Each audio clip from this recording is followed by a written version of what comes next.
Greetings, programs. This show will begin in just a moment. I had to say that because we're live, but people can't see us yet. We have lots to talk about, and I can't wait to hear what you have to say. Oh, yeah. Well, we don't have today. It's just going to be you and I. So let's start the show and hear what all the beautiful people have to say. Greetings, imagination connoisseurs. Once again, it is I, your Duke of Dope Discourse, Robert Meyer Burnett. I invite you to watch and listen to the Designing Hollywood podcast, brought to you by Martika Ibarra and the great, legendary Hollywood costume designer, Marilyn Vance. I am afforded the wonderful opportunity of co-hosting the show. If you are interested in the magic of Hollywood, the design of Hollywood, the clothes of Hollywood, watch the Designing Hollywood podcast, available wherever you get your podcasts from, or find the video version on YouTube. That's right, the Designing Hollywood podcast. Why would you ever want to miss it? Especially if you love the movies. There's a company called Hot Toys, and they make these insanely realistic, renderings of characters. They do them for all the Marvel characters or whatever, and they look so much like you. It's disturbing, actually. Like, scary. They look so much like you, but they're tiny. They're like 18 inches or something like that. They actually that's what's crazy about that company is they hand make the, like they carve the mold. The mold of, thank you, of the. That's crazy. It's wild. Robservations with Robert Meyer Burnett.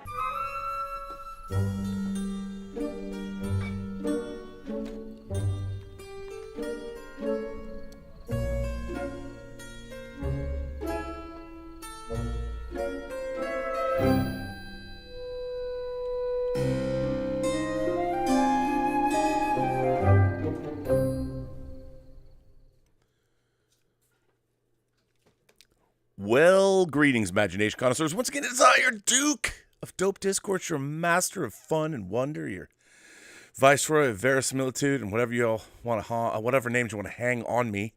Robert Meyer Burnett, and this is Midnight Musings, episode 24. And tonight, I have with me one half of my better halves, and that is the smoothest cat you ever did meet, the 1/6 scale man himself, which is interesting because he's not just 12 inches high. You know him, you love him. He's making me laugh. He is Lael Rockwell. Lael, welcome to Midnight Musings. What's going on, man? And for a So man glad who to calls be himself the 1/6 scale man, your stature is far beyond that, sir. here. Yeah, it is for whatever it is. You know what I mean? So, Yeah, because I've told you not to tell me anything not. about you physically, because when I meet you, I'm not. like I have to say today, for the very first time, I met Stephen Foley, who's been an administrator, a mod on this channel, great man, and he looks at me, he goes, "Damn, you're a big dude," and it was pretty funny. I'm big everywhere you can be except one. Ha ha, ladies. But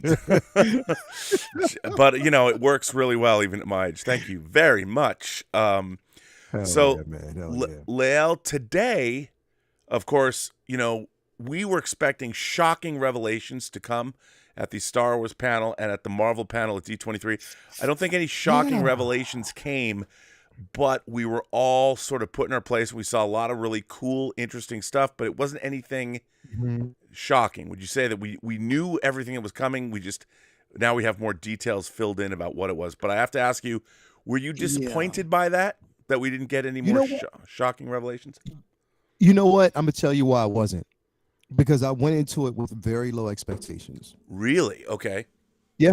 I went into it because the thing is, it's like what we always basically expect, you got to kind of so our perception, our expectation, we got to kind of temper those things when it comes to what Marvel does, what Disney does, what Kevin Feige is thinking at that point. In general, what Star Wars is thinking. Now, Star Wars, I was satisfied. I'm not going to lie. I was satisfied with everything that we actually seen.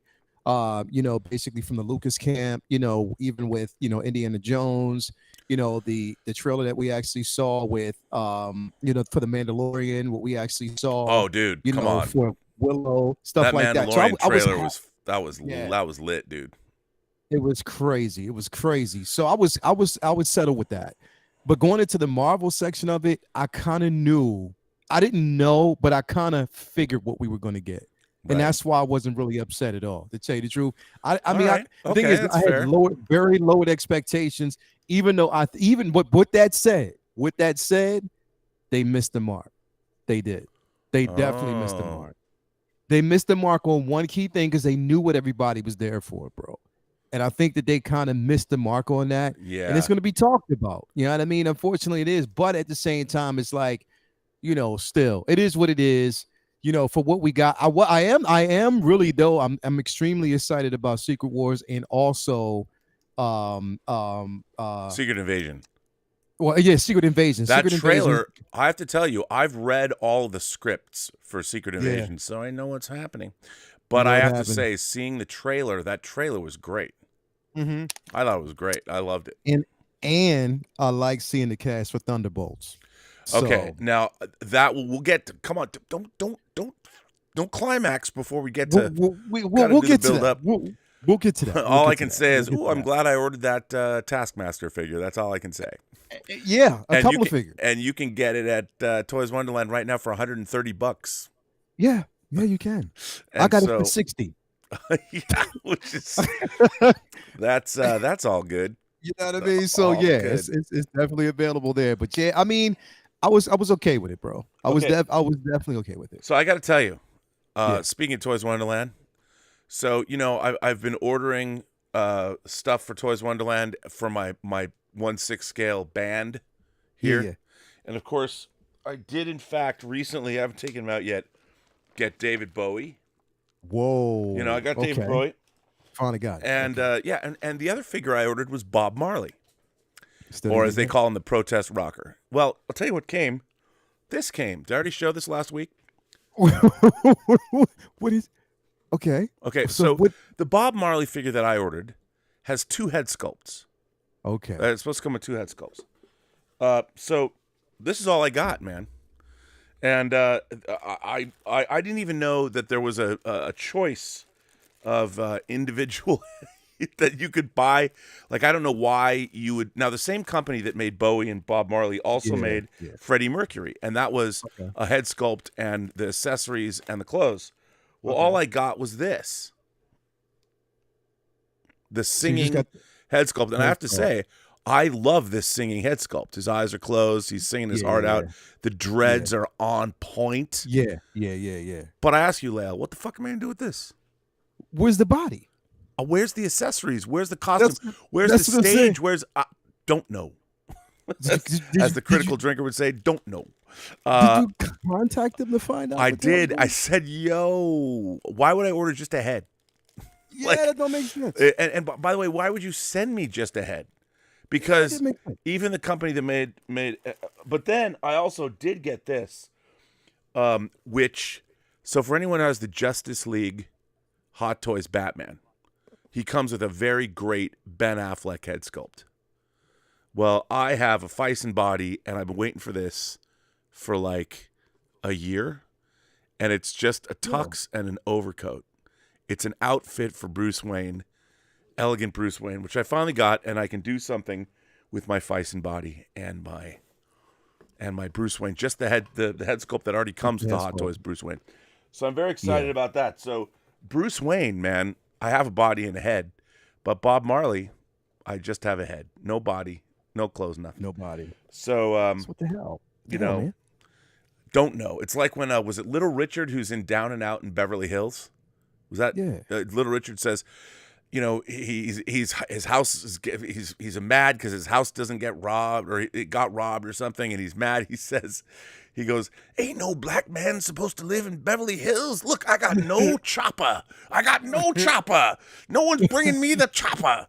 I love that. Well, I get a Bob Marley figure and no one brings me the body or the clothes. Nobody brings you the damn body and the clothes, bro. What sense does that make? I mean, Hold on, let me ask you a question. I'm an entitled white man, and when I order Did a you- black man in 6 scale, I want them all. I don't just want a head. Did they? Okay, Come on, so did dude. they not? Okay, so you paid for the full figure though, right? Yes, and it was all But they paid didn't- off they didn't- over time. But they didn't tell you there was like a separate thing for like they didn't No, say. like I didn't even know. To be honest, what would you do with this head sculpt? I mean, I know maybe if you wanted, but even you know how it is to match skin tones on Yeah. bodies, like, and if you get a Fison body, you know, it's not like Bob Marley's saving the world through his strength. He's saving the Yeah. world through his spirit and his music. I need Yeah. to see Bob Marley and I wanted his eyes, because you know he goes with the band. Another Yeah, yeah, guitarist, not a bass player. I know everyone's like, Rob, when are you going to get a bass player? I'm like, I don't know. No one's making me a bass player. I've been trying to, find somebody who's going to play bass. I know there's a Spinal Tap figure, but Spinal Tap isn't real. I want my musicians. They're all real. So now I've got Bowie. I've got John Lennon. I got Prince. I got Jimi Hendrix. Who else do I have back there?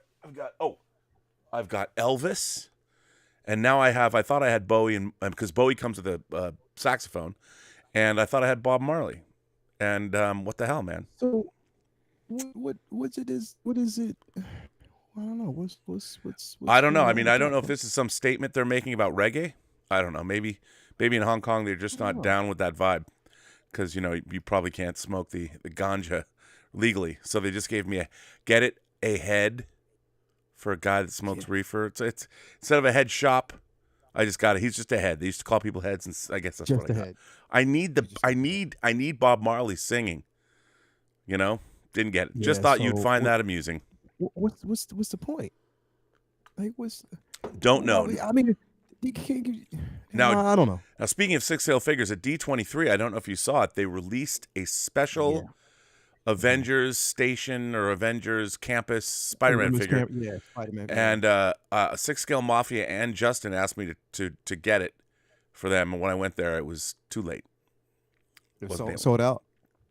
Well, I think they said they're going to have like more tomorrow, but I'm not going Okay. back tomorrow, so I couldn't get it for them. So, Okay. guys, I'm sorry. You've done so much for me in the past. I failed you both Justin Oh, and Justin hit you up and wanted you to get it because it was Yeah. only exclusive for D23, right? right. Yeah, but I'm sure they'll be on the secondary market. Probably expensive. So both. They $1,000. They have it up for $1,000 right now. One of them is. I'm like, yeah, man. that's crazy. Already. And that's why they're gone. And you know what? They were $300 there. Yeah, right. Yeah, that's incredible. And crazy. that's a big figure. But that said, let's go through what Disney announced for Lucasfilm and Marvel in order. Okay. The first thing we got was a new Andor trailer. I would imagine the final Andor trailer. And I got to say, man, this show just keeps looking better and better. What about you? What do you think? I think it's amazing, bro. I think it's absolutely amazing. Like, I mean, I think that everything that I saw from it so far, and even like, because now I guess it's the 10-minute, I guess it's like the 10-minute short that they actually show, like a clip from the show, is now up on Disney Plus. So you had to actually go, like, I guess it was a clip that you had to go to. Had to go see Rogue One in order to see it, but now they have it up on Disney Plus. They actually put it up. Right, it's 13 minutes long. Yeah, like 13 minutes long. Yeah, and I saw that. I was already anticipating the show anyway, but seeing that and then also seeing the trailer today, I was like, yeah, I'm hyped for this show. Dude, it looks like the Star Wars. I mean, in terms of its tone, yeah, I think that Rogue One was, I think it's everyone's favorite. I mean, it's not to take away from Force Awakens, Last Jedi, and well, yeah, it's to take away from all three of them. I think that Rogue One was more of the Star Wars show that we all wanted. It looks, I mean, Andor is. And by the way, surprisingly, I didn't think she was going to join us, but she has made it. She's made it. She's made it. Give it up for Hi, how is everybody? Hello, my dear. You're looking lovely, although I don't see a fan blowing your hair in a beautiful It's not 80s billowing. commercial kind of way. It's here. I Not just billowing. moved it around a little bit because I made myself some hot chocolate. So, Got you. yeah. And Well, welcome. well, thank you. How are you both? Well, we're Pretty talking, good. we're going to talk a lot about these. So, did you see the new Andor trailer that dropped today? Yes. And are you hype? Is it fire for you? Yeah. What's up? The first thing that I want to know is how much did they spend on this Andor series? Because it looks so Like the expensive. band. It looks infinitely Yeah. more expensive than The Mandalorian or Kenobi or Boba Fett. Yeah. And I think It part looks, of it, and it's considering the simple fact that they didn't do it in the volume. Yeah. right, and they shot it in Europe. Yeah. And I'll tell you something. Yeah. I have to say that it really shows. I mean, I'm already Yeah. tired of the volume. I especially with Star Wars, because Yeah. it just looks, for Star Wars, it looks lackluster. And the volume it's great technology, but if you need a director and you need a producer that knows how to use it properly. And I think we saw it used properly in House of the Dragon, the scene on the bridge when they were going to Dragonstone, where you keep people. There were two factions planted in space, planted in one area. You had big wide shots, and when they got into the close-ups and these guys squaring off, you can use the volume because it's not you can't really tell. And so it's like any other tool. You have to know how to employ it. But Andor was, I mean, I'm sure a lot of it, they must have used the volume at some point, but it's so shot in Europe. They're on location. And those locations, I mean, especially when you're watching House of the Dragon and you're watching Rings of Power, I mean, the fact that, now we're back. And Star Wars always had, even the sets on Star Wars were huge. They were always lushly designed, whether it's the hangar bay of the Death Star or the Rebel hangars on Yavin, the Fourth Moon of Yavin or whatever. Star Wars sets always look great. And I think like Obi-Wan was a show that was totally diminished by, it just looked cheap. And when you would go to some place like Mustafar, Vader's just sitting on his throne. Like, what's he doing? Does he just sit there all day? That also tells us that some shows get more money and more work on them than others, and it feels unfair. I mean, I know it's not really that way. That's interesting. Okay. So. That's a really interesting point. I mean, so I don't know. I mean, obviously we'll never get a breakdown of the budgets on these shows, but Andor, the funny thing about which I thought is humor and tone is something that I think that Star Wars and the Marvel Universe have been missing the mark on. I watched, I don't know why, it was just because it was there. I watched Thor: Love and Thunder again on Disney Plus. And I didn't. Yeah, well, I was watching it, and I'll tell you, there's that opening battle sequence where they're rescuing the Guardians of the Galaxy are fighting with Thor, and this religious leader comes, and the people they're fighting, he's like, save our citadel, this beautiful citadel that, and of course Thor does his thing, and then this citadel of this religious order comes crashing to the ground because Thor has destroyed it while saving them. And I'm like, that's when the movie lost me, because I know they've turned the whole thing into a joke. I mean, Thor's like, here I am to save the day. And they completely undercut Thor as a character in that moment. It might have been funny, but in an Avengers movie, Tony Stark would have saved that citadel. And when you do something like that, you completely undercut at least in my estimation, you undercut your character, and he's just a goof after that. Once you're turning a joke into the destruction of and people can say, "Oh, come on, Rob," but I'm like, no, because they never did that during the Infinity Saga. That's a cartoon. If they were doing a parody cartoon of Thor, or what if bro Thor, that might have happened. But when they do that in the movie, and then they do it all the time, the rest of the movie is just one goof after another. And I feel that Marvel has a real problem with their tone. Same thing with Book of Boba Fett. They took a character that was inherently badass, and even though some things in Boba Fett were okay, it's goofy. And no one wants Boba Fett to be goofy. I mean, even, when he's sitting there going, when he's on a speeder, showing the sand people. Now, that could have been a funny scene, but, if I go back to Star Trek, if you go to classic Star Trek, even when they did an episode like The Trouble with Tribbles, the situation was funny. but the characters were never compromised. And in Thor: Love and Thunder, they compromised Thor, and in Book of Boba Fett, they compromised Boba Fett for a laugh. Yeah. And I think that's really problematic. And Andor and Rogue One, yeah, you can have humorous moments, but Rogue One looks to be, I mean, Andor looks to be serious like Rogue One was. And people, fans want that. I mean, Gilroy, man. And that's what it is. It's Tony Gilroy. I'm sure that he is the showrunner. Because, you know, Star Wars has lots of humor. I don't know. Do you think a princess and a guy like me? No. I mean, you know in the movie that Han is playing with Luke in the context of those characters in universe. He's ribbing him. It's some ribbing because he knows, and it becomes that's funny, but they never compromise Luke or Han's characters.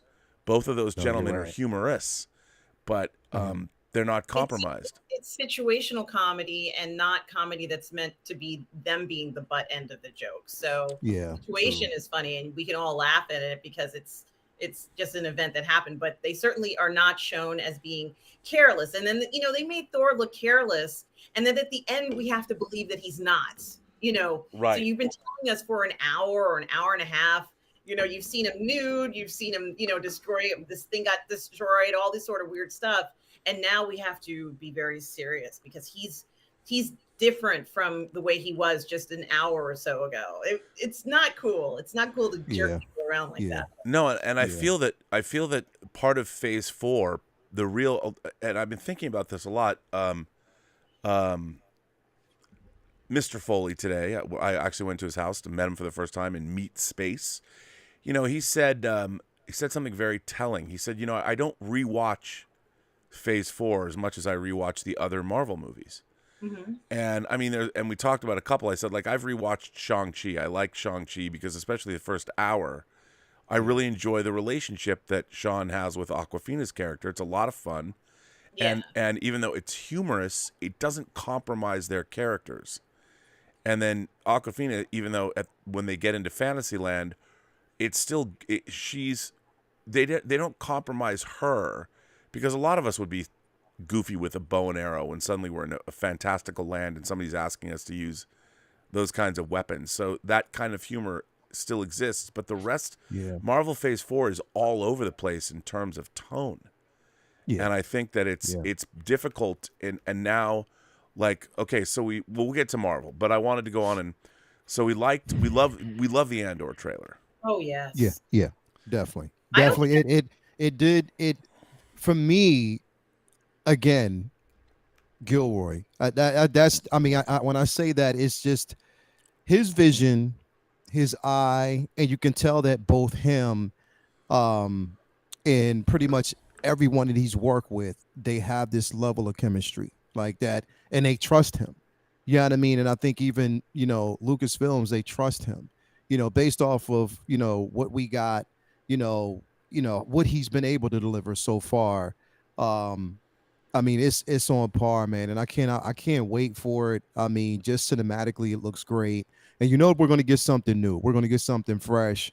I am so, and the thing is, like, really, it's not even just about me wanting to see Andor, but I guess I'm more excited to see Mon Mothma's story.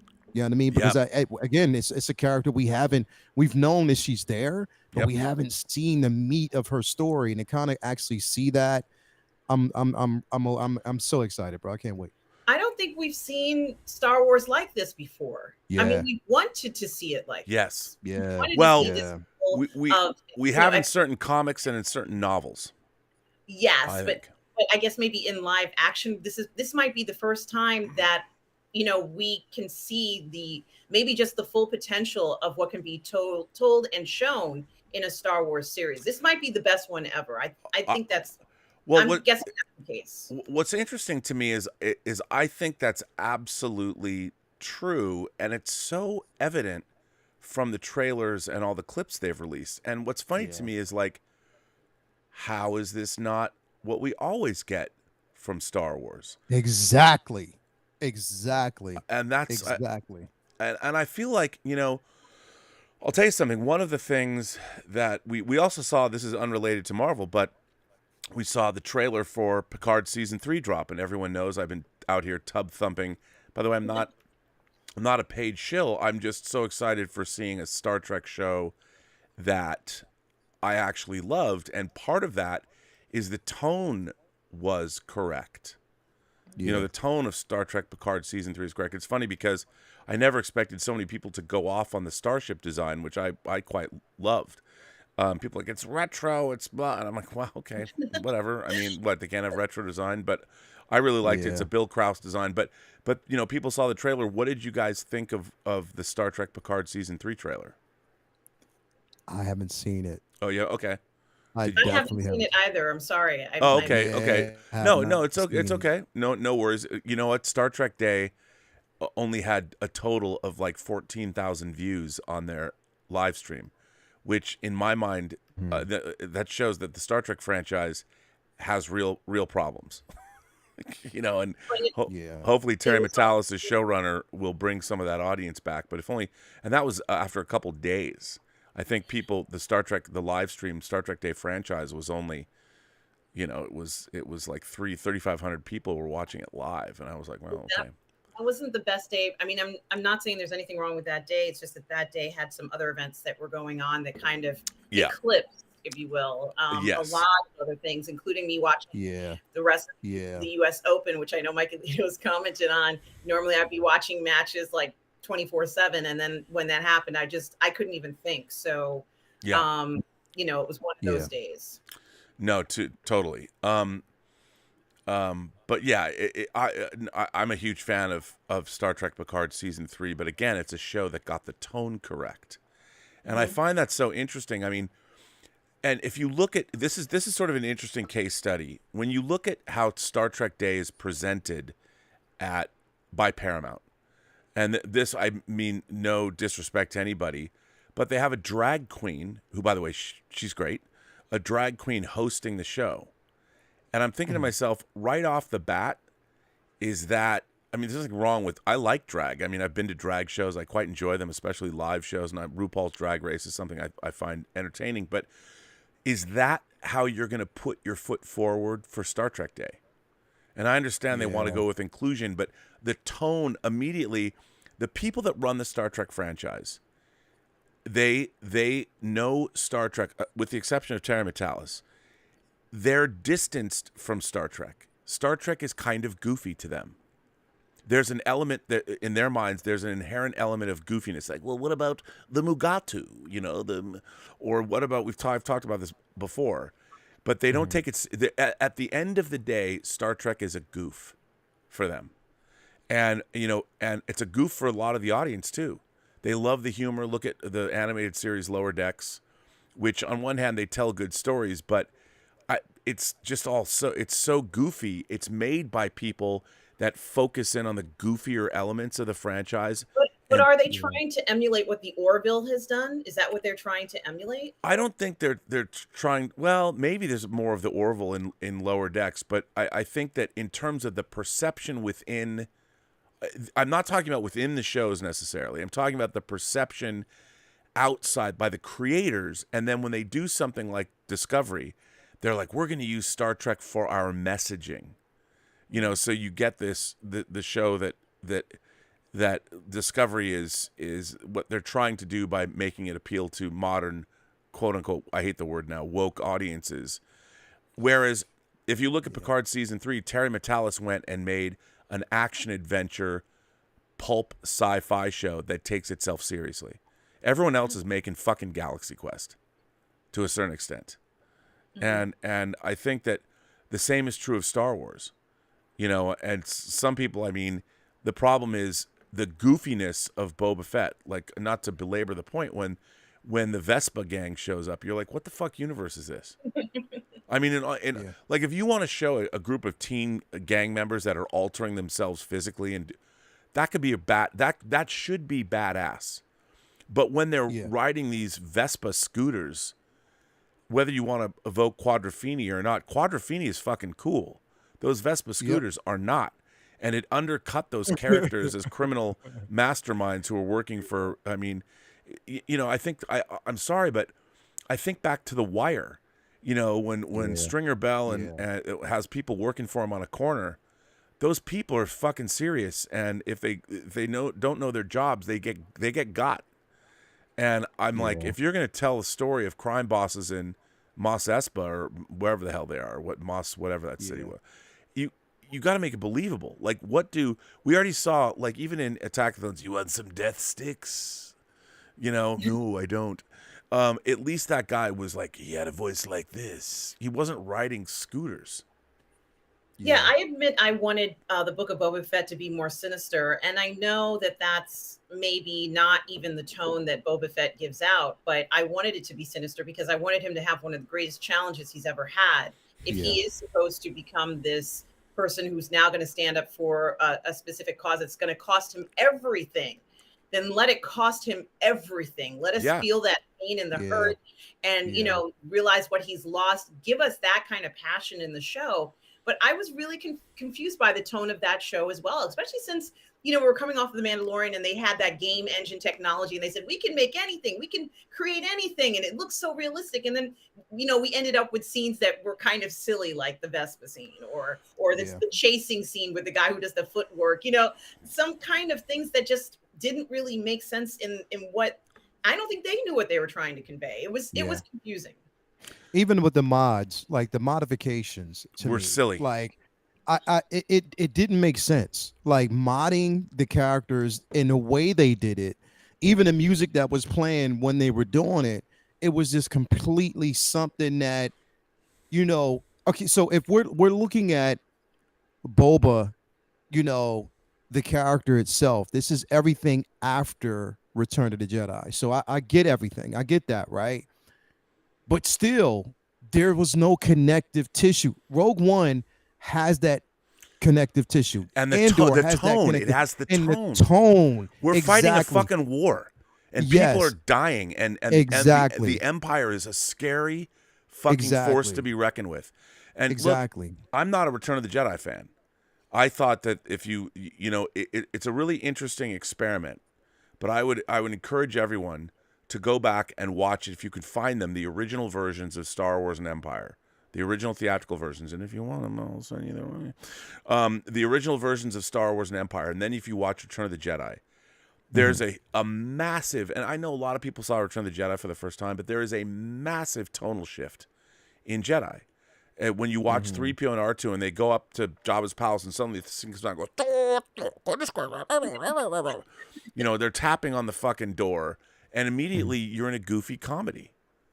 And then even the design, when you see the Gamorrean guards, which are barely articulate, and one leans down and goes, "Rrr."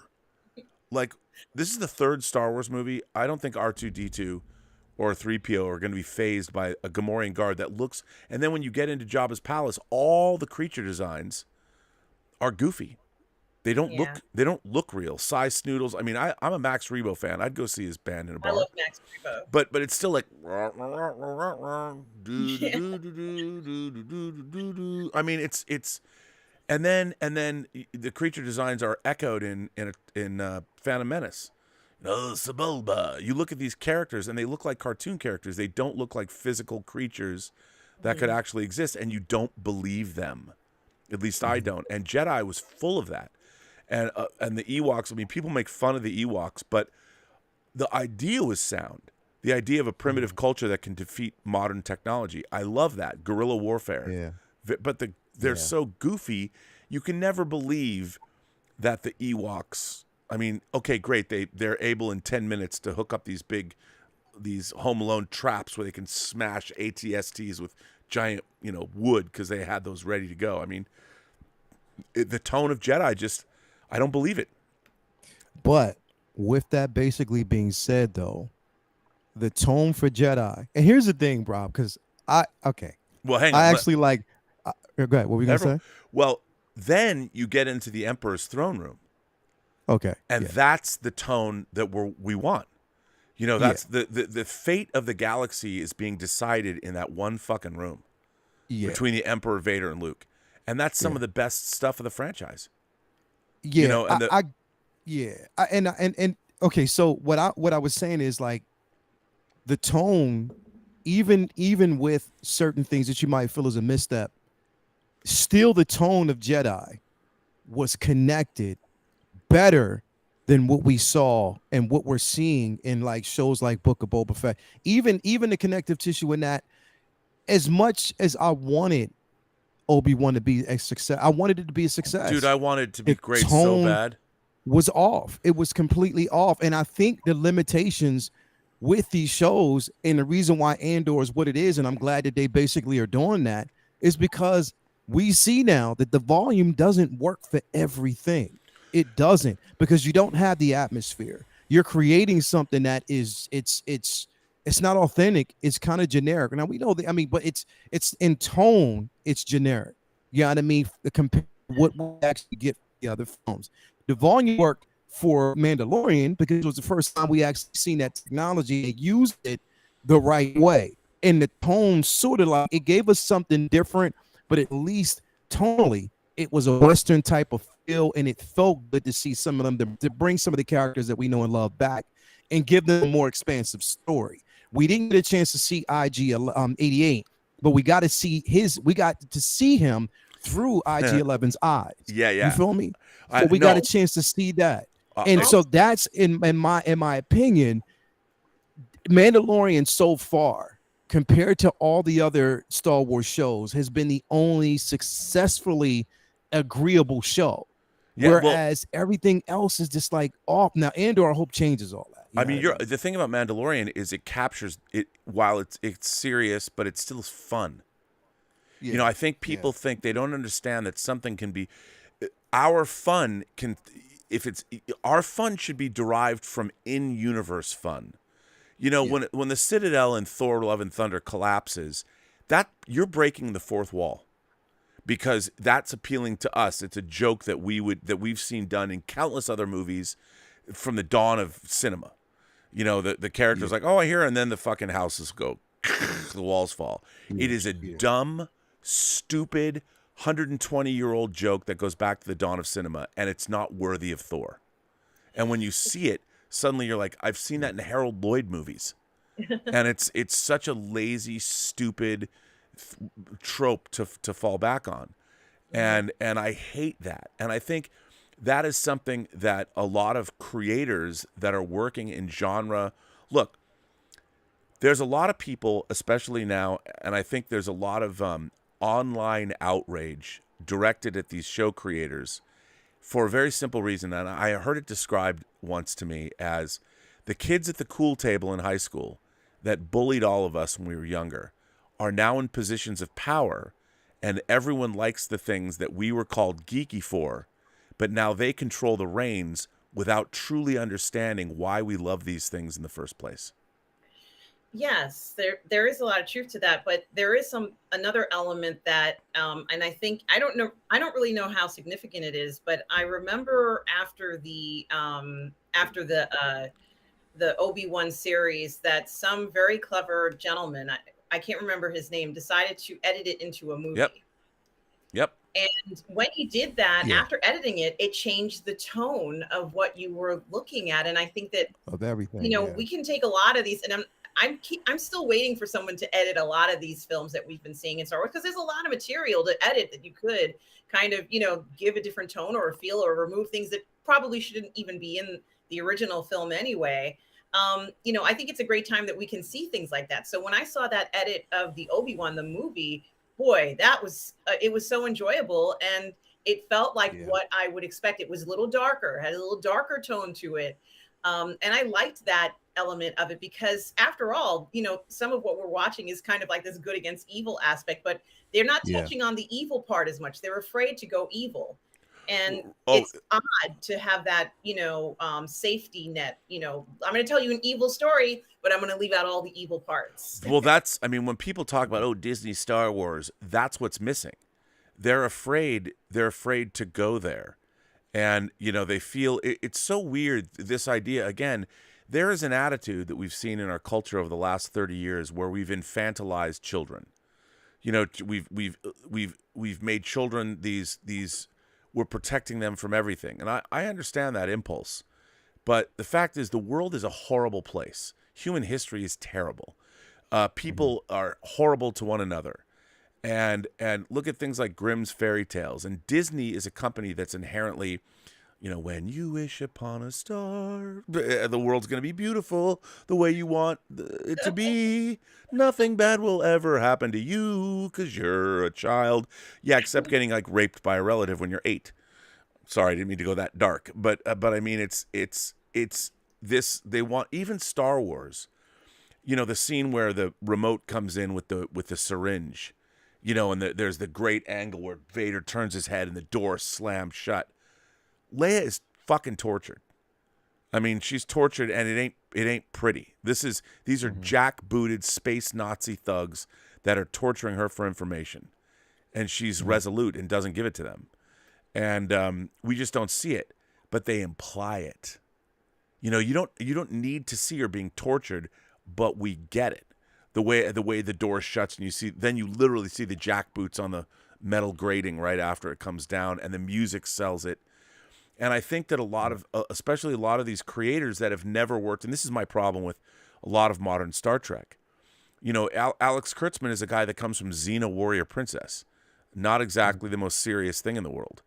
So, people have, as a matter of fact, I have to say that in the chat, Radio Man 1017 says, serious question, how can you get excited for and support a product from these cultural vandals that destroyed Trek? Why not give them anything? And I'm like, because Terry Matalas's season 3 of Star Trek Picard gave me something. It gave me 10 episodes of what should just be, it's a 10 episode feature film. It is a serious story where the characters have moments of humor and levity, but the tone is never compromised. And within all the apocalyptic shenanigans and the things going on, the characters have an integrity to them that he imbues them with. And the situation, there's a lot of humor and a lot of warmth in that show, but make no mistake, there's never a moment where the tone is shattered by somebody doing something, you don't get any of that. And we don't, Lord of the Rings could have been an incredibly goofy experience. I mean, Peter Jackson's Lord of the Rings. There's a lot of humor in it. I mean, there's literally a scene when Merry and Pippin's face are charcoaled out and their hair is like bring because the fireworks have gone off in their face. I mean, and it doesn't, even that doesn't shatter the tone of the movie because Peter Jackson knows how to do that. And I think a lot of creators that work in genre entertainment, especially on our streaming shows and movies, there are a lot of genre creators that were not genre fans growing up, and they do not understand the precarious balance of tone in science fiction, fantasy, and horror. Because if you go one way or another, like Thor: Love and Thunder, as soon as that citadel came down, I was out. Yeah. And then the rest of the movie is fucking torture. That movie is like watching, it's like somebody putting fingers on a chalkboard for 2+ hours. And I'm like, you've got a character dying of cancer, and then only at the end or whatever, and then you've got a child, Gore the God Butcher. The beginning of that movie is great. But even the god that Gore the God Butcher meets is kind of a goof. He's Brian Blessed and Flash Gordon. Yeah, and that part, yeah. And you're just like, what the fuck, dude? What the fuck? Yeah. I'm sorry, but I think it's Duray. I want to say Duray says, just watch Rings of Power. It is a beautiful, average show. I see why they said 25 million sampled it. They can't let this fail, but I hope they take the feedback for later seasons. It doesn't have to be Lord of the Rings, but it has to be good.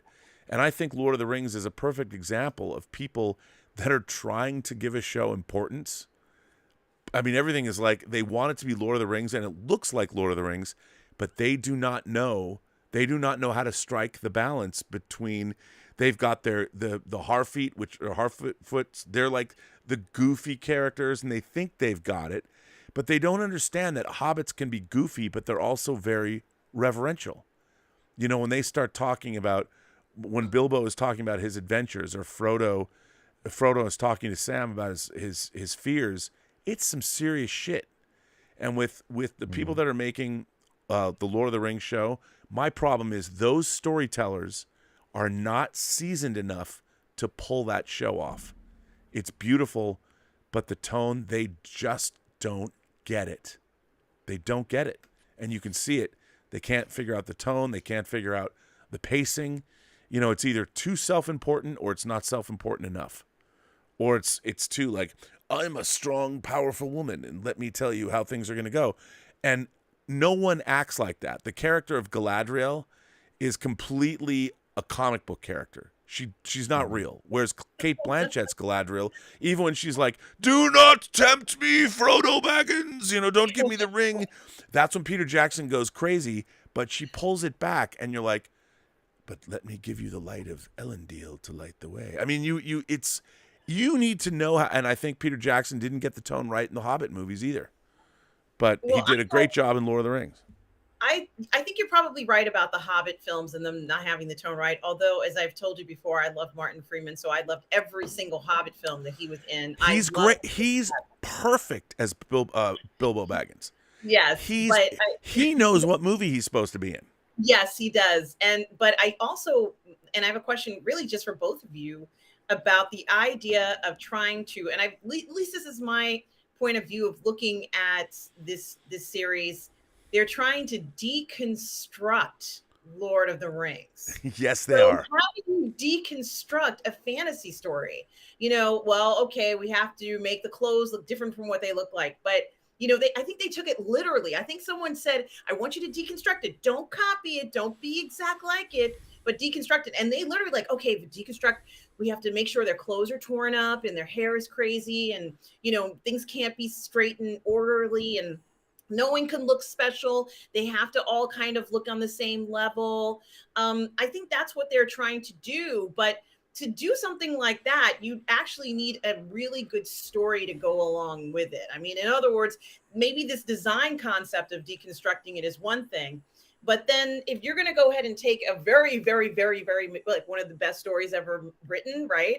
And say you're going to change it or twist it around to a more interesting story, God help you, because that is not an easy accomplishment. Well, I think you just nailed something. As a matter of fact, you just codified something for me I didn't understand that I really bought. So when the first time we see the Harfoots, there's these two strangers coming, and we see that they've hidden themselves in trees and stuff. And then when we first meet them, everything pops out. It's very Rube Golding device-like, and it's all very cool. Then suddenly, in seconds, they have their food out there, they have their markets out there, and everybody's buzzing around. The hobbits, as we meet them in the beginning of Lord of the Rings, one of them is sweeping his front stoop. Just because these people are farmers and they live in an agrarian civilization, they're clean. Yes. You know, they're clean people. And the Harfoots are like, they're shown because, they're nomadic, so they're always dirty and all that. What they're not getting is that the Harfoots, just because they're nomadic and don't stay in one place, they should be taking pride in their appearance. They don't have to live in a situation where they've got hot and cold running water on the tap, but they can still be people like the Japanese, for instance. Like the Japanese samurai, it's like, wash your feet, take baths. You know, we understand that human beings can stink after they're out there fighting in their clothes, but part of civilization, you do what you can. And they've made them, like you said, they're always dirty. Their faces are always dirty. Their clothes are always dirty. And I'm like, I don't believe that. I don't believe that. After you've established those characters as showing, like, when they're hiding and they can pop out, that's almost Q Branch giving James Bond Rube Goldbergian devices to, and yet then they show them as being dirty all the time. Their faces are always smudged, and I'm like, you've undercut your. And I never thought about that, but you just said, yeah, let's. And they're doing that all the way through. Like, let's deconstruct these people. Galadriel is a cliche. The warrior princess. She's fucking Xena. That's what she is. She's a dour Xena. And of course, and then, well, I can take you to, we now met Isildur. And the only reason Isildur has that kingly guys is because Isildur was name checked, and here's the light of Elendil. Pardon me, not Isildur. That's a ring thing. Elendil. Here's the light of Elendil, and we're meeting Elendil, and he's like this very wise man, and we know the light of Elendil will before you get to Shelob, you can use that, and it's so you make that guy because he gave, apparently Kate Blanchett gave something from Elendil that was good, he has to be this very noble man. And it's so not good writing. And that's what kills me, is that these people you can see they don't get the franchise. And with something like Star Trek Picard, they're hamstrung by Patrick Stewart. Patrick Stewart doesn't know fuck all about Star Trek. He just doesn't. He doesn't know anything about, and I'm talking about in-universe Star Trek. Right. And what Patrick Stewart wants to do is bring his life and what he knows into Star Trek, because he has no understanding of what a fantasy story is supposed to be. He thinks that everything, what if Picard's mother hung herself? You're like, what the fuck, dude? That shit doesn't go down in the 24th century. They got mental health for people. It's like and of course the showrunners, in order to get him on board, they have to do those things. I know for a fact that Terry Matalas fought battles with Patrick Stewart about the story he wanted to tell. Mm-hmm. Patrick Stewart, the last thing in the world Patrick Stewart wanted to do when he came back for Star Trek Picard was be in a Star Trek show. He wanted to do anything he could to not. Now he understands. I know that seems strange to say. Now he understands he's in a Star Trek show. But let me talk about, what if my parent killed themselves and my father was abusive or whatever. Like that's strange. Because remember, he was doing Broadway shows for a while. He was doing, something to Gato, which he did with one of the other stars from I think, from Lord of the Rings. Ian McKellen. Yeah, I think they did Gato, and then he did another play on Broadway for a while. So I understand what you're talking about. He likes to do plays. He kind of likes to be a social person. I'm talking about Patrick Stewart. And, I'm not surprised that he would want to do something different. So I do understand that, and it makes sense. But the problem is when these people, look, they have to get Patrick. If they want to make a show called Star Trek Picard, you can't recast it. You have to have Patrick Stewart. But the problem is, Patrick Stewart in the real world, I'm sure he looks at Ian McKellen, who is thought of as one of the great thespians on the stage, but also it's funny because they're both in X-Men together. And I can only imagine that, and I've actually been told this by people that are above my pay grade, that Patrick Stewart desperately wants to be Ian McKellen, because Ian McKellen has gravitas that Patrick Stewart doesn't have. I don't know if you've ever seen the film version. No one made a film version of Richard III. Now is the winter of our discontent. And you've got Ian McKellen, they did it like a fascist Nazi thing. It's a fucking great movie. Mm-hmm. No one cast Patrick Stewart. My Kingdom for a Horse? What's that? My Kingdom for a Horse? No, the movie's actually just called Richard III. Oh, okay. I wasn't sure if that was the same character who says that line. He might. I think he might. Yeah, it's funny because, and we kind of been talking about Shakespeare, and the first thing that I thought when I saw the costumes for this show is, as I said, it looks very deconstructed, but it also reminded me of sometimes what they do with Shakespeare plays, where they'll have, the costumes are kind of avant-garde and different. And this, as a person who literally is, making it look a certain way to give it a different feel, a different texture, trying to distinguish their Shakespeare, play from other Shakespeare plays. Yeah. But this one you wouldn't want to go see. The problem is that what the language and the writing is not as good as Shakespeare. So that's where it kind of falls short. And we're at a level where you would expect that quality of Shakespeare because it is Tolkien. It's not an ordinary writing. This is just such a superior level of writing that I think anybody would be, if you could even write as half as good as this, as let's say what Tolkien could do, you're quite accomplished. So, trying to go ahead and take a magnum opus and make it your own, that's not going to be easy. That's going to be very, very challenging. Well, the real problem is no one that's working in Hollywood is nearly as educated as Professor Tolkien was. Especially, he's taking all the myths in Europe, Norse myths, and all the Scandinavian mythology, even the Rings of the Nibelung, Götterdämmerung and Tristan and Isolde and all that, that Wagner, the operas, and he's looking at all of these things. And he was also a philologist, he was a language specialist and all of these things, and he was a very erudite professor, and it was also coupled with his devout Catholic belief.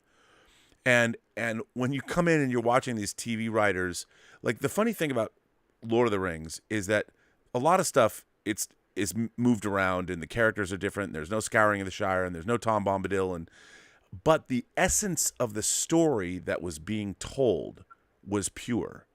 Like the plot was pure, and you couldn't make a movie. Can you imagine? So at the end of Lord of the Rings, there's a section called the Scouring of the Shire. And after everything is said and done, the Ring of Power is destroyed, the One Ring, they get back to the Shire, and Saruman and Wormtongue have completely devastated the Shire, have enslaved all the hobbits. It's turned into this industrialized wasteland. And that's where our hobbits come back to. Can you imagine after 3 films, if they did the Scouring of the Shire, the audiences would have revolted. They would have stepped up and screamed and threw things at the screen. That's what adaptation is. And so their answer, or let's say their I'm not going to say it's their complete answer, but you're right about that. People would not have liked that ending, and we got a hint of it when the hobbits were told what would happen if they didn't go on the journey. And so we saw it. We saw the Showering of the Shire. You had a little glimpse, just a little glimpse where, I think Samwise was in chains or something. And it was quite devastating to see him. And someone was like knocking him on the head saying, go, we're going to imprison you. These guys live for hundreds of years. You're just going to live the rest of your life on slave labor. And just even that little hint of that was terrifying to me. It certainly was more effective than what we saw in the series where, the guy, I guess, gets pulled by an orc and gets the chain put on him. And it just felt so confusing. First of all, these are elves and they're orcs. Why aren't the elves just cutting through these motherfuckers and destroying them? Why are these elves in bondage? And I hate to say it. I mean, you're our new character. I kind of like that new character. He's gorgeous. I don't know if he's multi-ethnic, but he's a fucking badass. And I'm looking at him I look at him in chains, and I'm like, I understand. I get the imagery you're going for there. I'm not stupid. I get it. But the elves would massacre these orcs. They would take him out. And they would fight, and they would be like a ninja group. They would all know what to do, and you watch them fighting like individually, and getting taken out. Put the chains on him like it was a caper. It's like you put your hand through the door and someone puts a cuff on you. Like that's what it felt like. Like you go like this. Hey, what are you doing? You put a handcuff on me. That's what it felt like. It was like very disjointed kind of abduction. Well, what's the thing about that scene? Is those orcs establishing a beachhead, whatever, we know, Sauron's in the those orcs should have slaughtered those motherfuckers, but now they're in possession of the information that Sauron is literally on the move. That's what these orcs were doing, and yet they give us an hour where you're undercutting the badassery of the elves. We saw those motherfuckers at Helm's Deep in Two Towers. These guys are fighters, man. You can't chain up an elf. And then when you see another elf, these other elves are like cutting down rocks. Like they've been there for a long time. I'm like, you're here too. These elves are thousands of years old. They've been around since the First Age. And I'm like, you guys don't get it. And what they did was they took this generic, we're going to put these elves in bondage. They're going to be chopped. They're literally a chain gang from a 50s prison drama. And I'm like, you fucking writers, you suck. You suck. They saw it in an Evelyn Waugh book, I'm sure, where these guys get in prison and they're like, oh, being in prison is like being in a boarding school, we're accustomed to it. Like it was almost as if they assumed the role so easily as he goes in there. They're all just fine with it. They're not protesting. They're not trying to get out of it.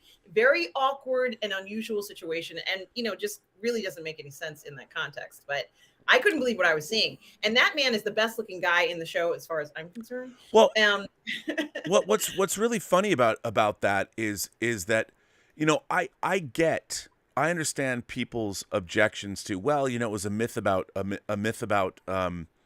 Northern England and all that. So that's the people of color or whatever. But to me, it's like, who fucking cares? Like, if you got a guy who looks like that, I'm like, he looks like an elf. He looks like a badass. He's a beautiful dude. And it's like, I believe that guy is, and he's capable, what, and so who's to say that 1,000, 1,500 years ago, there weren't elves of all different kinds of, that doesn't bother me. The race thing doesn't bother me. That character is a badass. I love that character. But then you put him in a situation which is stupid. That one character would have killed all those orcs. I don't Yes. believe that guy's sitting there, well, yep, put a chain on me. I'm going to sit here in bondage for a while. And I'm like, I'll cut this tree down. Fuck, you will not. You will fucking kill these fucking orcs. And it's just like Gimli, Legolas, and fucking Aragorn would have killed all those orcs. Yes. And you're watching a group of elves that have been there for a long time. You're like, why 79 years. why do you undercut that shit? Like, are you kidding me?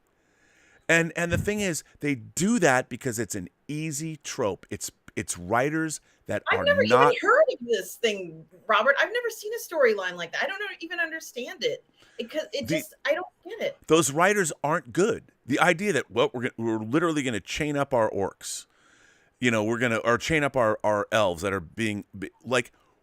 My question is, why would the orcs put up with this for any length of time at all? Like, why would they do that? Like, we're elves, motherfuckers.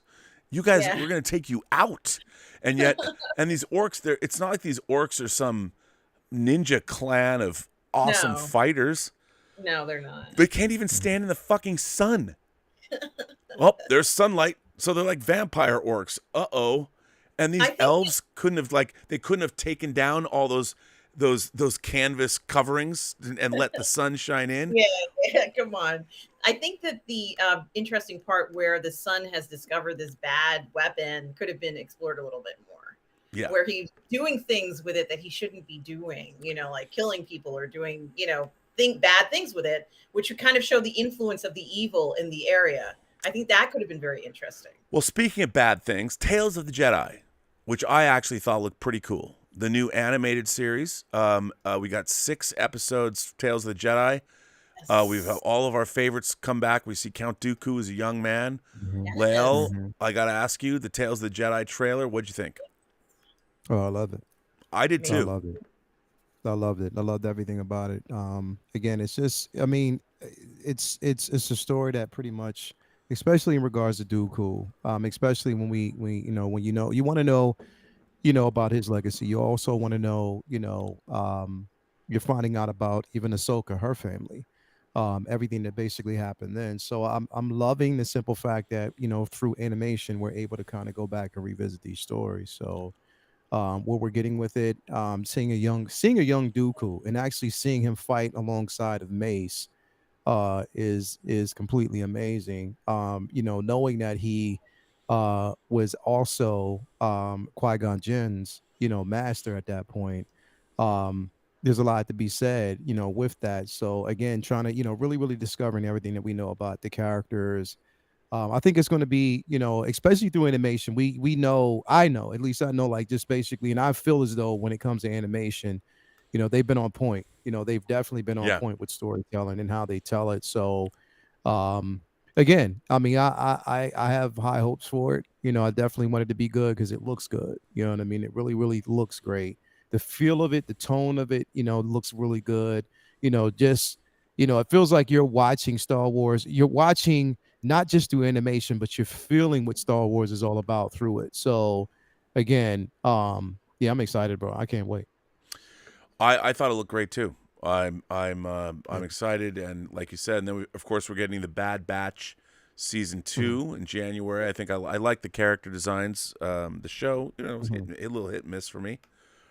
So animation's coming back. Then we had some information about the new live action shows. We got Ahsoka, that was called today Dave Filoni's magnum opus, whatever that means. I mean, hopefully, like I just said, the Ring of the Nibelung, Götterdammerung, whatever, maybe.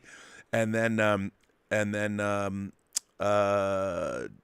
John Watts, who directed the 3 Marvel Spider-Man movies with Tom Holland, he's doing Skeleton Crew, and Jude Law stars in that. And the idea it was stated that the idea for Skeleton Crew was formed during Jon Favreau's time working on Marvel Spider-Man movies alongside John Watts, because he obviously played Happy.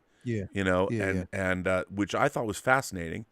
Watts directed all 3 MCU movies of the Web Slinger, and he is the showrunner on Skeleton Crew. Now, what do you guys think about that? We saw like what they showed. There was an image. I mean, I looked at this image, and I mean, it's funny because I got again, not just because my mind always goes back to Star Trek, but here's the picture that they showed. Here's Jude Law's character, and you've got the things talking to him from Jabba the Hutt's palace, goodness gracious me, whatever, and this looks a little goofy. You got it looks to me like, is this Star Trek Prodigy, the animated series Prodigy? I don't know what Skeleton Crew is, but I'm curious that John Watts had an idea and they decided to make it. Are you guys at all excited about both? Yeah. I mean, Ahsoka I think is going to be great, but Skeleton Crew, you're in? Yeah. It looks interesting. Yeah, It's supposed to be bringing those kids, or they're trying to escape where they are. Is that what Jude Law's They're gonna force sensitive, so they're basically they're a lot. They're actually in a sense, some of the kids are force sensitive, and they're trying to basically smuggle them. You know what I mean, away from the Empire. So there's a lot that goes on with it.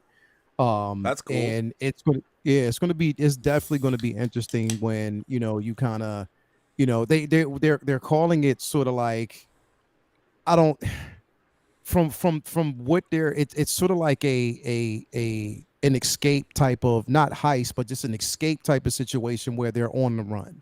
You know what I mean? So it's inherently always interesting. Yeah, I mean, that kind of story. People man. on the run from the bad guys. It is a very quick and easy way to make you interested, which I think is great. And it's, and plus they got Jude Law, bro. Like, I think he's one of the greatest actors, of this, of our generation. Like, just actually seeing it, like, he's an incredible actor, and just to see him, I'm happy to see him in the Star Wars universe. I really am. I'm happy to see that, pretty much he's getting the work that he gets, because like he just, again, Jude Law is just a cool dude, and he's just to me, he just eludes that type of, like, he just gives off that, that he's really focused in on giving you good work, good quality work, but at the same time making sure that you're entertained, man. So I'm definitely excited about it. that's good. I mean, I was too. And then we get to the Mandalorian season 3. Now, I have been told that Bo-Katan is basically the star of season 3. Whatever that means. And I thought the Mandalorian season 3 trailer was fucking dope as fuck.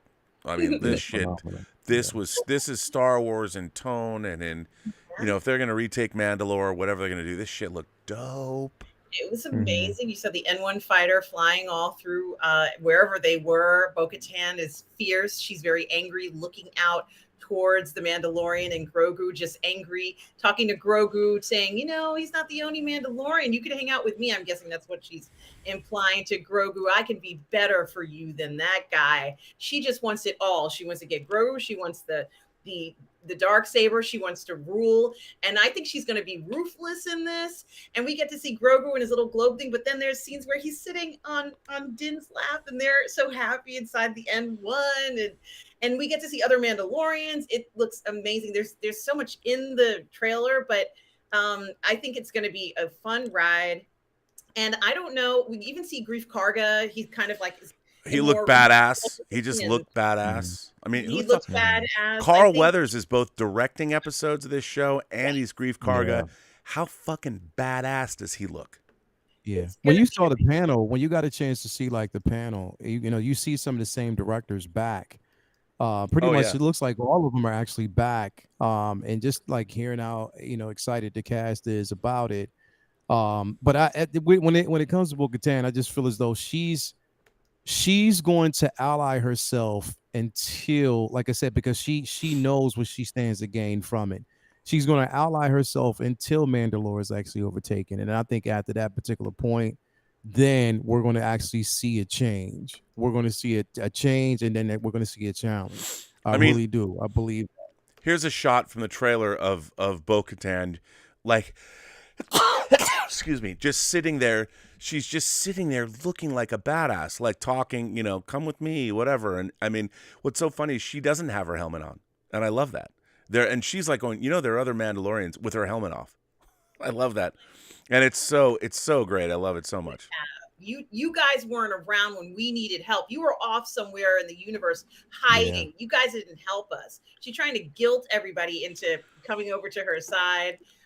You know, she just will not stop. I mean, we saw a mild version of her in season 2. I have a feeling we're going to feel the pressure of her, the pressure of what she's trying to do full force from like what we saw the way she was in the, you know, let's say in the animated series. This is going to be the more forceful, pressured woman that we saw, who essentially, you know, kind of, I'm not going to say betrayed her sister, but let's just say she didn't have her sister's back for a while. So, you know, that's something else to think about. You know, there is one thing being a feud against a relative, but that might have been the most extreme example I've seen in a while. And, you know, in other words, the fact that she didn't support Satine. So it should be very interesting to see her full force. There's no one who can hold her back now, right? There's no one standing in her way. Right. There isn't anybody saying, you know, Bo-Katan, you need to chill. No, she's completely free to do whatever she wants to do. So it will be very different view that we've seen of her. And I hope that she delivers that fierceness that I know she has. Oh, yeah. And not only that, yeah, I mean, oh, go ahead. No, I was just going to say basically, because we see that there, you know, it looks like Den is going back to Tatooine, because we see him actually talking to, I forget the name of the character, but he's getting, it looks like, I don't know if he's getting an astromech droid or not. He might be actually getting an astromech droid to help with navigation and, you know, coordinates and stuff like that. But you're talking about, right? Yeah, but what I basically think is, like I said, he's not just going back to Tatooine for it. And this is why I know that Boba Fett is going to actually end up in season 3, because he's not just going back to Tatooine for no particular reason. Right. Like there has to be a reason why, you know, that he's going back. So they're setting this up huge. This is going to be huge, man, because like I said, the one thing that I'm super excited about more than anything is that we actually get to see yet again the Death Watch in action. I am so well. Speaking of Death Watch. Speaking of Mandos in action, when here's one of the things from the trailer that I thought was so fucking cool. When you know the drop ship that drops these Mandalorians out of the thing, they're all waiting. You know, it's very Starship Troopers. It's very Edge of Tomorrow. It's very, you know, when you're on a jump ship and you're waiting to jump out, and the Mandalorians jump out and their jetpacks ignite. I was like, fuck yes. This is exactly what I wanted from Star Wars. And I'm getting this kind of Star Warsian imagery that I want, that only Star Wars can do. And boy, am I glad that I have all of these Mandalorian figures. Some Hot Toys. Because all they're going to do is go up in value. I know people are going to be pissed. And if the ones who actually sold off that heavy infantry Mando, if you sold that thing off, no, you're gonna be pissed right now, man. Don't get that thing away. Get it. Are you kidding me? I did not. Yeah. And I got my Death Trooper this week. Finally, I forgot about it. Just showed up. I'm like, oh, it's or not the Dark Trooper. What is it from? You know, the robot trooper. It just showed up. I was like, did I order this? Dark Trooper. Yeah. I guess I did. Here it is. That's fun. Yeah, man. It looks. I thought this trailer was fucking dope. I can't wait to see it. Yeah. Now, they also debuted footage from Indiana Jones. Everyone says it looks really, really good. We've now learned that all the de-aging stuff is true. It takes place in multiple eras, so there's probably time travel involved. Maybe, I don't know. We'll see. But people seem to like Sala is back. John Rhys Davies is back, which is cool. Okay. There's flashbacks with Harrison Ford, and they show the first teaser, which I have to say, I mean, that's why you go to D23 to see stuff you can't see. But I mean, I'm curious, you know, and Harrison Ford says this is going to be the last movie or whatever. But I'm curious, like, release this trailer, man. This movie was, they've been making this movie for years. I know COVID, but it was supposed to come out in like 2019. Or something, and we're getting it next year. I mean, I'm hoping that this movie is great. There's a horseback chase in a subway tunnel in New York. There's a ticker tape parade. I mean, there's all kinds of shit. I can't wait. I mean, I'm really excited. Are you guys excited for Indy 5? Harrison Ford now? How old is Harrison Ford? He's going to be 80. Oh no. I think he's going to be he's going to be 80 next year. Wow. 80 next year. Okay. So he's basically getting up in age. Man, I've always been. So, all right. See, listen. I watch these films for a level of enjoyment. I'll tell you. Hang on a second. Harrison Ford Yeah. is he turned 80 on July 13th. Okay, so he's already 80. All right. He doesn't look So 80. No, nah, and he's active. He's moving around like whatever. So seeing that is I'm excited. But I've always been a Indiana Jones fan. Yeah, of course. Raiders was all like Raiders is like literally still on the list of my top 10. Raiders is a perfect movie. Yeah, it is. It's perfect, and I love it. And again, like I know people didn't really like Kingdom of the Crystal Scrolls. I get that. I get it, and I know that there were like some setbacks with that film. I kind of get it, but the thing is, you strip away certain things that were just kind of corny about the film. Still, I got a level of enjoyment from it, and I got a chance to feel, that era. So It's better than again, the Rise of Skywalker. Exactly. So one mishap, okay, we can set that aside. I'm hoping that this is going to be good because like I'm a straight up Indiana Jones fan. And again, I mean, I hope they get a win because like I said, everybody's expecting to see it. They want to see it. He's excited about it. So I hope it's good. I definitely hope. I think everyone's hoping it's good. Yeah.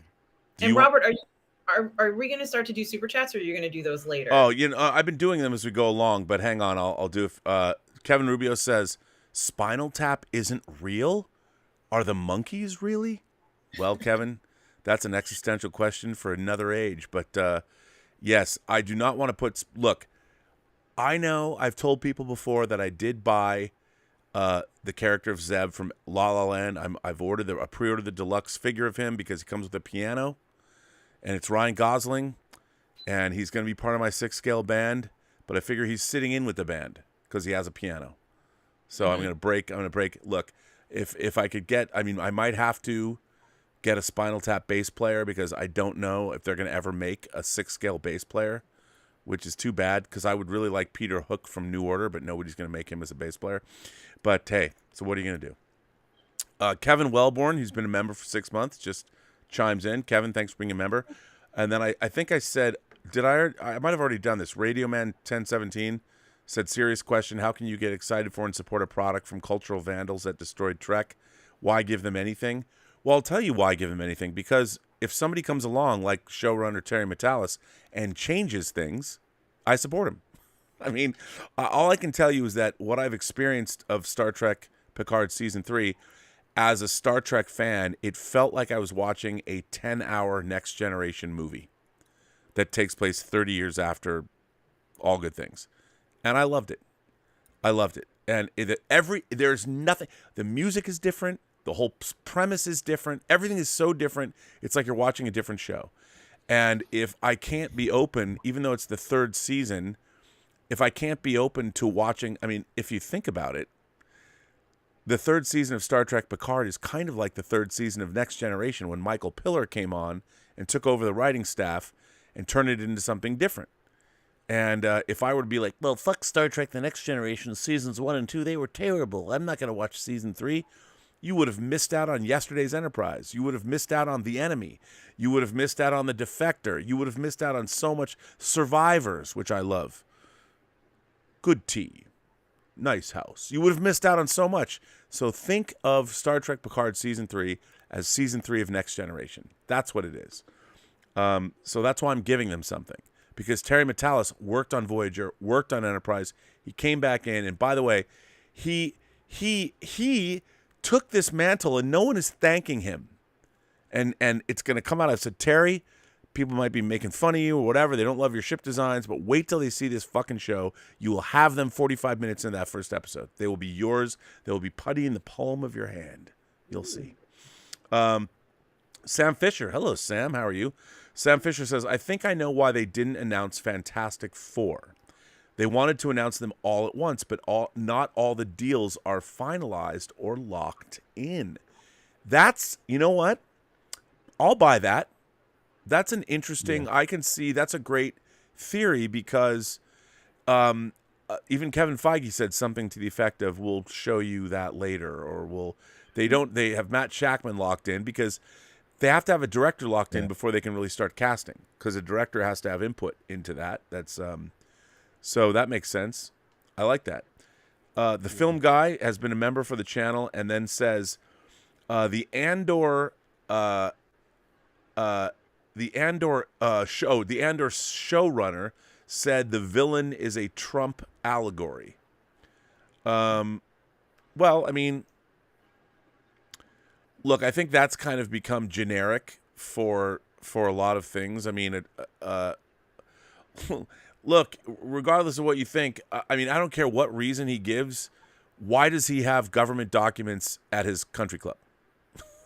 I mean, I don't know why. And if some of that stuff is true, like there's foreign nuclear capability paperwork there, I mean, it's you know, and I think what's Yeah. I mean, villains have always had they've always been analogous to real figures. That's always been something storytellers have done since time immemorial. And the fact that you're going to have a leader, a president that's divisive, I mean, whatever your politics is, I mean, even if you're a Republican, if you're a Democrat, what I find really interesting is like Abraham Lincoln was a Republican. And I would put up any speech Trump has given to a speech Lincoln gave. Let's compare and contrast the Republican Party now. Mm-hmm. You know, whatever your politics is, I don't think anyone can say that Donald Trump was one of the great minds that the Republican Party has turned out, whether you're political or not. And I think that the idea of where Trump came from. I mean, Trump is a TV star. He is a child of the media. And if you go back, what's really interesting is if you go back in the 80s and you look at Trump's appearances on television, because there were a lot when he did he's really articulate and charming. And he's you can see he's got a lot of charisma. And it's there's no denying that he had this star quality to him. And I don't think that it aged well, but he definitely had it, and he's somebody that has undeniable appeal to a lot of people. And one of the things I think the problem that in this country we have is that we want to vilify people and turn it tribal, and it's us against them. We need to defeat this team or this evil, and it's like, but Trump had a lot of support. Do you call your fellow Americans evil because they supported somebody? We have to stop that kind of thinking. And so I would say that it's unfortunate. The showrunner said the villain is a Trump allegory. An allegory for what? You know, I mean, I would ask that. I think it's problematic to continue to vilify Donald Trump. And look, I am no fan of Donald Trump. I'll say this right away. But vilifying a man that he was the president of the United States. And if you think about it, the vilification of Trump is to vilify our political process. It's to vilify our leader. Now, you don't have to like leaders. I mean, I understand that. But he was elected. He might not have won the popular vote, but he got the Electoral College, and he was elected president of the United States. And so every time, if all of us are just going to write the guy off, we're writing off our system. And I think that there's something, I can't believe I just said that, but I do believe that. I mean, I do. And it's frustrating. It's like, okay, we get it. We get Donald Trump is who he is and all that. He might have I don't know why he took government documents to his country club, all that, and everything he's done. He's an unscrupulous businessman. He has been since the 80s. He doesn't pay his contractors, all the things that he's done that are well documented, but he was elected. But, you know, I mean, I can see that. Maybe that's the danger. But it's not like the Star Wars universe is they've never had allegory before. Hello, Nazi Germany. There are stormtroopers in the Star Wars universe. You know what those were an allegory for? Nothing. They were stormtroopers, just like the Nazis had. I mean, even the uniforms, the jackbooted thugs of the Imperial. I mean, every Imperial officer was a Nazi, Goering or Himmler, or take your pick. Their uniforms look like them too. Absolutely. I mean, their war machine was the Nazi war machine. That's what they were. They just were able to build their V2 rockets and their atomic bombs in the shape of the Death Star. So, Tom Jr. Jackson says the gang is back. Rob, is there a member call coming next week? we're gonna have a member call. Okay. And Mikey Lito says, "Did I send in my greeting too early? The U.S. Open, New York City." He had a tennis. He had a tennis super chat about the U.S. Open. He was one of the first super chats tonight. Oh, he did. Yes. Wow, he did. it did not show up. The first one that showed up was I didn't see that. Well, Mikey, I didn't see that, and I don't know why it didn't show up in the viewer. You know what? It might have before I got here. You might have sent it before I got here, so it doesn't He did show send up. it before you got there, I believe. Oh, so I apologize. I didn't see it. What do you know what it said? It said, "Hello, everyone," and then he had said something about he and I watching tennis this week. There's been so many fantastic tennis matches, and that's all I remember. And you're right, Mike Alito. There have been a lot of fantastic tennis matches, but this, like I said, this week around Thursday, everything got overshadowed by, unfortunately, Queen Elizabeth's passing. So I didn't get a chance to watch as much as what I would have liked to. But yes, you're right. Okay, we have a 12-part tip about Willow. And now before I read it, I didn't want to skip over this, but they showed a new Willow teaser, and I'll flat out say it looked pretty fucking good. Yes. Did you guys? What did you think, Lael? Are you a Willow fan? Oh yeah, oh hell yeah, I'm a Willow fan, bro. I'm a Willow Mad Mardigan fan. Mad Mardigan all the way. I definitely wish Val Kilmer was back. You know, it would be dope if he was back. Maybe he is, and we just don't know it. But again, I've heard things to that effect. Yeah, I wish he was. I mean, because again, I'm super excited about the show. I mean, again, it just looks good. Yeah, it does. I thought the trailer looked. I'll tell you one thing: it looked a lot more entertaining than Rings of Power. And I don't mean to be one of these Rings of Power bandwagon. Let's slam the shit, but I think Rings of Power is very misbegotten, as we've talked about. Yeah, I'm. The thing is, like I said, I'm really, when it comes to Rings of Power, like I like to. For me, I'm reserving my comments about the show until I've watched the entire thing, because 100%. I need to kind of pace myself and see it the way I want to see it. The way I think I want to see if they're going to tell the story the way I think they're trying to tell it. But I just want to reserve it until then. You know what I mean? Just to kind of wait and see what they're going to do with it. Same as what I'm actually even doing for, you know what I mean? House of Dragons. I'm reserving like my initial thoughts towards it until we see the full season fleshed out, even though I think it's incredible. Yeah. And I think that there's high points with both. With Willow, I'm like, I'm a Willow fan. I always have been. Again, like I don't know. I don't think John Williams touched the score on this one at all. I don't think he did. Unless on some form, but I wish he did. I definitely wish he did, man, because definitely I'll definitely be there, man. Well, yeah, I mean, James Horner did the score for Willow, the original Willow. So it wasn't. Yeah. What? There you go. And of course he's passed away. I don't know who did. So passed away. I don't know who's actually the score for this one, but I know that we're going to actually have some interpretation for what it basically sounds like. I love that theme. Dun dun dun dun dun dun dun dun dun dun dun dun. And it's crazy that we got Flash from Spider-Man from the Spider-Man Far From Home, No Way Home, and all that. He's actually in the movie and the show as well. Yeah, I mean, so it's funny.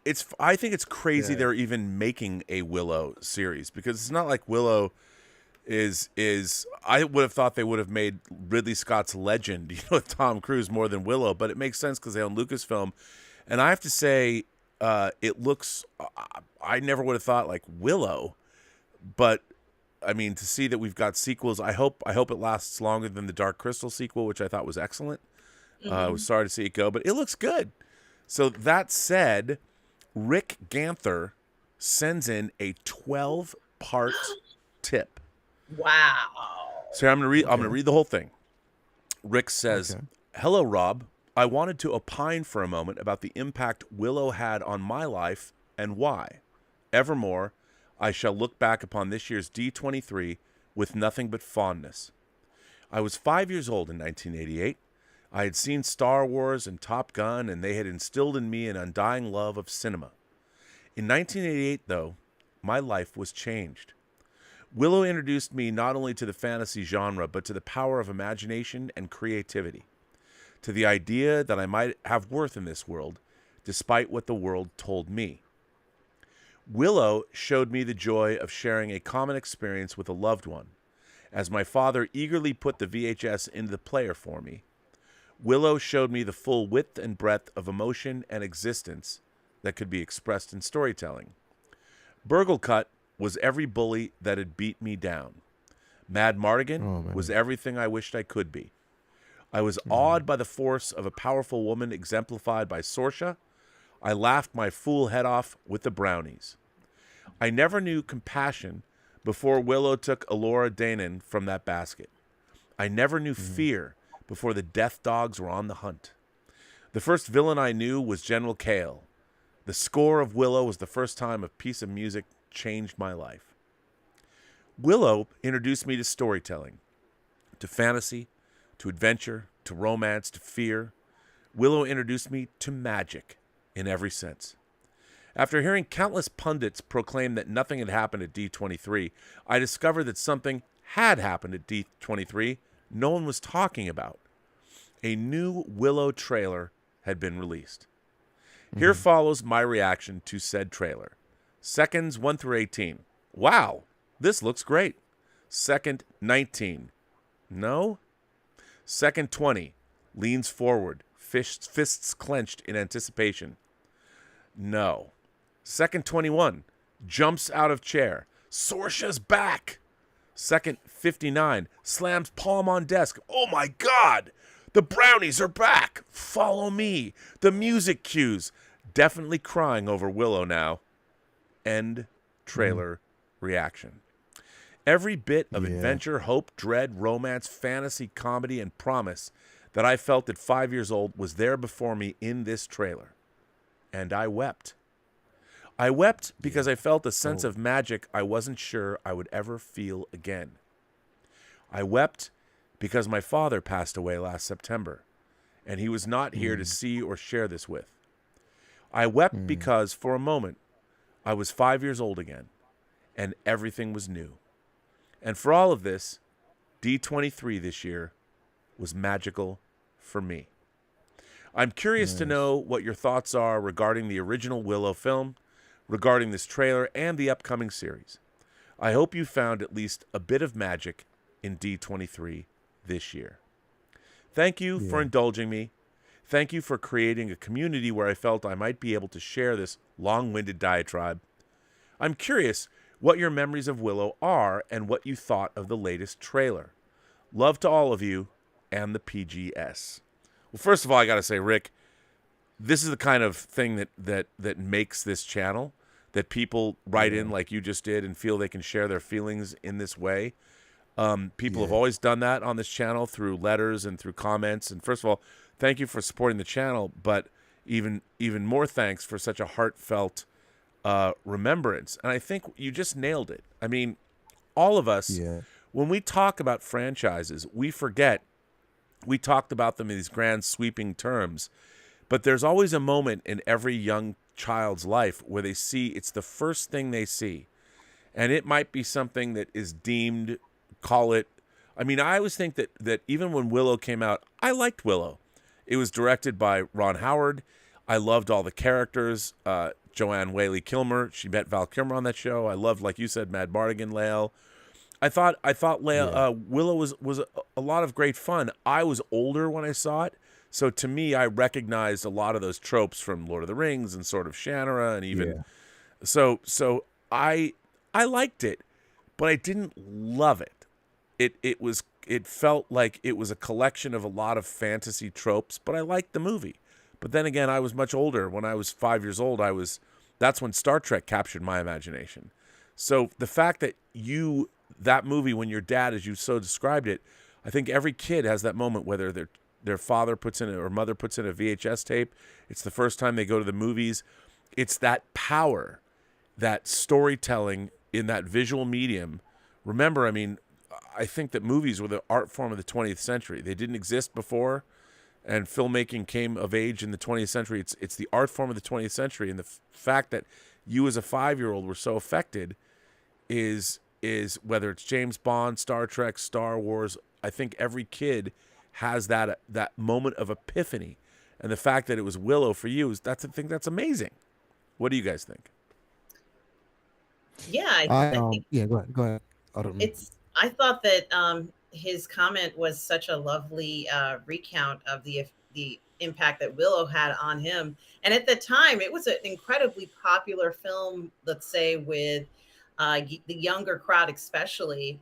I still can't forget the scene where he, let's say the evil sorcerer lady wants to take the baby and he says, I'm going to put her in a place where evil cannot harm her. Of course, I'm paraphrasing. And he does it. And the sorcerer, he just tricks her. And it seems so real. And then, of course, to find out later on, it was just a magic trick. I thought that was incredibly clever and fun. And there was a lot of playfulness in the story in a world that was very cruel to Willow. Yeah.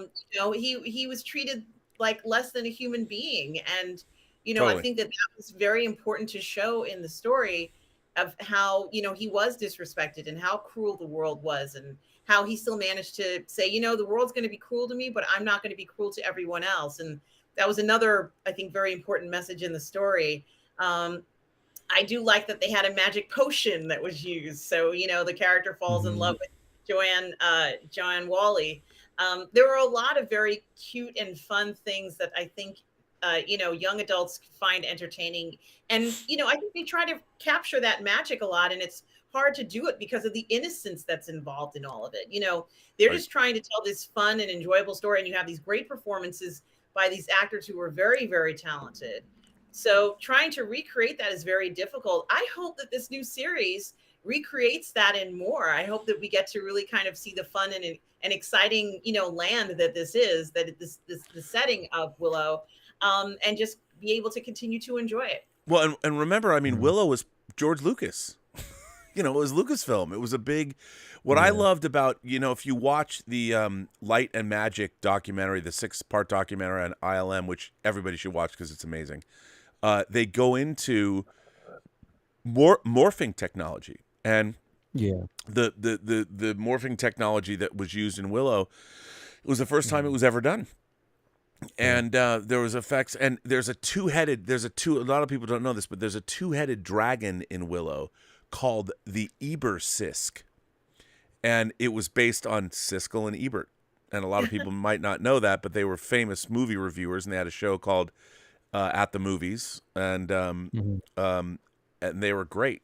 And they both have passed away now, but the fact that they made a monster called an Eber-Sisk. And by the way, you can there were Willow toys. You can buy an Eber-Sisk toy. I've never owned one. I've always wanted to get one. Apparently it's got like this weird mossy stuff on it that doesn't age well, but I'd love to get an Eber-Sisk. But yeah, I think Willow looked good. And it's funny, Rick is correct. The funny thing is everyone is writing off Willow. But I think that that trailer where I don't know if you've seen, it's not really a trailer. It's a scene on the set of Willow where Willow goes around and talks to all of his fellow performers. It's pretty funny. It's like right out of Ricky Gervais, or like his show. What was it? He was in Extras, wasn't he? Or he did the show where what's his name? What's the guy who plays Willow? He starred in that. Hold on. Why am I drawing a blank? I'm drawing a blank right now too. Give me a second. Somebody out in the chat is going to probably say it before I think about it. Warwick Davis. There you go. So Warwick Davis, because he was it on Extras, or he was on the show where he's represented by Ricky Gervais as his agent or whatever. He's great. He's a really deft comedic performer, and I think that I love the fact that they brought him back. It's so weird. Like, there's been all this, like, everyone wants to recycle IP, but now we live in a world where Tom Cruise gets to come back and play Maverick. Eddie Murphy is shooting Axel Foley right now, Beverly Hills Cop 4. And it's like Beverly Hills Cop came out 38 years ago. Mm-hmm. So is you're watching Taggart and Rosewood on set, and they're like, Judd Nelson's like wearing, or not Judd, yeah, Judd Nelson or Judge Reinhold. Judge Reinhold's wearing clearly a wig, trying to look like. I mean, how old is he now? Like 80? Yeah. It's so weird that they're doing. Now look, I love think the soundtrack of that movie as well. Beverly Hills Cop is, I think, the pinnacle of 80s action comedy. I think, like a lot of other movies, I think the original Beverly Hills Cop is a perfect movie that talk about the straight razor of tone, because it starts out, even though it's comedic, it's situationally comedic. And of course, Eddie Murphy is obviously a deaf comedian, but if you watch the beginning of that movie when he's undercover and trying to buy those cigarettes, you see that's a federal tax stamp. You can't get any cleaner than that. These are very popular cigarettes with the children. And then of course there's that great action scene with the semi truck, and they're playing Neutron Dance and all that. It's comedic, but this semi truck is really smashing. There's no CG. It's smashing through the. It's a great film. It's one of my favorite films of the 80s.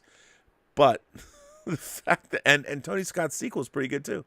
But the fact that they're making Beverly Hills Cop Axel Foley now, and I love Dolomite Is My Name. I thought it was a return to form for Eddie Murphy. I didn't love Coming to America too, but I mean, we're seeing these movies, and Willow, like Top Gun Maverick, these 80s franchises, they're coming back. Dark Crystal, Maverick, Willow, Beverly Hills Cop. The one I want the most is Tom Cruise starring in Riskier Business, because Risky Business is one of I would love to see. But isn't it crazy that we're getting like Willow? Is it crazy that we're getting Willow? Is it? No, I think it's crazy. I think it's perfect. I mean, here's the thing, like when because you said something very important. You said that, everybody is writing off a Willow, which basically it says so much about the character, because Willow in the film was written off, as a joke, more of a gesture than he was a wizard. You know what I mean? And the story of Willow is family, it's determination, it's persevering at the most lowest point and proving people wrong. It's hope, and how one person can make a difference, no matter what size, color, creed, whatever you are, how you can make a difference. And that was the importance of that film. You know what I mean? It was something that was not just for, more of an adventure, it was more so one of those films where it was to bridge the gap between, family and just, whenever you're that type of person, and anybody who's been bullied and made to think that they were less than, it's one of those movies where, like I said, the underdog comes out on top, and, proves that he actually has worth and value, and how you can actually have a, like a scoundrel, that Mad Morgan was, what I mean, who was, even him was written off and, vilified in the very beginning, how he becomes, the person who he's supposed to be, finding himself and his value. So that's what this show was. It's like being written off as an underdog, but proving who you are. And I think that that's the way we're supposed, like, people will look at it and say, you know what, this show, whatever. But once you watch it, I think it's going to be great. I think it's going to be good. Me, myself, like I said, I'm a Willow fan. I loved it.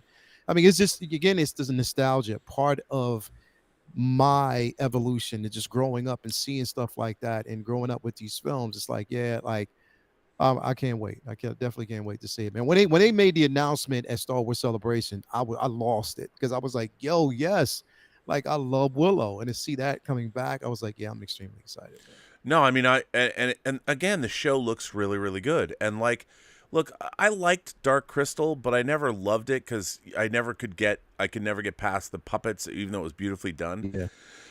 But I thought the new series was gorgeous, and I really, really liked it. And I understand that the problem is with Dark Crystal and with Willow too, and I can only say Willow has never been given reverential treatment by. Yeah. It's not on physical media. I mean, it's on physical media, but it's never been, well, here's a special edition of Willow coming out in 4K. Maybe we'll get that now, but Willow is not a film. I think people like Willow, and there's a whole cult of people that we all like Willow, but no one ever loved Willow. We always remember Mad Mardigan, mostly because of his name, and Val Kilmer, and that was when Val Kilmer was at the peak of his powers, and you had the Snow White witch, and it's Queen Bavmorda, right? Is that her name? Bavmorda, and that's really awesome. And there's all this great stuff in Willow, But ultimately, you know what the problem with Willow is? It's not cool. Willow is not cool. Willow is it's good, but it's not cool enough. It's not cool enough for school. And I think that was its problem. It was sweet. Willow was very sweet, and it had its heart in the right place, and everybody is reverential and it was beautifully made, but it's not cool because it doesn't have enough of an edge. It needed more electric guitar.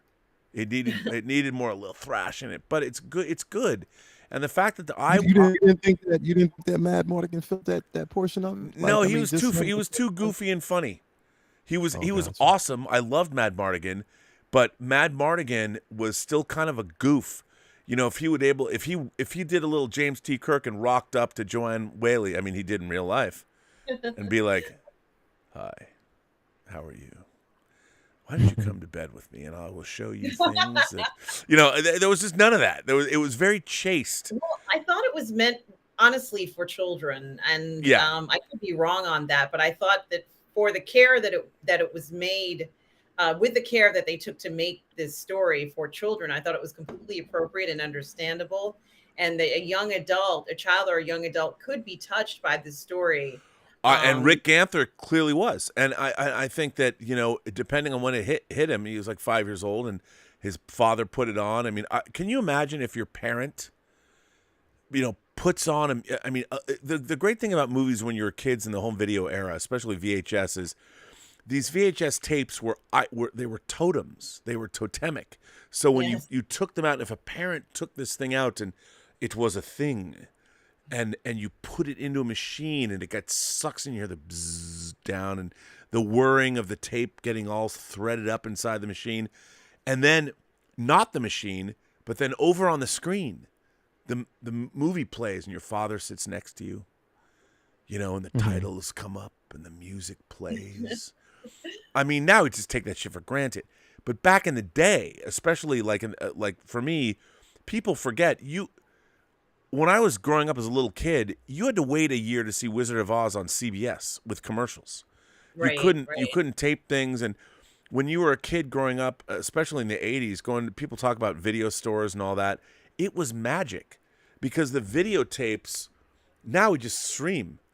But when you had a tape that had a movie in it, it was something it was like you were a courier for a company during wartime. You know, you were given the papers and you had to take them from one place to another. But in this case, it was imagination and it was storytelling, and you went and picked it out at a store, and you know, you brought it home and it's in a box and you have to open it up and put it into a thing, and there was a whole ritual behind it. You sat down and you weren't going to get up and go to the bathroom. It was like, I'm going to pause it, stream. I mean, you could. But when you watched a movie, even on VHS, as shitty as the image looked, you were like, "Oh my god!" Like, Yes, I brought Willow home and put it. And Rick summed it up in that beautiful post. I mean, and it was your father who did it. You know, you're a kid, you don't even know there's video, you don't even get the concept. But it's your father. He says, "Son, Ricky, I have something I want to show you." And your father, he brings you down and probably made popcorn and sits you down and then puts this thing in. So the power comes from your dad. You don't know yet that he rented it from a video store or whatever. Your dad wields the power of the film. And he's decided, and he's put this thing in. Let me show you, Ricky, the power of Willow. I mean, come on. How great is that? What a great remembrance he sent in. So I like that. It's good. Neil says, Rob, do they not make a Sting action figure for your bass player in the band? Fuck, I'd love that. Please make Sting. I would love they would make Sting. The Waltman, here's a good one. Lael, I don't know. The Waltman 4 says, have you heard of Sabaton? Oh, I have. Sabaton before. A Swedish metal band with songs based on historical events and people, like the Red Baron of World War I, the Winged Hussars of the Siege of Vienna, and To Hell and Back, a tribute to Audie Murphy. I have heard of this band. I've heard songs of them, but I don't know them by rote or anything. Yes. The Waltman sent me a chat on Friday while I was on Midnight's Edge and asked about Sabaton. And he's actually asked about Sabaton a lot of times.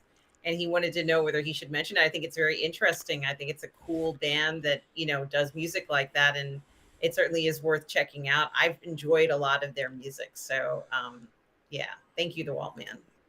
Thank you, Waltman. Now, here's something interesting no one's touched on. Our friend Superhero Displays says, "Hail, Holy Trinity. Greetings from a very somber Britain.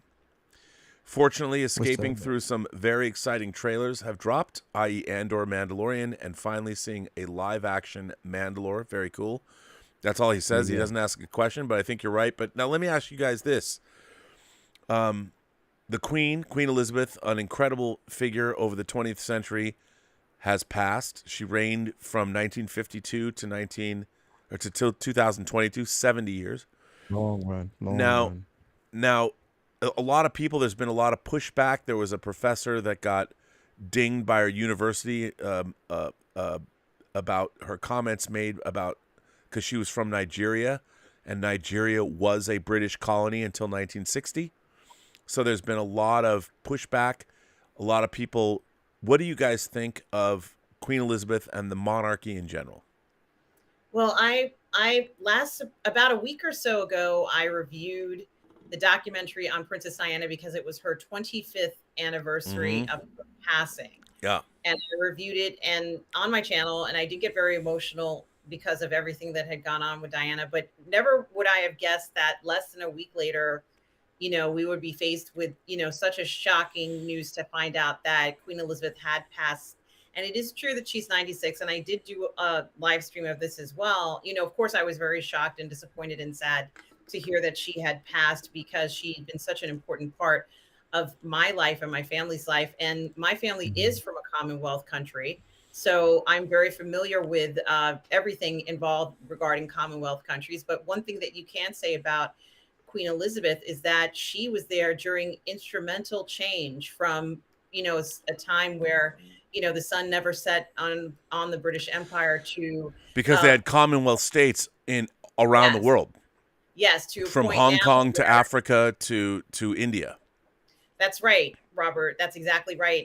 And she saw the empire from that point, more or less, to a point where, so many countries are now independent, but still have a connection with the British Empire. And honestly, she's been so steadfast and true, and a definition of what it means, I believe, to be British, or to have, honestly, as a role model, as a female role model, as a leader, she's been exemplary. Especially coming out of World War II. Especially coming out of World War II. She's dealt with real life problems. We've seen these real life problems with her family. And she's persevered on and always, more or less stuck by them as best as she could. She's not a perfect person, but she has let people, essentially just have their opinions about her. And I think that for her main thing was family first and then the nation. I think that she, really taught people to have pride in their own country, meaning that if you're British or if you are from a Commonwealth nation like we are, just to have pride in what you've accomplished. The world is not an easy place to live in, but, if anything, she's taught us that, you can persevere and still overcome difficulties. Life is not smooth. And certainly this past century, that she's been alive pretty much has not been a smooth and easy time for a lot of countries. But, we're still here. All these countries are still here. And despite the differences that have occurred, we're the better for it by still persevering and continuing on. I think that she was a remarkable lady for all her accomplishments. I don't think we're ever going to see anyone else like this in a very, very, very long time. Certainly not in my lifetime. I hope she rests in peace. And I wish King Charles all of the best. Lael, what do you think? Do you have any thoughts on the British monarchy? Here's the thing. Like I said, I mean, for me, I look at one key important factor is the simple fact that, United States, we know this back basically through history that we, fought to have our independence from England. From England, from that monarchy. The British monarchy, as we know, began in 1603. 1603, right? So when you think about that, right? I think about that, and I think of what you see from, how embracing of inclusivity it is over there now, as opposed to what we're experiencing right here Yep. in the United States at this very moment. You know what I mean? So when I look at it, I'm like, you know what? Somebody's doing and has done something right. You know what I mean? So again, this would be my second time in April going over to London and going over to in Europe and being in Europe to kind of like experience. And the thing is, it's always been a welcoming experience for me. Because Europe loves everyone. Exactly, loves everyone. Even living in Australia for like 13 years of like 12 13 years of my life. You know what I mean? And then coming back and the things that I experienced, you can tell there was pride in that. Pride in the simple fact that it was a very diverse country, a very diverse experience. And the monarchy, it was family oriented. You know what I mean? There were certain things here. I mean, look, we know what went down a few years back, everything with the family and, how things back and forth it was. I look at it like, what, that happens here. That happens here every day. That happens with every family. Yeah. There's always going to be those trials. So, I mean, without really knowing what goes on and what went on, I can't really comment on those things. All I can comment on is the simple fact that she's been a figurehead for years, central part of growth, achievement. And you know what I mean? Definitely she'll be missed. You know what I mean? There's what the son was named King today? Was that or yes, something like that? So again, I mean, we see these Charles things, we hear about it. Charles III, exactly. So there's a lot to be, talked about, and that's going to be talked about. We're going to see more documentaries on the family, her definitely. But again, I mean, I just hope that the stories that are told are of the success, of the simple fact of her influence on change and certain things and how it actually happens. Well, so yeah. And she oversaw the divestment of the monarchy from the Commonwealth. I mean, and under her reign, so many countries saw independence. And I see a lot of people. I mean, what's so weird, what I really can't stand about modern discourse is its lack of historical perspective. And there's been a lot of people coming after, here's the thing. For better or for worse, the idea of actual kings and queens and monarchy are part of antiquity for the modern age. The fact that there's countries that still have kings and queens and princes and all that, because we don't understand. I mean, this monarchy began, at the beginning of the 1600s. It's endured for hundreds of years. And because we can't even fathom in America what kings and queens. One of my favorite things in a movie is in Clint Eastwood's Unforgiven, where Richard Harris comes. You think he's this celebrated. He has this great monologue on the train where he's talking about the difference between a president and a king, or the queen. Yeah. Like no one's going to assassinate a queen. But a president, you can always fire a gun at a president, but no one's going to assassinate a queen. And we in America, we have no understanding of monarchy at all because we've never had. We broke free of it hundreds of years ago, and Americans today, especially young people, their sense of history, they don't give a fuck about what happened 10 years ago, much less 20 or 30 years ago, much less 400. And this is not a slam on young people. It's just a fact. You guys don't give a fuck. You won't even watch movies before 1990. Give me a break. So not to, but it is a problem. One of our great problems in America is a lack of historical perspective. All these performance activists and everybody that wants to bitch and moan and complain about their lives when they talk about activism, you need to take into consideration the British monarchy has been around for hundreds of years. You can't just decide, you can't just approach it like, well, I want things to be the way they are right now. Make them the way they are. I'm like, bro, so when Princess Diana died, here's the thing that I remember the most about Queen Elizabeth. Obviously, when Princess Diana died, she kept quiet, and she was heavily criticized because she wasn't coming out and saying anything. Obviously, it was probably hugely embarrassing for her. Her son lost his wife. I mean, half of her kids and everybody, the British monarchy was a mess at the time that Diana died. Yeah. And she had not said anything, and she was being criticized, and people were dragging her. I mean, this is a woman, keep calm and carry on. She was one of the people that her steadfast strength got Britain. I mean, watch The Crown seasons 1 and 2. Yes, And absolutely. I mean, my God, you'll. But so here's the thing: when Princess Diana's body, I guess, was being, she was going to lie in state. It was their thing. I mean, the whole British monarchy, the whole Britain. Turns out, Princess Diana was a fucking superhero. She was Wonder Woman to the British people. Yeah. And no one had said any. Queen Elizabeth was getting dragged. She hadn't. When Princess Diana's coffin passed by her, she bowed. Now, people are like, "What?" That's a big deal for the Queen of The England. fucking Queen of England does. Everyone bows to the Queen of England. And when she stepped out, she didn't say shit. She bowed. When she bowed, that was like, whoa. I mean, everyone's probably thinking this is ridiculous, Rob. What is that? But in terms of protocol, and that's the Brits, it's all about protocol and all that. When she bowed, that was a statement that went around the world. I mean, and that's why people loved her. I mean, she was a woman. I mean, all the bullshit, gossipy crap that she had to navigate the last 40 years. I mean, she's like, I came of age during fucking World War II, during the Nazis were bombing London on a nightly basis during the Blitz. And I was there. My father was there. I mean, there was the previous king abdicated his throne to take off. You can see it in The Crown, that whole story. I mean when Queen Elizabeth had to handle the situation with her sister Margaret Rose and her marriage, most women don't have to be concerned about who their sister marries. That's not something anybody has to really be concerned about. Right. But they're constantly under the microscope. Every action that they take as to who they think is appropriate, someone shouldn't marry. Things were very different in 1950 when she became the monarch. And she wasn't even supposed to. She wasn't 52. in the long succession. Right. And for her to have to deal with things like that seem unfathomable today. It was a completely different world in 1950 in the United Kingdom and the United States.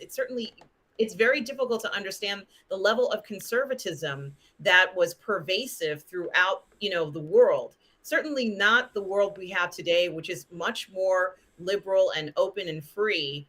This notion of our ability to kind of go wherever we want, whenever we want, was not necessarily the norm in 1950. I really wish that I think the great the thing that I hate about our modern age is the lack of education and understanding of history that so many people who are on social media and all their bitching and moaning and complaining and screaming and yelling, they don't know history.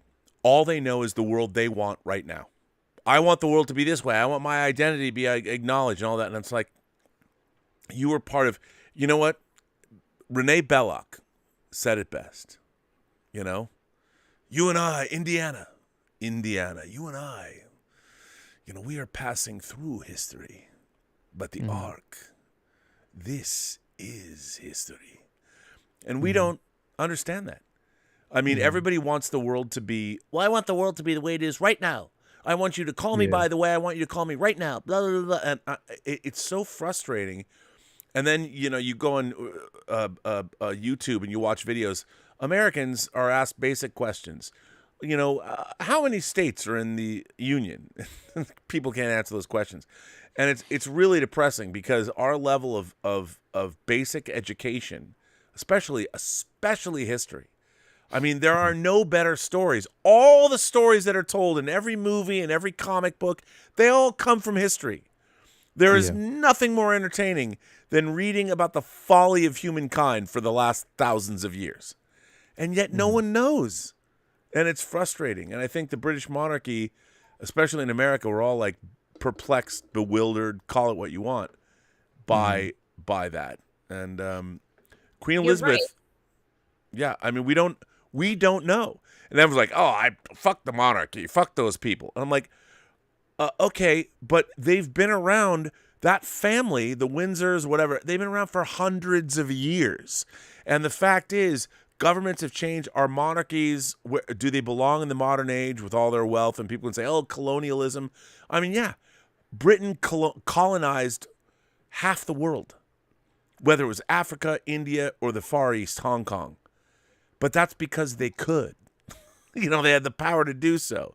So are you going to go back into history and go, oh, all of the history is a horrible, awful a litany of human atrocities against other human beings? And you can't necessarily right the wrongs. You can't necessarily do that. It's something never that right the wrongs. I think that it has been expressed by many people, but it's not necessarily something you can do in an even process where it feels that way. It just is. It's almost impossible to do it. But Olivia Colman and I think Claire Foy play Queen Elizabeth in The Crown. Yeah. And Matt Smith is one of the actors who plays Prince Philip in The Crown.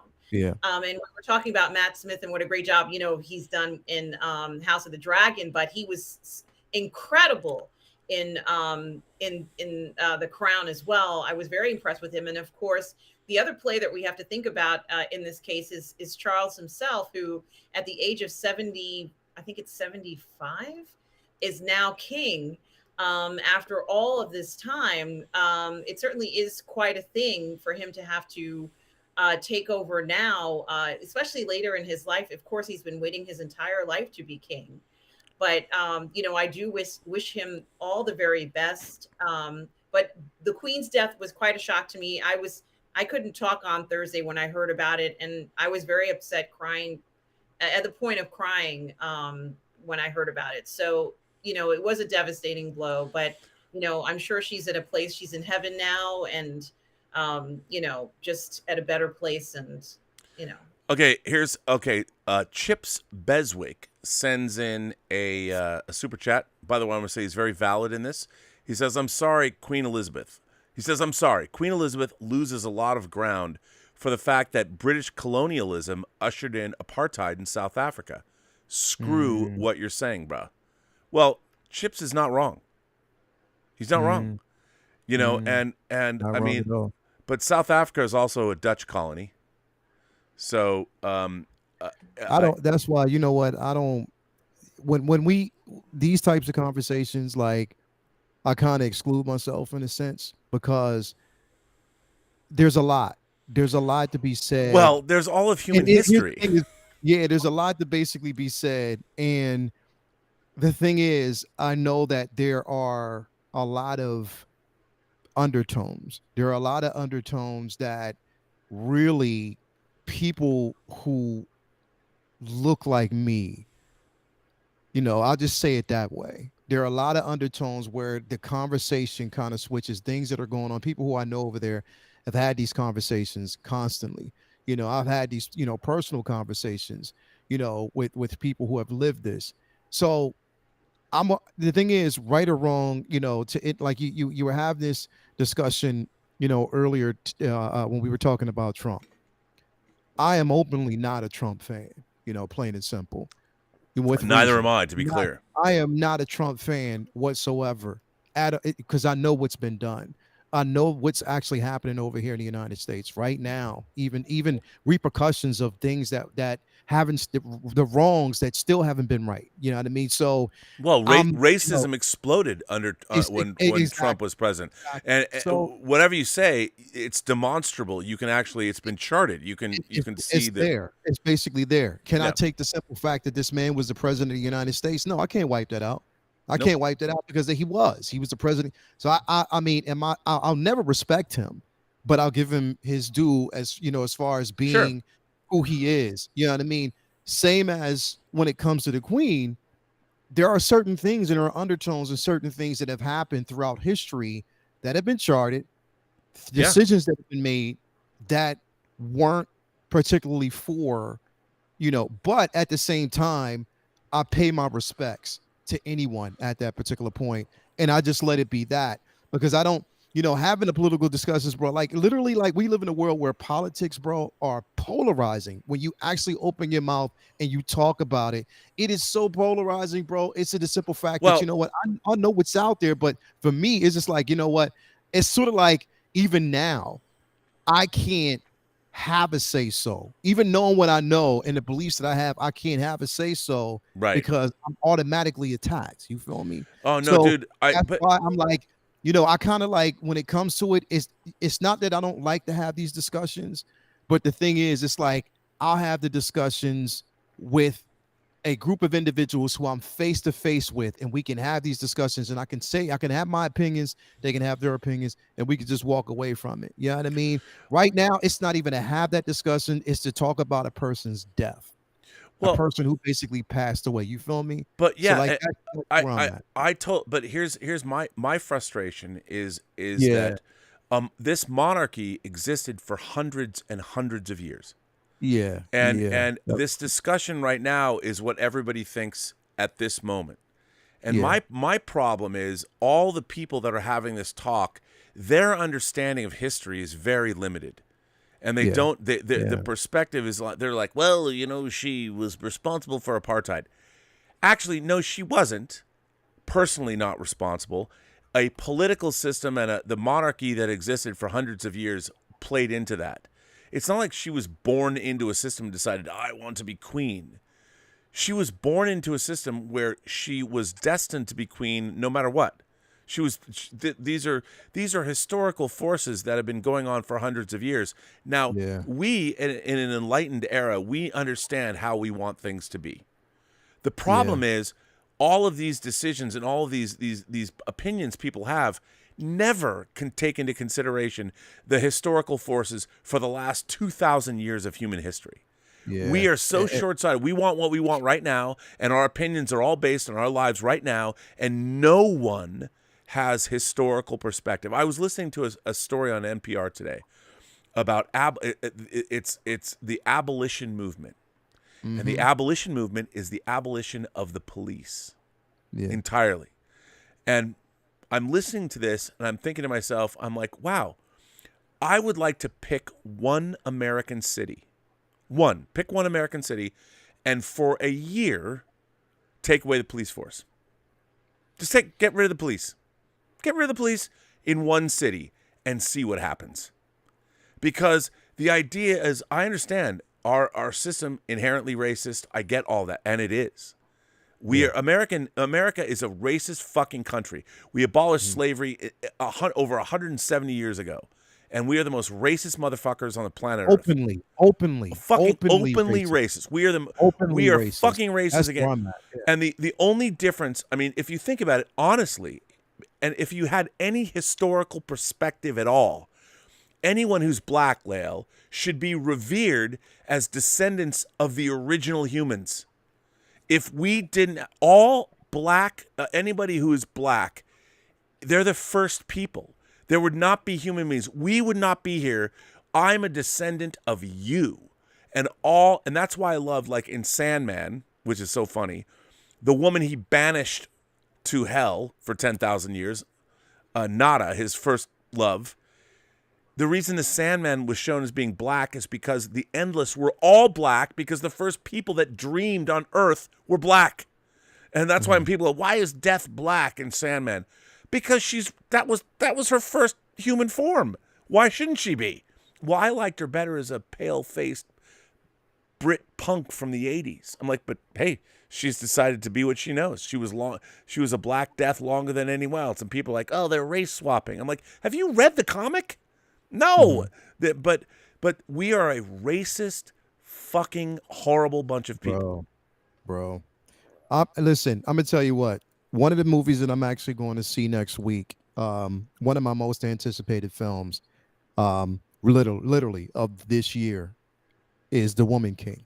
Dude, one of my most anticipated. How good does films. that look? It looks incredible. It looks incredible to the point where it's me and a group of individuals. It's going to be a total of 43 of us in this film. Okay, that we're going. Hang on a as second. A group. What are you going to wear? Come on, you got Latoya T's gonna come up with some African stuff. We're going all out. We're going all out because that's just the way the function is going to be. It's going to be a full out function. So we are going all out for this. Okay, if I could ask you to do this, you don't even have to cut it together. Just take a bunch of random video. Everybody go. I plan on it. I'll cut it together. I would love to show it and open on Midnight Music. Because man, that's a fucking event, dude. I plan on it. It's going to be an amazing event, and I want to see that movie because it is historical. It's an event. Now, they might change up certain things, but it is historical, and it is a story to be told. But the thing is, there's hardly anyone talking about it. You feel me? Like that's the thing. And when I Well, mentioned did you it, see that I video of think, the girl I think there's hardly training? anybody talking about it because it's a thorny topic. Yeah, exactly. And there's hardly anybody that wants to really have a conversation about it. I tried, and here's the thing. I had the conversation about it the other day. And then the topic of racism came up, right? So when that came up and I had my thoughts on it, it was almost like I was told to turn a blind eye, to act like it doesn't exist. Come on, really? Literally. And Well, I'm like, okay. Go ahead. I thought people were not interested in it because the Dahomey were the ones responsible for selling African slaves to the Europeans. And because of this, no one wants to talk about that in history. See, anything that. But that's my point. That's my entire point. Nobody wants. It's like no one talks about the fact that there were more Africans sold to the Middle East than there were to the Americas. But nobody knows about that because all of the slaves that were sold to the Middle East were fucking castrated, so they couldn't procreate. So there was no large black community in the Middle East. People don't talk about that either, and because they don't know. But here's the thing: these are groups. They had to do what they did. I mean, they got to make money too. When you're living in Africa at that time, no one thought to themselves, "Well, I mean, there's black racism." No, because the only people in Africa were black, and other people are coming from Europeans. Going, "Well, we give you some money." Like, are we going to condemn them? But do you see how even polarizing that is? Because that's the first thing that comes up. Yeah, it's because people, and that's the problem, is that people were looking for reasons to blast that over, or to put that over the narrative, bro, over what the story is, what story they're trying to tell. But and that's what the thing is, it's like, yo, when I hear that, and when I was told that, I was like, wow, okay. See, this is one of the reasons why, again, like we have become, and I don't want to say I take the word toxic away from it. Because I'm tired of hearing that. Sure. I put in polarizing. Literally, I just replay because it's in your face. It is in your face, is right there. But if I'm told, and if I'm made to think that it doesn't exist, and if I'm told that it doesn't exist, that's where the problem lies, bro. And that's when I check out. Like I just check out because it's like people just don't understand it. They don't get it. Well, they don't really get it because they don't know history. And I also think that maybe there are a lot of people who are just generally not interested in history. They want to be entertained, but they don't want to be taught something that's historical necessarily. Yeah. They want it to be a fantasy. Yeah, well, history doesn't. No one's in America today. No one's narrative is supported by history. Yeah. None. No one's narrative, because history is it's difficult. It's multifaceted, and no one wants to think about it. They only want to think about what they want right now. And this is again part of our educational system. The idea of critical thinking has been almost completely eradicated from our public school systems, and it's really frustrating. And the funny thing is, this movie, if you go in and look at the history of this actual nation, I mean, this is a real thing. The Woman King is about a real place, a real time, real people. And it is not one-sided. It is multifaceted. And I would think when a movie like this comes out, I would have thought it would have inspired a lot of historical inquiry. That's what libraries are for. That's what the internet is for. Yeah. And what I can't stand about a lot of our political discourse online is it's monumentally uninformed. There's a lot of people that are just willfully stupid that have not looked into history, because history is always not black and white. It's always multifaceted, and you learn things that you didn't know, and it's extraordinary. Now, I want to see some kick-ass women taking names and busting heads. Okay, they were called, let's say Amazonians by the Europeans. I mean, it's the real Dora Milaje. So if you're an MCU fan, I mean, here's where it comes from. Impressive that they would be called Amazonians, should give anyone an idea of how impressive these women were. And, they almost didn't have a choice but to form these groups, because most of the men had been killed in wars that they were fighting. And they took up arms to fight. And even when they were told not to do it. And even basically when some, bore children, You know what I mean? At that time, like Yeah. they gave, you know, children at that time, like that the place was to be the mother, but to bear arms, you know, even, you know, having child or you know, or not being the woman to bear child to extend the legacy was something that was looked at, and they didn't have a choice at that point. They didn't. You know what I mean? And to do it, you know, it was incredible. It's such an incredible story, bro. Like it really, really is if you follow it. But again, it's historical. You're right. People don't go back. No. And they don't read, and they don't like history. Like, I mean, being like, when I hear the word historian that attached to any person, I'm like, you know what? That's the person I want to sit beside and have a full-fledged conversation about, conversation with, and talk about life in general. I want to learn. And a lot of people should be that way. But again, like I said, Rob, one of the biggest things that have forced people, you know what? One of the biggest things that has forced stupidity is this thing that I'm holding in my hand. Oh, the digital world that we live in, people don't want to actually go out and learn certain things because it's all at the fingertips, and it makes people lazy, bro. Oh, dude, it really everybody. And you know what's so funny? Lazy, bro. History is so fucking interesting. It's dope. I mean, dope. when you really realize what's going on, I mean, what I can't stand people like, oh, the British monarchy. I'm like, okay, I get it, but during Queen Elizabeth's reign, she decolonized more places.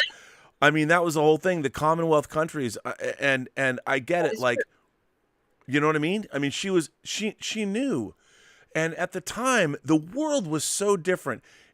Today, when people talk about, oh, they're colonizers, you people don't even know what it was like to live in that world. When you talk about colonization, all that, that's a buzzword you've been given to. So it's another thing you can throw paint at on the wall or whatever. You have no idea what it was like to live in that world because that world doesn't exist anymore. And and then when you start talking about whatever your concerns are, look at you can't just look at the British monarchy in a vacuum. What was the rest of the world doing? You know, how did everything else exist? I mean, when we talk about the American chattel slave trade, America was not the only place slaves were being sold to. And yet people are like, well, it's not the same as no, it's not. It wasn't the same anywhere. All different countries are different. Slavery is horrific, and it has been with human history for thousands of years. Slavery is an awful, awful practice, and every human civilization has been involved in it. Now, how far do you want to go back? I mean, in Greek and Roman times, when a country was conquered, they enslaved everybody. Mm-hmm. Raped the women, killed men, enslaved the population. You're now into servitude. Mm-hmm. But hey, how far do you want to go back? I mean, human beings are terrible. We are terrible, terrible, terrible, terrible people. Yet, we're also amazing. Yeah. And unless you have an understanding that we went to the fucking moon, and yes, we also sold people into slavery, and we still do. We have people that traffic young girls to be sexual beings for men. That happens right now. You go to Dubai, girls from the United States, from good families, will sell themselves out to live a rich life of opulence so they can be Instagram stars, but yet be sexual slaves to, rich sheikhs. Mm-hmm. Are you going to, what do you want to say? The world is it's always been very, very, very nuanced. Let's call it nuanced. Yeah. Now, what I think is really interesting is this movie, Lael. Like you said, how many people are going? 40 plus? Yeah, maybe 43 of us, man. You're getting representation that you've never got before. Yeah, a light is being shined in a movie on a period of history and on a group of people that are real. Yeah. And you guys get to go to a movie theater and see it. How many times has that happened in the last 40 years? Yeah, this is basically to experience it. You know what I mean? Definitely something that Toya has wanted to do. She's been wanting to do it. And again, Toya herself being a teacher is also an historian. You know what I mean? So there's a lot of history, rich history, and a lot of these characters. And all people have to understand, even the history that you embellish, some of that history is these films that you watch have been influenced by history. You know what I mean? And people will go back and delve into the one movie. What people don't understand, like this, first of all, this film looks fucking badass. And second, it will inspire people like we heard earlier, a 5-year-old kid, some a black woman, a young black 5-year-old girl, her mother or her father is going to put in, well, actually they'll stream this movie for the first time, and it will blow her mind. Mm-hmm. She'll see people that look like her and that fucking kick ass. She'll see a level of representation that she's never really seen before. But she's too young to even know she didn't have that representation. Exactly. So now with more of these things being made, and this is what people don't understand. When these things get made and people can see them, it elevates our culture, because the people that are coming after us are living in a world where there is more. Black Panther and Wakanda Forever exist. If you're a young black girl who, when you get to see Shuri and you get to see the Dora Milaje, 10 years ago, no one had that. And when you can see that on a screen, what is a young 5-year-old girl going to say? I want to be part of the Dora Milaje. And then her mom's going to be like, well, there's not really a Dora Milaje and Wakanda doesn't exist. And she'll be all shattered. But still, for a while, she'll have dreams and hopes before she'll have dreams. She'll definitely have dreams. I mean, that's why representation is so important. And the fact that people don't get this drives me fucking crazy. Yeah. But by the way, for me, as an old cis middle-aged white man, I want to see some hot black women kicking some fucking ass, because that turns me on. Let me just tell you. There'll be a lot of that in the film. I hope that they realistically portray what's going on with the Dahomey, because they were so important in world history. I don't want them to push aside some very important customs that they had and things that they've done. But it's not that important, in the perspective of what the film is supposed to be about is, let's say, maybe the lady and some of the other warriors. And perhaps it's not so important to talk about the main history of what was going on. But I want it to be told. I want the full story to be told. But even if we don't get the full story, it's still going to be a fantastic film. Well, if nothing else, it'll be on people's radar to find out the full story.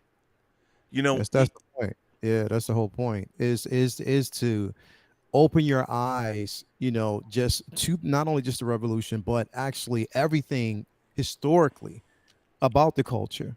You know what I mean? Because that's what movies like this force you to do. Yeah. You know what I mean? Like, pretty much like, for instance, we were talking about Indiana Jones. When we saw Raiders of the Lost Ark for the first time, we knew everything that it was about the Ark. It forced you to go back to find out in biblical terms what that was about.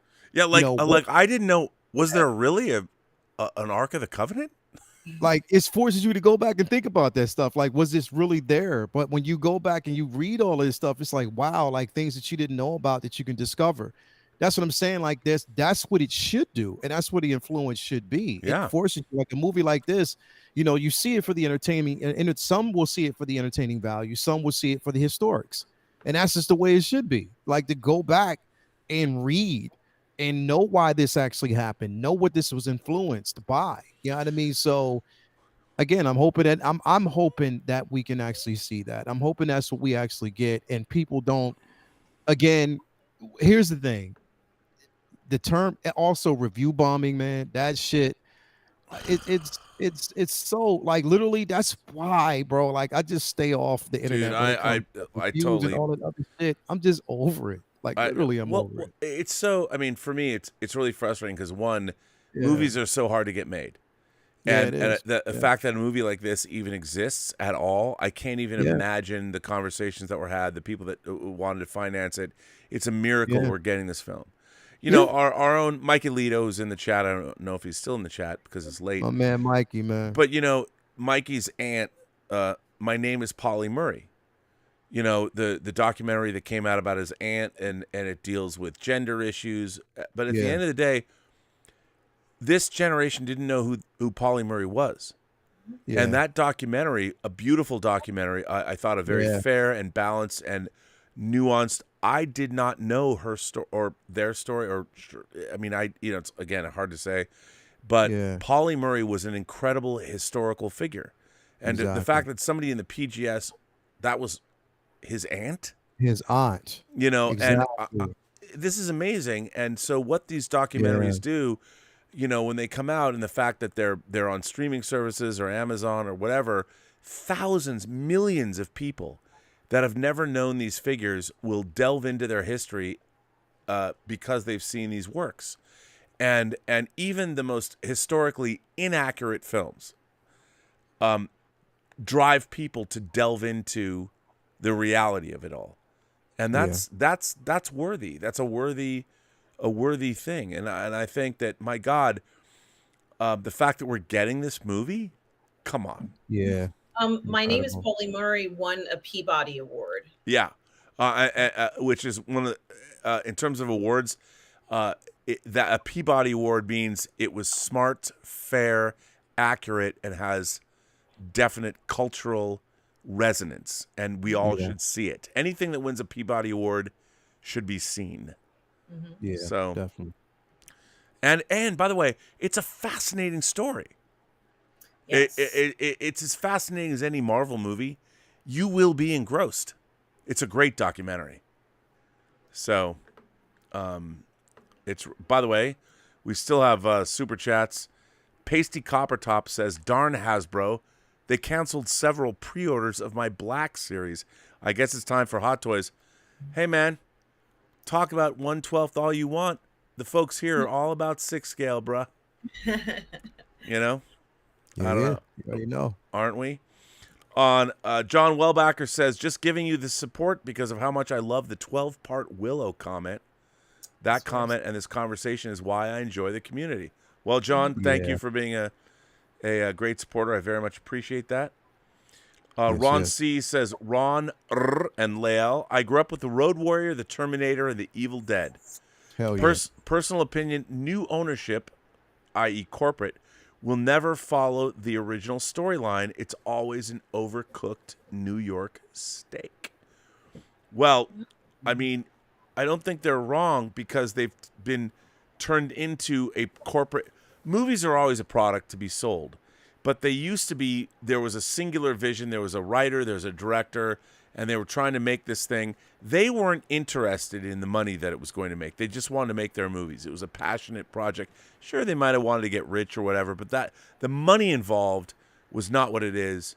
With Terminator 2, the first $100 million movie, it's become, the money has completely changed why things are made.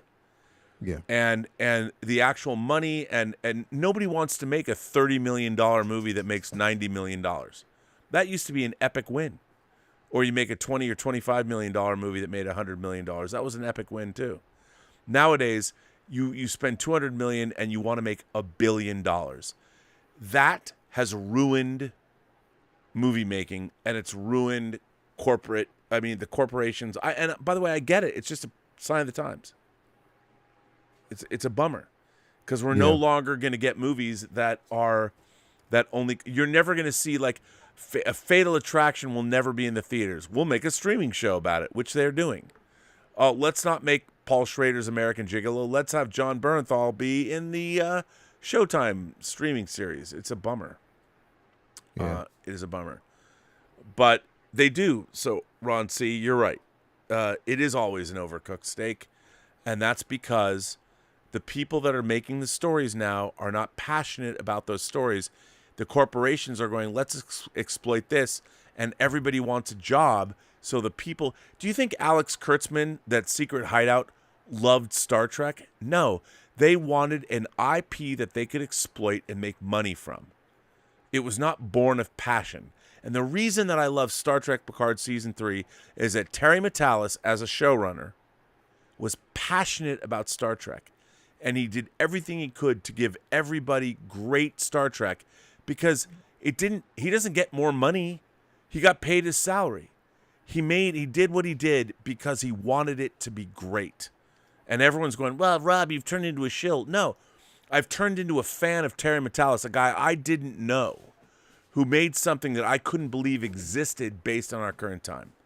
Mm-hmm. So that was it. Prady Iyer says, I feel Marvel is losing its magic. Kevin Feige also doesn't seem to have his magic anymore. Maybe he's losing his enthusiasm after almost 15 years of the MCU. What do you guys think? The mojo. Is it no longer rising? it might feel that way. The momentum of it all and the connectivity and those things may feel somewhat disjointed. And, I think the pandemic didn't help. Also, I think that kind of messed the timing of things up. But it does feel like there's a disconnectedness more than anything else. You know what? Here's the thing, bro. And I guess I look at it from a totally different perspective. Because the thing is, I learned to do this. I learned to say that, okay, everything is in phases, right? We had 12 films leading up to which was Endgame of that era. So no, this we had is like something, 20 films. 20 films, right? But everything that basically the Infinity Saga is 23 movies long, with Spider-Man Far From Home taking place after. I mean, it's the most incredible feat of fantasy cinema in the history of Hollywood. Okay, so we got that, right? But now I look at this as change, evolution, something that's evolving. So it's meant for us to move past what we experienced before and open ourselves to something totally different, a new story. That's the way it's been through comics. You get a huge event, that event ends, you move on to the next. Yeah. It's a buildup.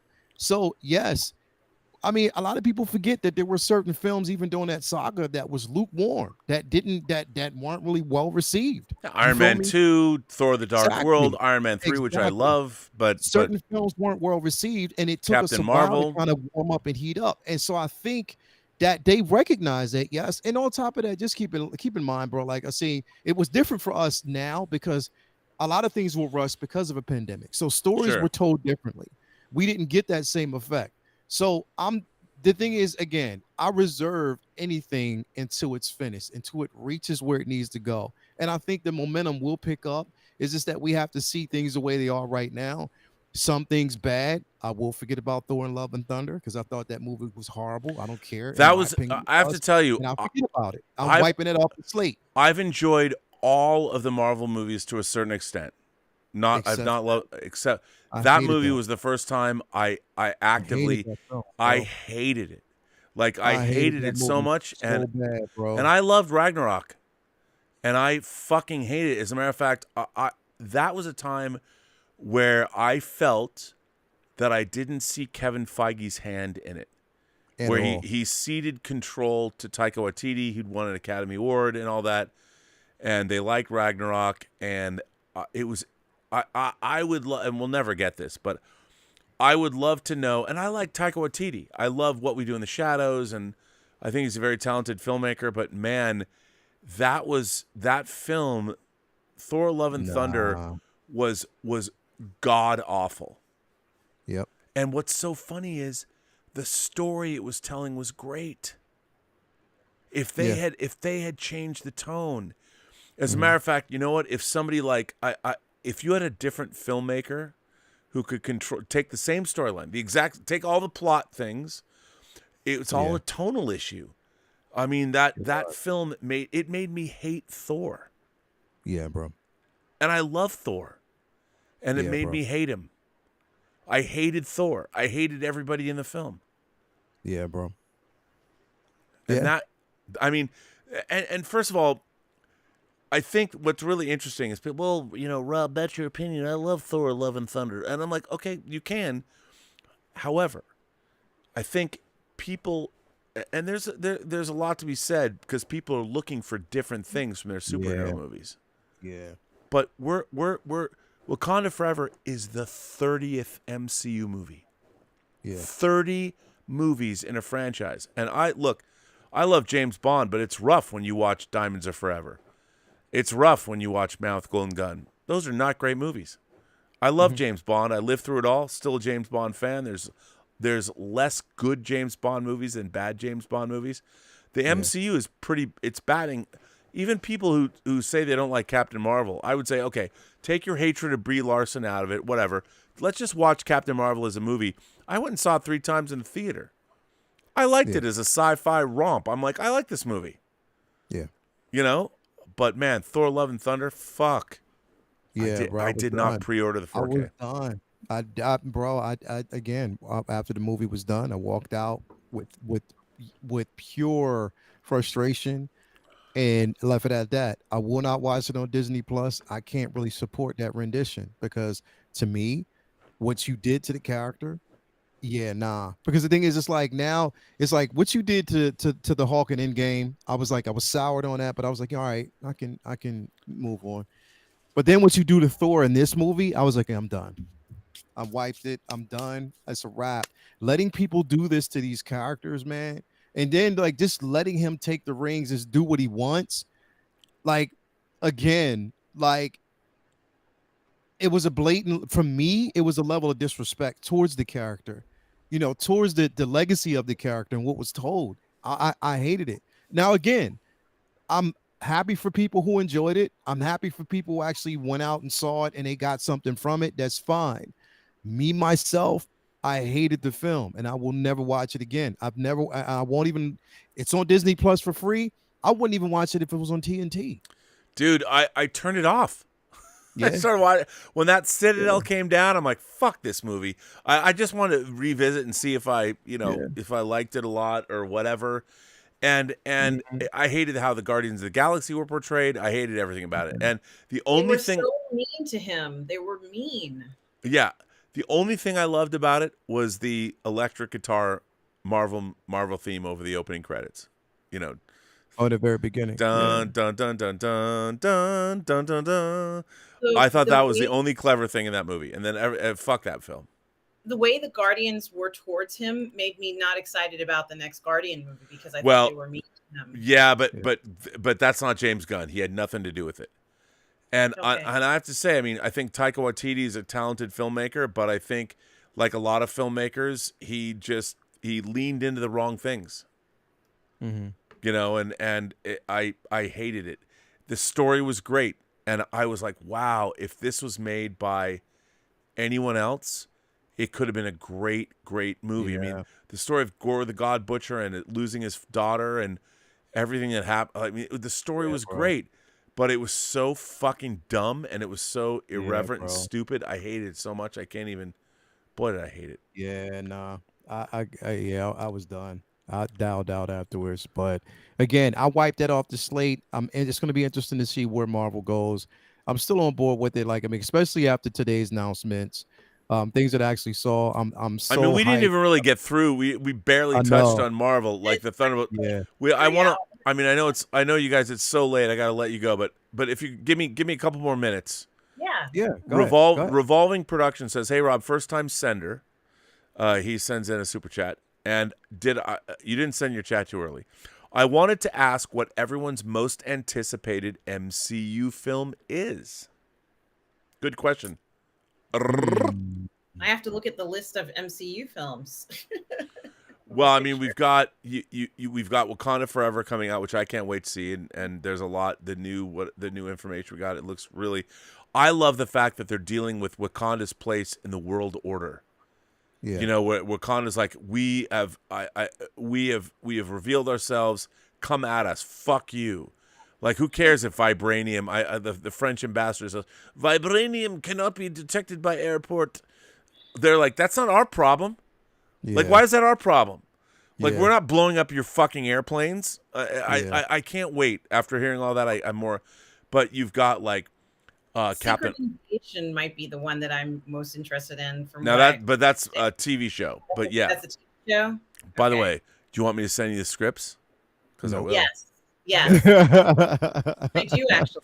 Okay, I will. And Lael, I'll send you guys the scripts because it's pretty fucking dope. But if I do this, you have to understand you can't say anything, and you can't send them to anyone because if you did, they'd know where I got them from. Because they're. I'm not saying nothing. All I can say is you'll look at your Hot Toys collection differently. Just saying. But in a good way. Oh, okay. Because some people aren't who they appear to be. Okay. Oh, yes. Because it's the secret invasion. Yes. Okay. So Lael, Secret Invasion, what about you? What's your most anticipated Marvel movie? So my most anticipated Marvel movie so far, of course, is Wakanda Forever next in Yeah. November. I definitely can't wait for that. Um, I definitely can't wait for the Marvels because that sounds like an interesting premise as well. Yep. Most anticipated show is the Thunderbolts. Hmm. No, but isn't that a movie? No, Oh, it's a that's show. Oh, I thought it was a Yeah. movie. Okay. Well, Nah, it's a show. It looks good. it looks, and the cast is great. Mhm. And for you Hot Toys collectors, don't sleep on Mhm. Taskmaster. That's Mhm. right. Hold on, but is it? Wait a minute. I thought it was a It's- movie, dude. I think it's Is a it movie. a movie? Yeah, it's a movie. Yeah. So it's a movie? Yeah, Everybody out there, please let me know. Is it a movie? No, Because if it's a movie, then I'm even more excited. Dude, Excited. Thunderbolts is a movie. I'm excited. I'm super It looks excited. amazing. I I'm mean, super excited. the I'm super excited. team. I mean, bringing back I'm David super Harbour, bringing back Yelena, bringing Yeah, back hell Ghost. Hell yeah. You know, I mean, That's what I was. You bringing back Ghost and Taskmaster, bro. dude, come on, man. Yeah. And the I'm fact, excited. don't sleep on those figures. Get that Taskmaster for $120.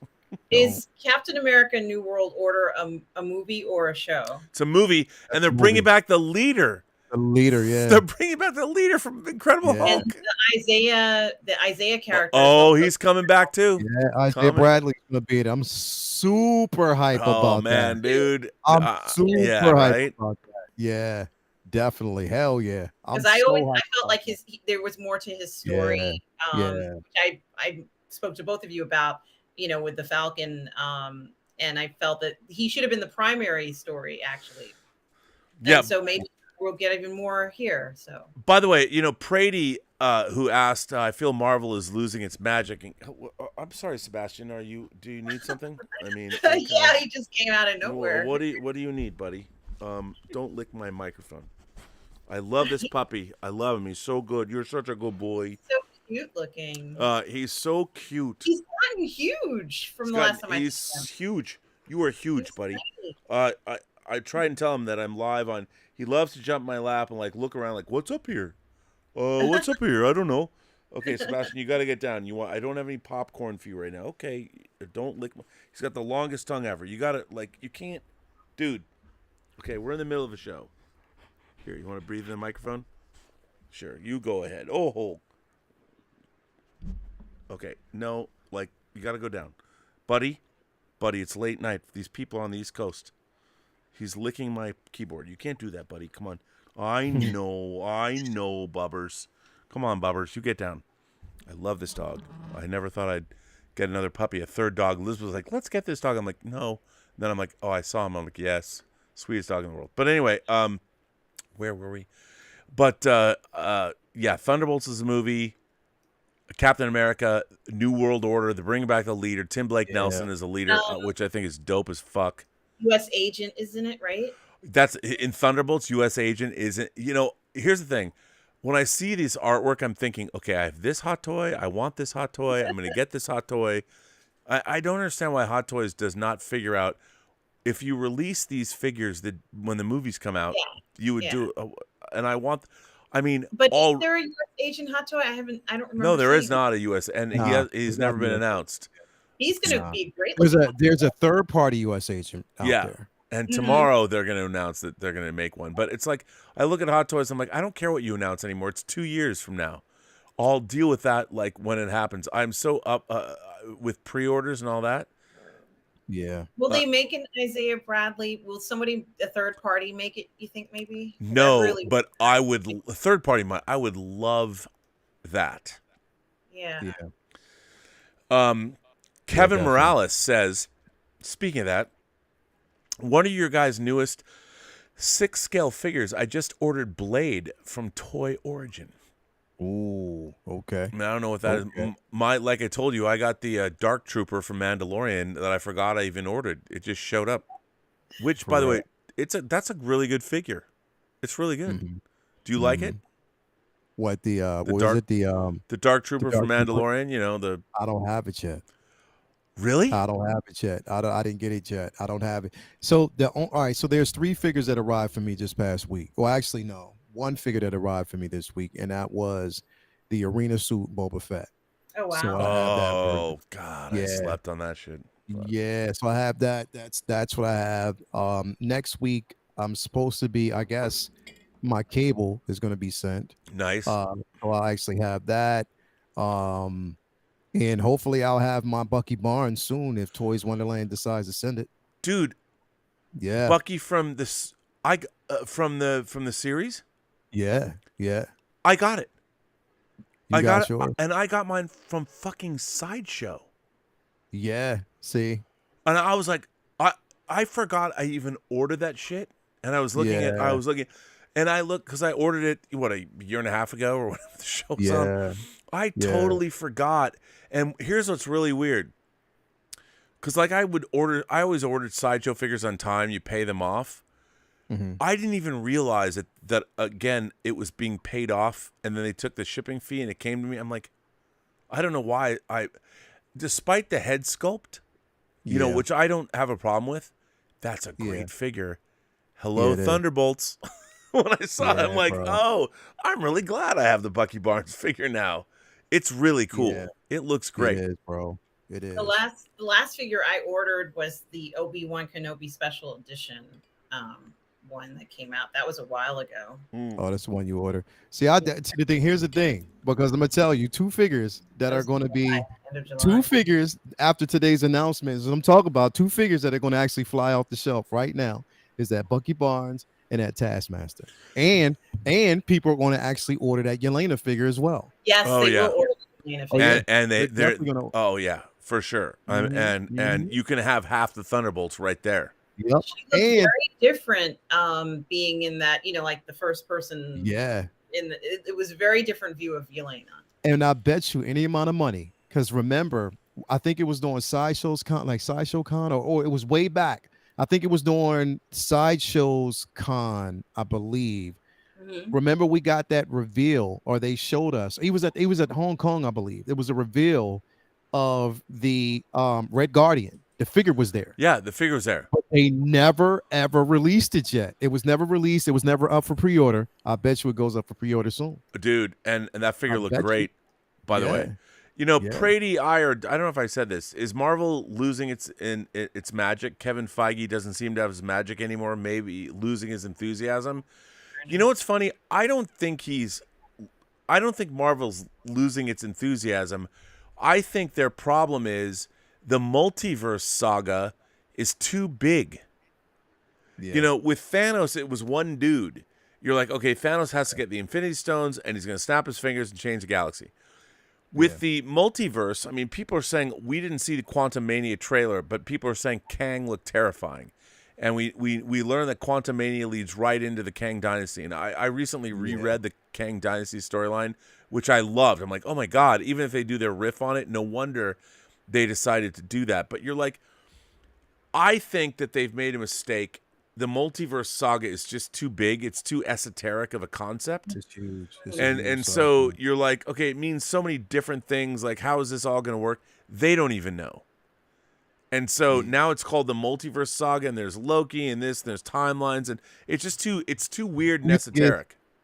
So do you think it's been split up in divisions? Like they've given one group like, okay, we handle this, you handle this. Do you think, and that might be causing a bit of, because it doesn't seem, it seems a bit convoluted at times. Do you think that might, instead of it being like more cohesive, you think it might be that reason because he can't really handle? Because the thing is, we know he doesn't have full rings to it. All right, put it this way. Rob, I'm gonna ask you one important question. Do you think Feige is on his way out? Do you think he's leaving after Secret Wars?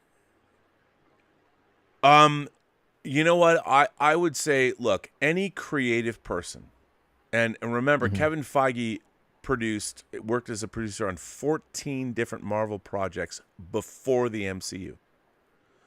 Yeah. I'm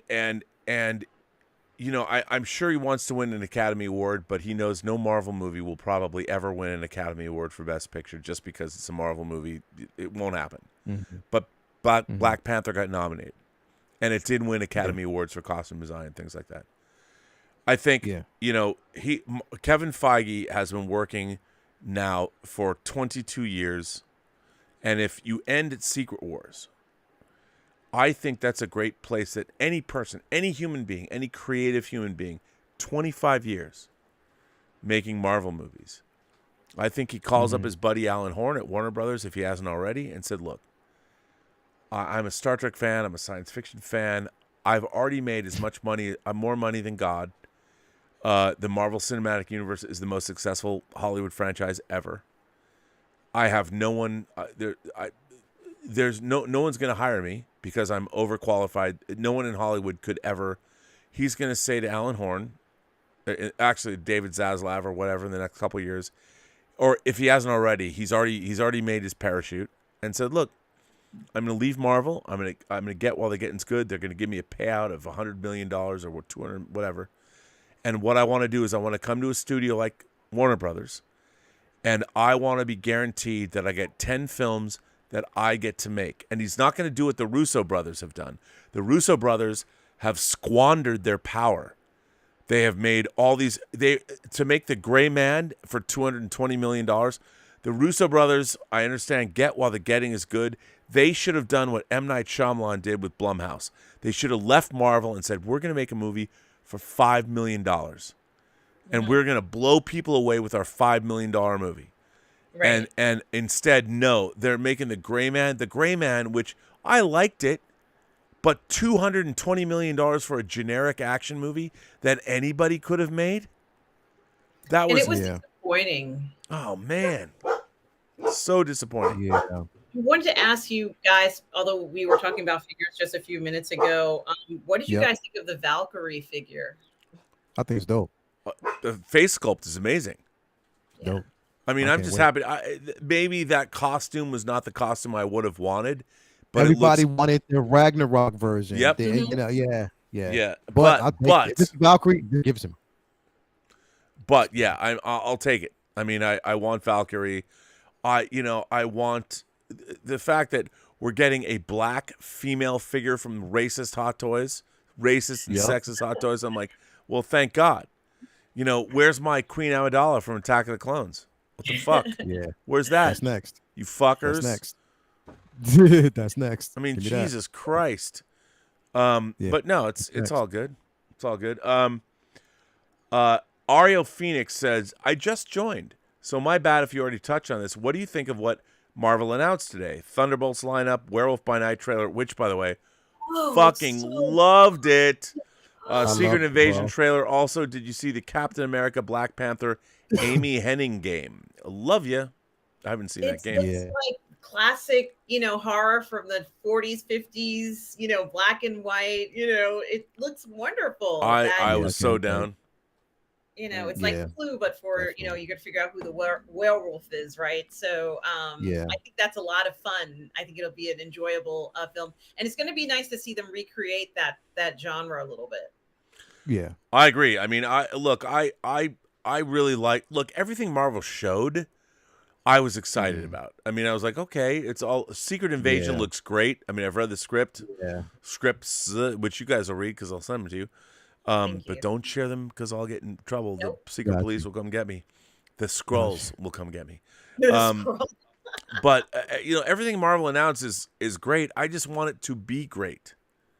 Yeah. Yeah. That's the thing. Like for somebody like me, watching Thor: The Dark World. I mean, Thor: Love and Thunder. It soured me to the point where now I'm nervous. Yeah. You know what I mean? Like I don't want to be nervous. I don't want to be nervous going into this next slate of films. Like I want them to look like you said. I want it to be good. You know what I mean? So give me good material. This last, the thing is, and I'm like, you know what? And I love what Taika Waititi did with his independent film, with his own, like with that film. Well, Jojo Rabbit and Jojo Rabbit was so good. And Ragnarok was, even though it was comedic, it wasn't as bad as this one. But it didn't compromise the character of Thor. No, this did. And this turned him into a fucking buffoon, and I hated it until they're like, oh, let's not make him a buffoon anymore. I'm like, okay, well, it's too late now. Yeah, like you've already gone down that road, and Core got on my nerves the entire film. Like he did. He got on my nerve the entire film. And well, I was like, yo, and again, that was out of it was man. Taika Waititi preening, and that's his character, and Korg is him. It's not. Yeah. And I felt it was the first time that the MCU, like Kevin Feige said, okay, we trust you, go do what you want. It needed Kevin Feige to be like, bro, you got to pull back on this shit. Nah, you got to pull this. You got to pull this back, bro. You don't do that. And you know what? The box office, it should have done more money. It was. You're right. It was the first disappointing, movie. And in the Doctor Strange: The Multiverse of Madness also disappointed me, but I liked it. I have to say I like watching. I was disappointed overall, but I enjoyed watching it. I wasn't like fuck this movie. But with Thor, I actively hated watching it. I really hated watching it. I think they would have removed the nude scene as well. I think that wouldn't even have been in there. Well, and also again, that nude scene, which I mean, obviously Chris Hemsworth, he's got a great ass. I have no problem with that. I like seeing beautiful people. But the problem is, it again denigrated Thor as a character. Yeah. It's like, let's show your ass. Like, can you imagine if I'm thinking, why don't we get Tessa Thompson's ass? I'd love to see her get her clothes stripped away and see those boobies and badass. I would love that. I'm with nudity all the way. So yeah, I'm fine with that. They would never do that. Never. And this is interesting. Well, wait. So to Ariel Phoenix, I mean, I am looking forward to Thunderbolts. I think with Guardians of the Galaxy going away, Thunderbolts could be their new thing. That team, a dysfunctional, Dirty Dozen team. But again, the tone of that movie, I don't want it to be a fucking goof. No, I want it to be like these disparate people that hate each other have to commit this heroic mission or whatever. I don't want to see some goofy fucking shit. I'm so tired of that bullshit. Yeah. So, but it looked good, and Captain America, I want to see. I look. I want to see all the Marvel movies. I love the Marvel movies, but the multiverse saga has no cohesive. It's all over the place. If Kang is your villain, we're gonna get the Kang Dynasty. Please introduce him, because he wasn't introduced in Loki. They wouldn't even give him a name, and Quantum Mania. Everyone's like, Kang is terrifying. Okay, I'm great, but that's great, but. How does all of this stuff that's spinning off into oblivion work together? That's my real problem, is that the MCU right now has no direction. When you have two Egyptian gods fighting over the pyramids of Giza, and one of them is eating the souls of people in the streets of Cairo, and it's a mass casualty event, what does this have to do with Moon Knight? I mean, Moon Knight is fucking Batman. And I understand you leaned into the Egyptianness and all that crap. It wasn't the Moon Knight I loved. And how do the Egyptian gods have to deal with the multiverse saga? I don't know. Fuck. Yeah. No, that's the truth, man. Like, I mean, again, I'm hoping that, again, going forward, they can kind of reel it in and say, okay, now it's time to get serious. Yeah. It's time to get really serious. It's now time for us, because again, it's like now we don't know who's to lead what, because really there's no Avengers team. Like he said, there's no Avengers team at the moment. So who's to lead what? What that's a funny thing. Where are the the Avengers no longer exist right now. Is Nemo part of the Thunderbolts?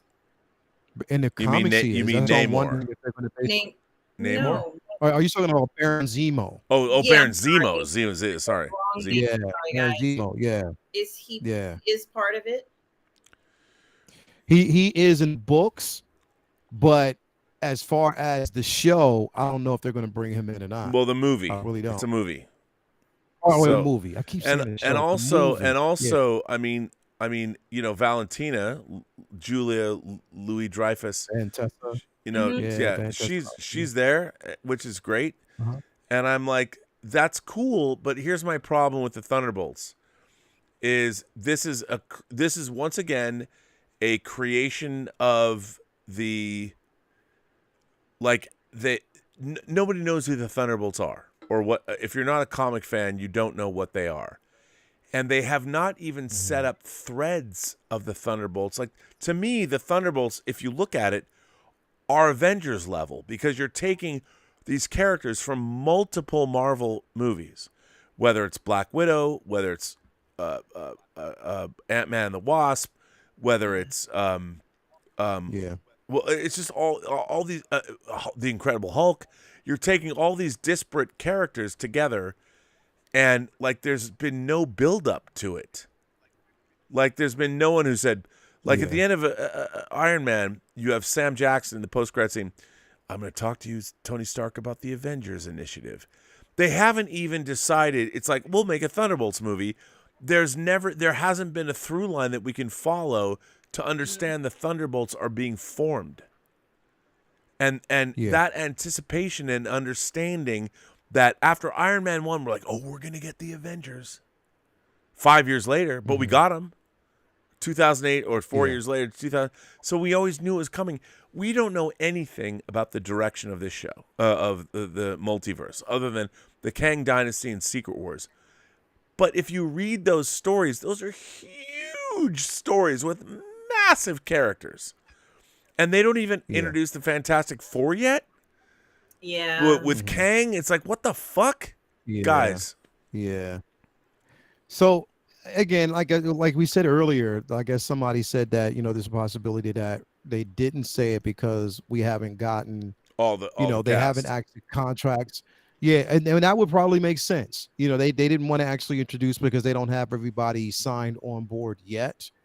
And I think we'll get it, but it's just the simple fact that don't hype it up. Yeah, I mean, don't hype it up, because he did say, during Comic-Con that we were going to hear more about it here, and we didn't. All we heard was the director. You know what I mean? Right. So I don't know. It's gonna be tough, man. Here's the thing. I don't want it to get to the point where now everybody's like, you know what? I'm just overweighting. Never mind. Just forget it. I don't care. You know what I mean? So when it's finally announced, people are just gonna be like, well, okay, whatever. Not as enthused. The energy's just sucked out of the room because you've been waiting for so long. Yeah. So I don't know. I don't know. It's crazy. It's crazy. By the way, a bunch of super chats are getting fired in. Bert says, my head hurts from looking up the royal family tree.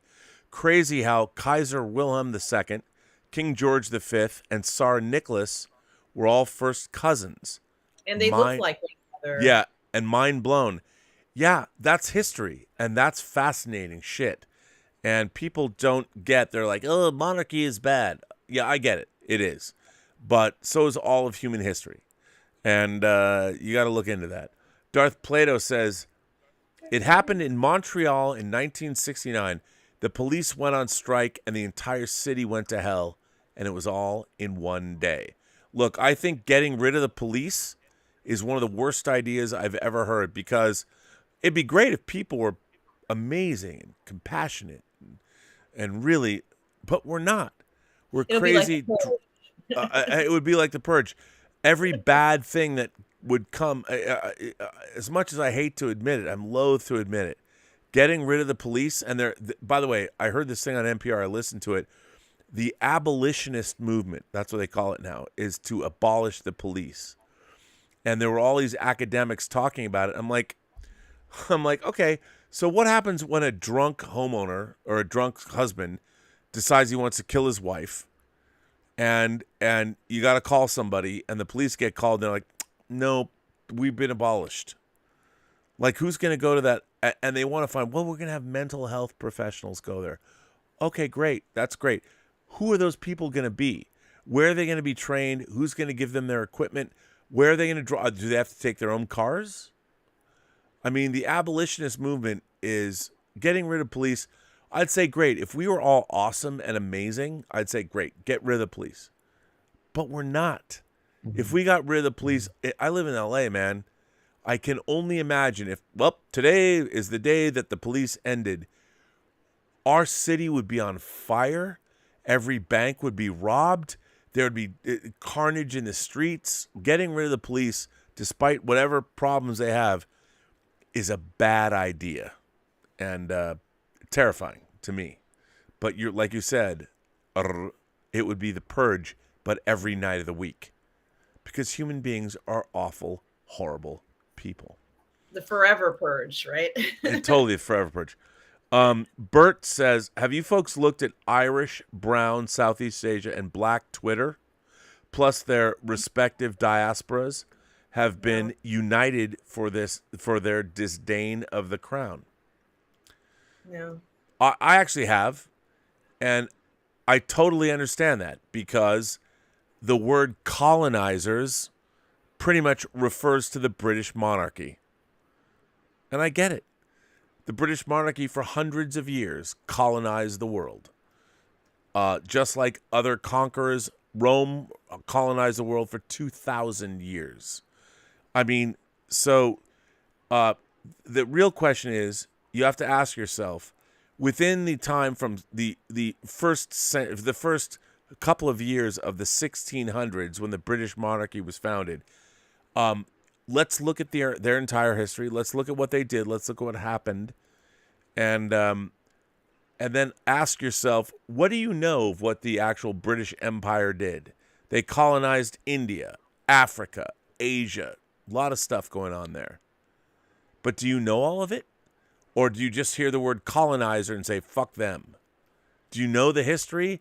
Because the rest of humanity was doing lots of other things for hundreds of years. Human history fucking sucks. And if you weren't rich and powerful, you got stomped on. Everybody got stomped on. And to get, I'm going to get mad. You know what? Ask yourself, where was Queen Elizabeth during World War II, during the London Blitz, when she was a young girl? What did she do to help the British population defeat the fucking Nazis? I'm a Jew. And let me just say that the British monarchy and Winston Churchill helped win the war. I might not even be here if the fucking British did not stand resolute against the Nazi fucking war machine. But people don't think that, because you know what? No one cares about the Jews today. We're fucking the apartheid country.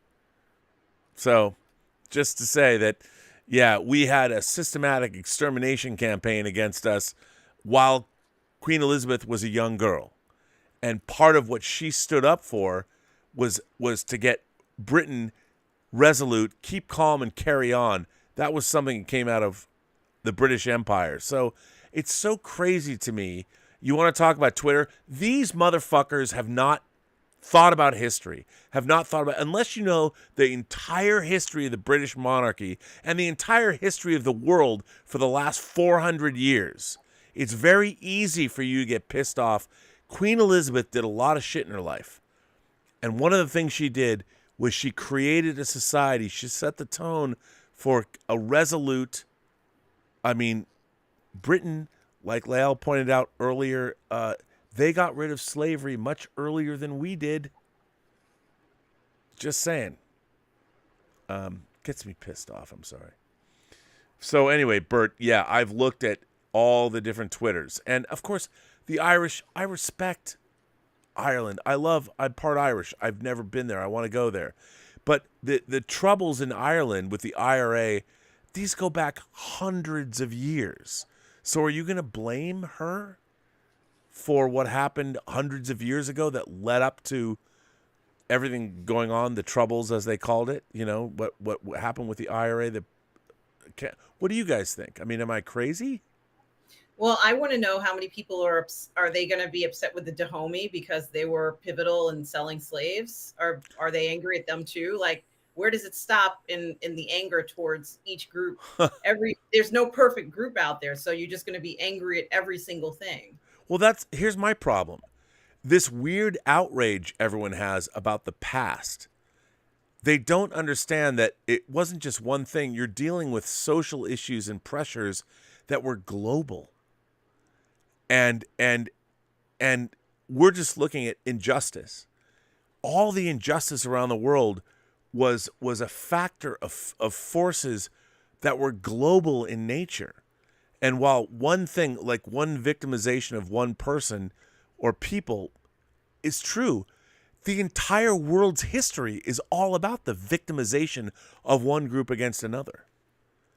Even to this day, And I don't understand why people are like, well, you know, the British, let's not support Queen Elizabeth. Well, Queen Elizabeth, do you think Queen Elizabeth is like, you know, my life, 400 years ago, I didn't believe in the colonization. She inherited something that was hundreds of years old, and she actually decolonized the world. She did more to decolonize the world during her reign than ever happened in the British monarchy. And why isn't that being lauded? Like, she changed things. But whatever. Everyone's mad. Stub McShave says, I saw the Werewolf by Night trailer. Do you think it will be PG-13 to fit Disney Plus, or will Disney finally embrace an R-rated series? That's actually a good question. What do you guys think? No, I don't think they're going to embrace an R-rated. I definitely don't think it's going to be R-rated. I think it'd be probably PG-13, but not R-rated. No, they're not going to go down that route with this. In time for Halloween? Are we getting it in time for that? Or with Post? Yeah, I mean, no, we're getting it for Halloween, aren't we? We're getting it for Halloween?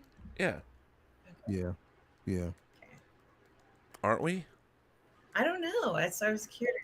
That's what we're supposed to get it. We're supposed to get it soon. It's supposed to be a Halloween special. I mean, or a special. So I don't know. Okay. Hopefully, because it looks good. Yeah, it looks damn so good. It looks damn good. Yeah. Let's see. Eric Skelton said, Rob, the House of Stuart James I became king in 1603 after Elizabeth Tudor died. Why do you keep saying the monarchy started with the House of Stuart in 1603? Well, I mean, that's actually a good question. And by the way, I'm no historian, but I don't know the entirety. But in 1603, James VI became the first monarch to rule over England, Scotland, and Ireland together. From what I'm reading now, the whole area. It was Edward's son, and by the way, Ethelstan, who first controlled the whole area that would be the Kingdom of England.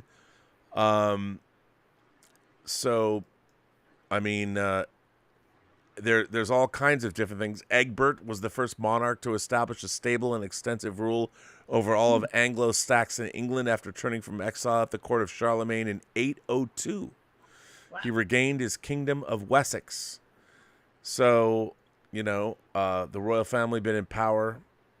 It's like, again, I'm not a royal expert. So if the House of Stuart James I became king in 1603 after Elizabeth Tudor died, is that true? I mean, I don't know. I mean, I'm reading a bunch of different things. Like right now, James VI became the first monarch to rule over England, Scotland, and Ireland together in 1603. I was going by that. So who knows? I don't know. So if I'm wrong, please correct me. Mikey Lito said, I did a video Saturday night about review bombing and the MCU. I'd like folks to watch it, especially and Russ, and prove that I am wrong. Well, okay.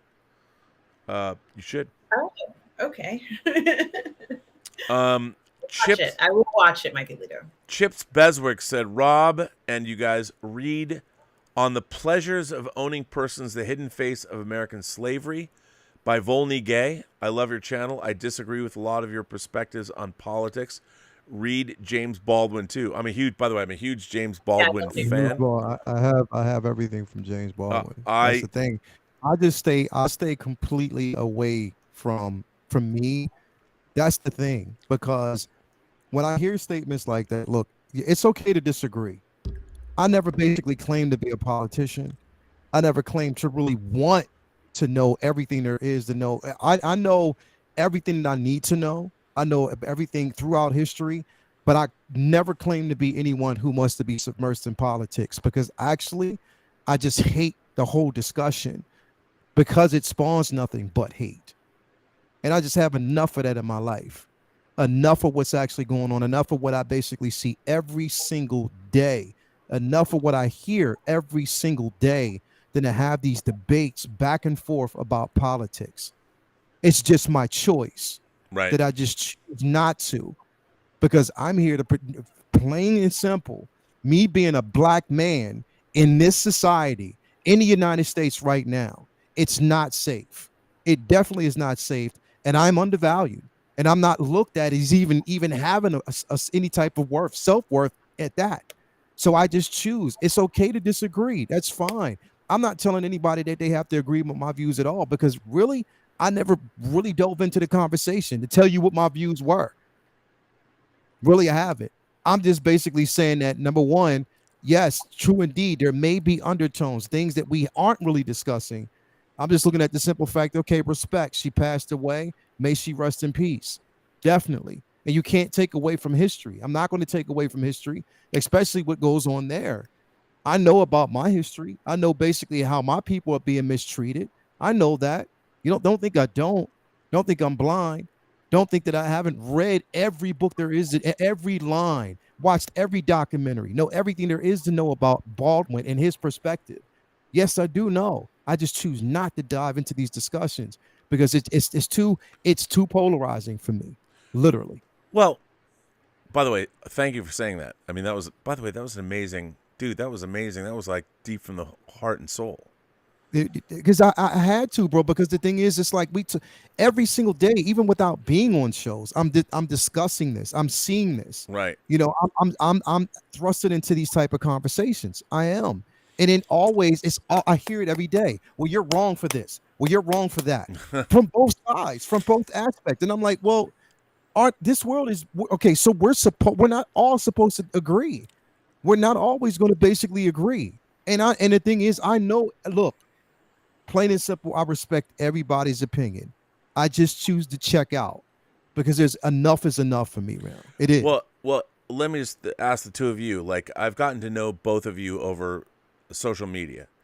And the reason I love you both is because we share common interests in things like action figures and Star Wars and Star Trek and fantasy and all that. Yeah. And racial politics doesn't come into it. I mean, it does in the sense that I don't have a Dora Milaje figure on my shelf.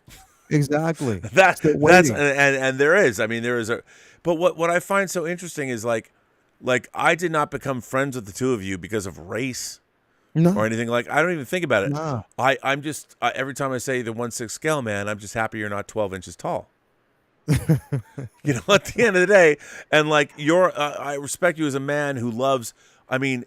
In terms of romance, I mean, maybe you don't want to say this, you're like one of the most romantic motherfuckers I know. You're always posting pictures of your lady, Latoya T, and she, by the way, an extraordinarily beautiful woman. So kudos to you, well done, sir. And that's why we're friends, and we're not. Yeah. It's about our common interests, common goals, and all this. And what's so interesting is everybody wants to get everybody else mad at each other, you too have an interesting background, makeup, and all that. We don't. I never talk about it. I've met your mom. You know, who, by the way, is lovely and delightful. I love your mom, but I don't think I mean, to me, I look at you as a female geek. And whether I'm profiling you, I mean, I don't think it's wrong to say you're a geek and you're a music fan and you like EDM. Yeah. And a lot of the things that you love, I love, so that's why we're friends. Beyond that, I can't speak to it. But man, why does everybody want to make everything? You know what I think politics now is, and all this division is a way that people can feel something. They can feel they're doing something good in the world by bringing all this up. Like, let's get political and all this. And I'm like, to me, that is a go-to. That's an easy way that you can do something because you're not doing anything else in your life that is adding to our culture. What are you doing to add to our culture? Let's point out how history is bad. We all know that. History sucks. Human history is a giant litany of one human being being horrible to another human being. Whether it's personal, whether it's political, whether it's nations, whether it's monarchy, whatever. There is no time in human history where one group was very good to another, ever. So to point out that I'm not going to like this person because they're part of the British monarchy that existed for hundreds of years. So you're going to get mad at Queen Elizabeth? Were you in World War II? Were you living in England where the Nazis almost captured the world, which meant that, I mean, they killed 12 million people in concentration camps. They literally grabbed people from their homes, put them on train cars, sent them to industrial extermination facilities. And Queen Elizabeth was a young girl when this was happening. And Britain's very existence was at stake. And you can't sit there and say, well, she's just a part of the monarchy that colonized the world. Yeah, because if it wasn't Britain, it would have been some other world power. That's what people did. There were other world powers that did do colonization as well. They did. I mean, all the way back. You think the Romans, they're like, we're not going to colonize this. They colonized half the fucking world. Genghis Khan, we have half of his DNA or whatever in our bloodline. I mean, that's what people did. They colonized. They took lands. They warred against one another. They raped the women. They took the territory. They enslaved other people. That is the history of humankind. And now everyone's like, well, we're not. How far back do you want to go? Do you want to go back to when your group was enslaved? Let's go back even further. And I feel it's all disingenuous bullshit because people only get to the point in history where, well, here's where my people matter. And they don't go back even further. Like, Jesus Christ, if you're going to start talking about human history, don't go back 100 years or 200 years. Go back 5,000 years and talk about the entire history of humanity. And until you're doing that, you're lying to yourself and everyone else. Because you're being disingenuous. You're just using your agenda, what you want. You're politicizing it, and you're forgetting the rest of the human kind, all of us. Humans are horrible people. And why don't we all agree that history fucking sucks? My thing is, okay, so we're quick to basically call out, okay, what are we doing? What are we doing as a society to move forward? Like, what are we doing to move forward? What change? What influences and changes? What are we doing to move forward? Dude, preach, man. Talk about history. Like, for me, this is my thing. It's like I am over movies, films themselves that use or try to exploit, say, slavery without talking about some of the accomplishments that my people have made. Fuck yeah. Like, how about jazz?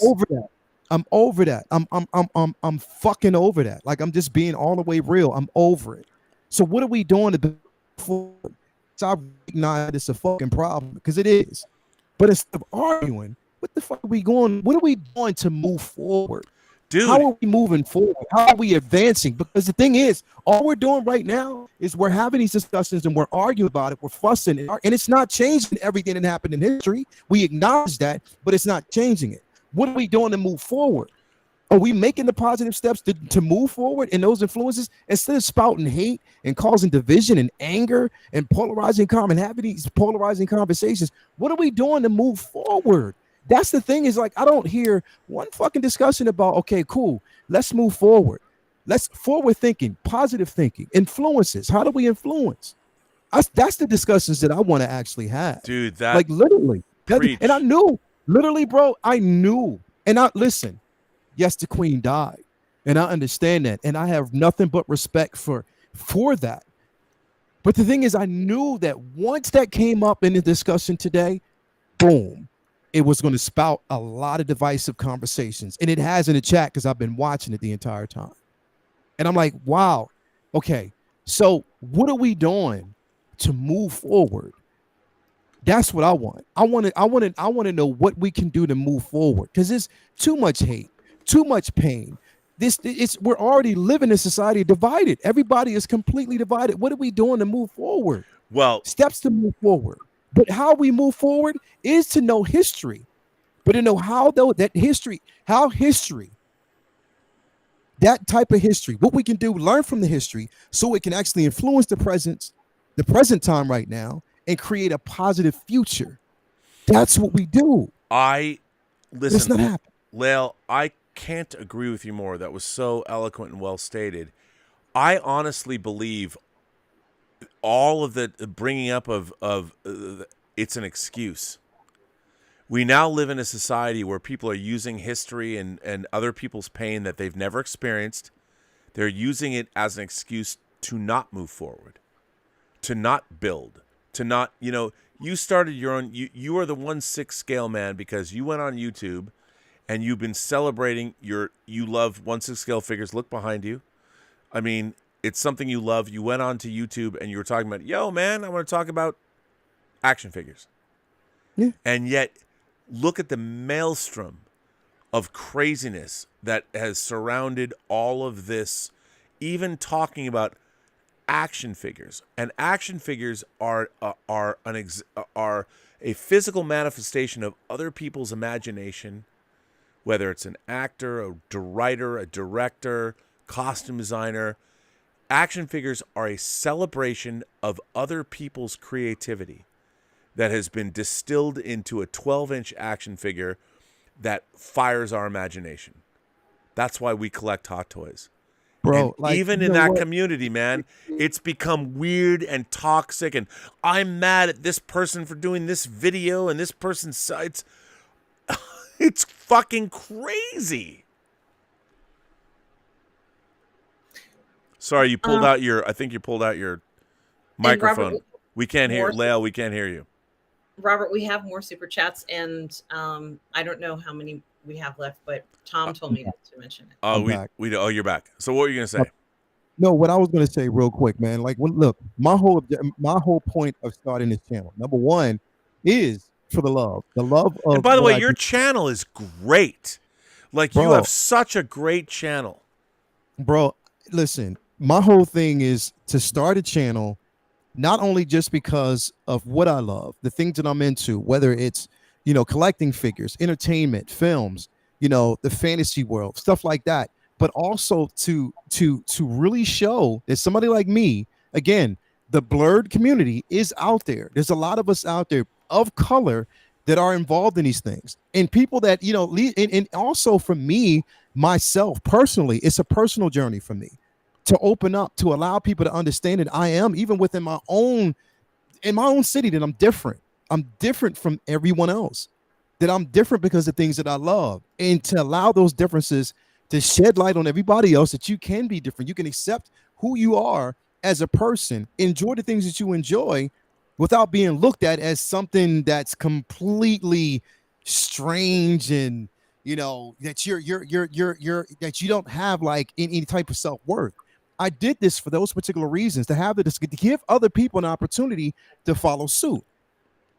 But bro, it's like one of the things is when I see stuff like this, and I mean, just not like this in general, but when I see majority of the hate within the content creating, when I see certain things, and it's good to have healthy debates, healthy discussions, 100%. healthy arguments. And I like that, because the thing is, we're not going to always agree. And I love that. And I welcome that. I welcome that on my channel all the time. Yep. The problem is when it becomes personal. That's the problem. When it becomes personal. And when I see things personal, that's when I kind of check out. And I know that these type of discussions can become personal. And it's not that I shy away from it. I get away from it because I know it will go down a road that it doesn't need to go. It goes to space where it doesn't need to be. So it's not like I'm turning a blind eye on history, because I know everything that there is to know about history. And when it comes to my people, trust and believe. And the thing is, if it's something that you hate, the only way for you to learn about it is to study it and understand it. 100%. Plain and simple. But okay, let me ask you this. I mean, what I find so interesting about the world we live in, the social media world we live in, because it wasn't like this when I was growing up, maybe because we didn't all have the instant connectivity. I think that, like, Tango Shalom, a movie I worked on it for 5 years. Yeah. 5 years. This little tiny indie movie. It celebrated its 1 year anniversary. Now, whether you like this movie or not, or whether you've seen it or not, I personally willed this movie into existence. I worked on it when I didn't want to work on it. When my life, I had no money. I was like, what the fuck am I going to do? Blah, blah, blah. I had no car, this. But I'm still working on this movie, pushing it forward. Yeah. And then it comes out. Yeah. Well, this was outside myself. What was important was the movie itself. I had to get this little, this thing out there that all these people worked on, and I was given my position to push. I think most people in the world don't have enough that are outside themselves, especially like in America. We have been conditioned through social media. Look, anybody that has a project, I don't care if it's planting a garden or crossbreeding orchids, anything that's outside of you that you're doing, where you're making something, creating something, doing something with your interests, that changes your perspective about life. Because suddenly your life is not, we now live in a world where everybody's getting input all the time. And if you are outraged about something, you can get affirmation. I'm mad about this. And then 100 people like, oh my God, I totally agree with you. And you get all this affirmation. This is the easy, you know what it is? The dark side of the force. Quick, easy, more seductive. Yeah, bro. Our entire civilization, and America in particular, we're all Sith Lords. We're not Edge Lords. We're fucking Sith Lords. Where everybody is getting all of this affirmation from social media, and they're not building shit. They're not making anything. And I'm not saying you have to make a movie. I'm not saying you have to plant a garden. But our entire country needs to, everybody has to look within themselves and be like, you need to build something. And, you, Lael, your whole channel, whether collecting Hot Toys figures, you have to get display cases, you have to make money to buy them, and then you talk about them and you contemplate them. And if anyone ever saw, if you turned your camera and you could look down, one of my goals in life is to come to that basement that you're in right now. I'm going to come to your fucking house because I want to see that. Everything. But you've made something. You've created something that didn't exist anymore. And I think with creation, when you are making something, you're putting yourself, I think social media has allowed people, and what's funny is the response would be, well, what about social media creators, which I love. People on TikTok, people are now making stuff. It's amazing. But the people that are bitching and moaning and complaining about, I'm going to get mad. You're mad about the monarchy of Britain. When did it ever affect you? When in your life did Queen Elizabeth's monarchy that was 400 years old, when did it ever affect you in your own life? Did it ever affect you?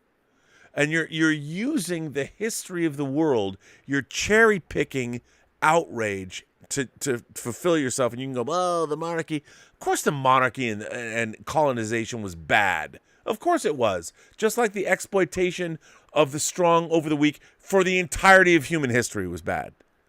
And now you're going to be like, you're going to get pissed about it? Like you said, Lael, where's the creation? Why not make something that you wanted to make? Why be outraged? Outrage is easy. It's quick. It's easy. It's more seductive. It is the dark side. The set of circumstances. And that's what I'm saying. Change the set of circumstances. If there's a certain set of circumstances you don't approve of, change it. If there's certain things in your life, and if you see basically things going on in society that you don't like, influence change. Yeah, influence 100%, man. Change those things. Plain and simple. Because sitting back, not doing anything about it, but withholding that level of anger and frustration to the point where now it just becomes, it's like a planted seed. That seed inside of you is growing and growing and growing. That seed of discord. And then you basically spread it like a virus. Instead of just saying, you know what, okay, this is out there. What can I do to change it? What can I do to change what's going on inside of me based on what the constant input of frustration. The world is just completely frustrated. We know that, bro. But when we sit there and have these conversations about movies and shows, it's to escape all of that. It's supposed to be a level of escapism. But that's what I'm thinking it should be. But you on YouTube, one of the things about YouTube is you conjured up, like Mmmm is doing. You guys are conjuring up, like I conjured up a community from nothing. You guys are also doing that. You're conjuring up people, like-minded people from around the world that might not have ever known each other or ever met. And you guys have a community of people. Lael, when you do your various shows, you've got 5, 6, 7, sometimes 10 people or whatever in your chats. You've not met them personally? No. You The only created people that I actually I met a few people, Mario, stuff like that, people that we've actually met, like people who've actually been on the show, Sure. we've met in person. But I've even met some of the people that were actually in the chat. Like I've had the privilege of actually meeting them, Look, at cons, at celebrations, stuff like that. And that's good. Like it's really good to experience that. Well, to know that you're influential in a good way. I You know met what I mean? Mr. Foley tonight. He's been active in my channel for years. Foley? Yeah. Is it Steve Foley, Robert? Yeah. I'd never met him, and I felt like we could talk about anything. We were watching MMA, and having some drinks and chatting, and I did not know he was a Marine. Yeah, he was in the military. I didn't know he's United States USMC. Yeah, And look in the interviews that are on the channel, and he talks about that. I mean, it was so great to meet him and hang out. And I had a friend that all the bridge building had already been done. And one of the things that these YouTube communities have done is build up. What I can't stand is like you said, okay, history sucks. Yeah. I get it. What are we going to do to change that? What are we going to build? I am tired. I feel like the modern age is all about pointing fingers. You're to blame. You're to blame. You're to blame. You know what's funny about? I always say I wish the world worked more like a Hollywood set, and people laugh at me because Hollywood's terrible. A Hollywood set isn't, because it's people that have to build things and make sure that their day is met. Every 12 hours is their day. And what you're doing is you're creating something, and it's people from all walks of life, all shapes, sizes, colors, creeds, genders, sexualities. Nobody, if you're good at your job, and on the biggest Hollywood sets, everyone is good at their jobs, because if you weren't, you wouldn't be there. And it's a very inspiring place, watching people from all walks of life come together to make a movie. I love it. There's no better place to be on a movie set if you want to be inspired, if you have a great producer and a great director that knows what they want. And it's so strange to me that people nowadays, everyone bitches and moans and complains. And like you just said, Lael, okay, we already know that. That's easy, quick, and seductive. What are you going to do to change what you hate? If you hate all this, you want to talk about the British monarchy, like, we can't change the last 400 years of history. No. And if by recognize, if the colonizers, we get it, man. We all know that happened. You can't make it right. There is no way No. to make it We right. know it occurred. I can't change all of that, but I can use that. And here's the thing: I can't change it. Doesn't mean that I don't recognize it. Doesn't mean that I don't know all that there is to know about it and what happened and what transpired. But I'm using that to change the set of circumstances now. Yeah, man. How I can basically influence that, how I can pay homage to that is pay homage to what I know and actually give back to my people, is to create opportunities, create certain set of circumstances that will change the narrative, make it different, do things in a different way, a more positive way, create a space where we can have these conversations, recognizing, okay, it's there, I know it, but this is what I want to do. This is what I want to happen. I want to do something like this to influence a level of change that's going to help. That at least, it takes us away from that, because again, it's like, but if I say that though, me saying that though, I'm naive. Or you just don't want to recognize. No, it's not that I don't recognize it. Well, let me just say, as somebody, like, I don't think of you as like my black YouTuber. I think of you as my DTOF YouTuber. And let's face it, I mean, I look at 1/6 Scale Man as the man that finally figured out, how do you make DTOFs the end-all, be-all of a community that's all about modja cases. I look at you, sir. Mm-hmm. You made DTOFs cool as fuck. And by the way, we can enjoy this as a humorous thing. Nobody knows what the fuck we're talking about. But, when I say you want to affect change, Like when we get together, it's not about race or culture or whatever. It's about fucking awesome action figures. Now, Robert, Steve Foley is in the chat tonight. Oh, yes. Is he? Yes, he is. I saw his name there, and I also wanted to ask if there were more super chats that you want to get to. Okay. I know you guys got to go. I've kept you so long. Let's just rocket through these super chats and call it a night for you guys, and then I'll bring crazy people on. Let's go. Hang on. Stomach shave, blah blah blah. We talked about that. Hang on. Mike Alito says, I did a video Saturday night about review bombing and the MCU. I'd like folks to watch it, especially and Russ, and then prove that I'm wrong. Well, Mike Alito, everyone go over to his YouTube channel and watch that video. I'll watch that video. I haven't seen that. I'll watch it. Mark Spector's avatar says, ooh, Brie Larson did an interview at D23 today, and she basically said she didn't know if she was coming back to reprise her role. It was an awkward interview, and she seemed irritated. Well, we know she's coming back. I don't know. I don't know what to say about that, but Brie Larson. I know there's a movie called Marvels. Maybe she's irritated. It's not just about her. I don't know. Mala says Feige making stuff for Marvel can do no wrong. Crowd. Well, what's funny is it's not like they're not trying. They're swinging so far beyond the fences. I just don't think it's really connecting yet. Donald Ray sends in a $20 super chat and says, I've been reading the Silmarillion, and boy, the first 60 pages are brutal to read. Not until the conflict between Fëanor and Melkor arising does the story start to pick up. Do you think they'll ever do a First Age adaptation? No. Do you guys think they'll? I don't think they ever will. No. No, they're not going to. This is a good one. Stub McShave says, thoughts on Hulk having Banner's voice in Hulk form. Well, he did say he'd figured out a way with his machine to merge the personality. So yeah. I mean, I don't have a problem with that. I mean, remember Peter David wrote a whole storyline where the Gray Hulk was the fixer. He was a bouncer in Las Vegas, and it was great. I love that storyline. Yeah. Our good friend RRTNZ from all the way from New Zealand says, "Hail Rob, Lael, and totally agree on Love and Thunder. It was awesome. Oh wait, just kidding. It was a steaming pile of garbage. Have a great week. Cheers." Well, RRTNZ, your countryman Taika Waititi made it, and I like his work.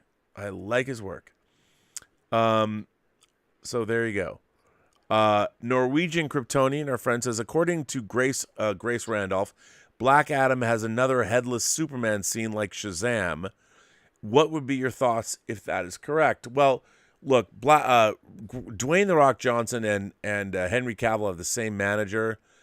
I've heard that Superman's going to show up at the end without Henry Cavill's face. I don't know why they keep doing that.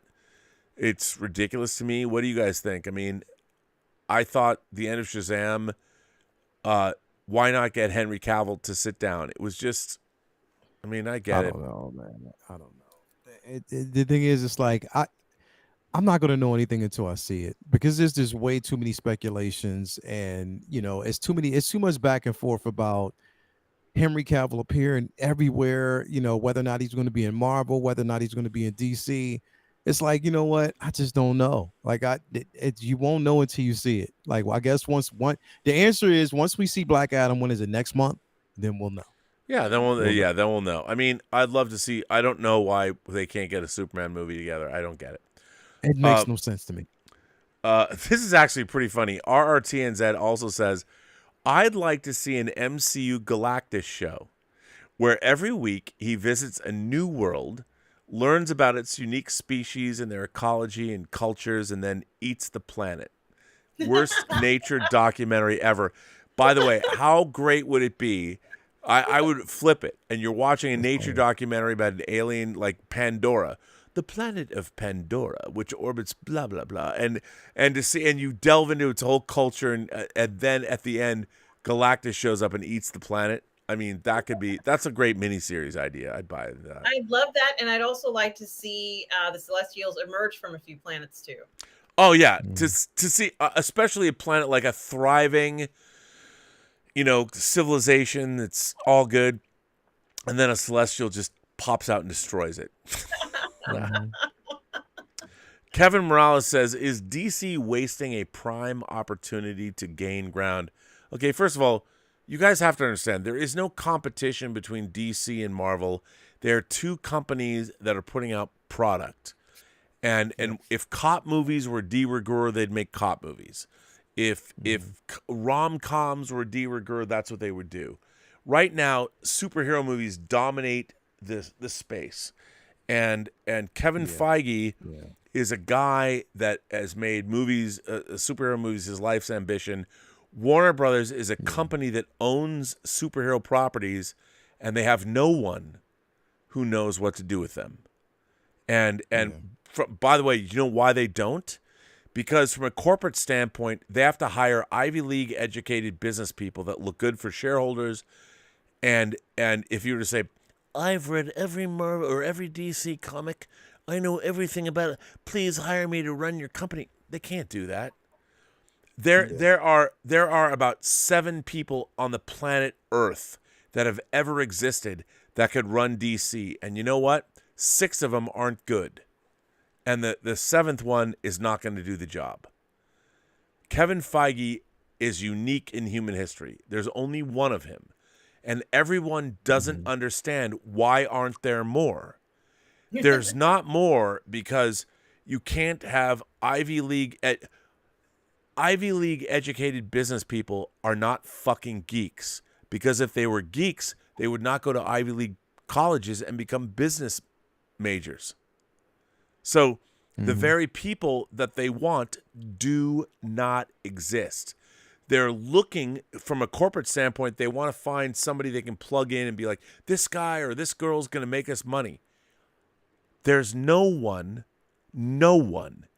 even someone like Dan Lin. Dan Lin has his own production company. They're like, well, he's going to be the savior of the deep. He's like, I'm already making movies at Warner Brothers. I make top dollar. I made the Lego movies. I make Lego Batman. I'm like, I made it. Why would I become another? I was a studio executive at Warner Brothers. I graduated, and now I'm rich as fuck, and I'm making movies. I do not want to run DC. No one, because the thing is, even if you had Kevin Feige at DC, the people at Warner Brothers would be like, David Zaslav was like, should we do that? I'm going to cancel Batgirl. Like, it's so ridiculous.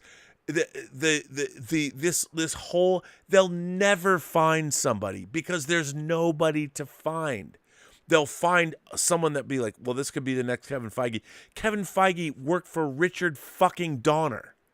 He loves Star Trek. He's an old school geek. He worked on 14 Marvel movies at Sony, at Lionsgate, at Fox. He worked at different studios. He learned how to produce specifically superhero movies. There is no one else on the planet Earth like Kevin Feige. And everyone's like, we need to find our Kevin Feige. You can't. The fact is, you can't. And until people understand that, they can't find that person because they don't exist.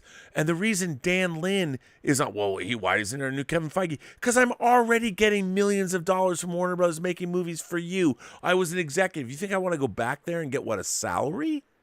Give me a fucking break. I'm making movies. I'm making fucking It. The 2 It movies made almost $1 billion fucking dollars. You think I want to deal with your bullshit? I mean, it's so weird. No, you don't want this smoke.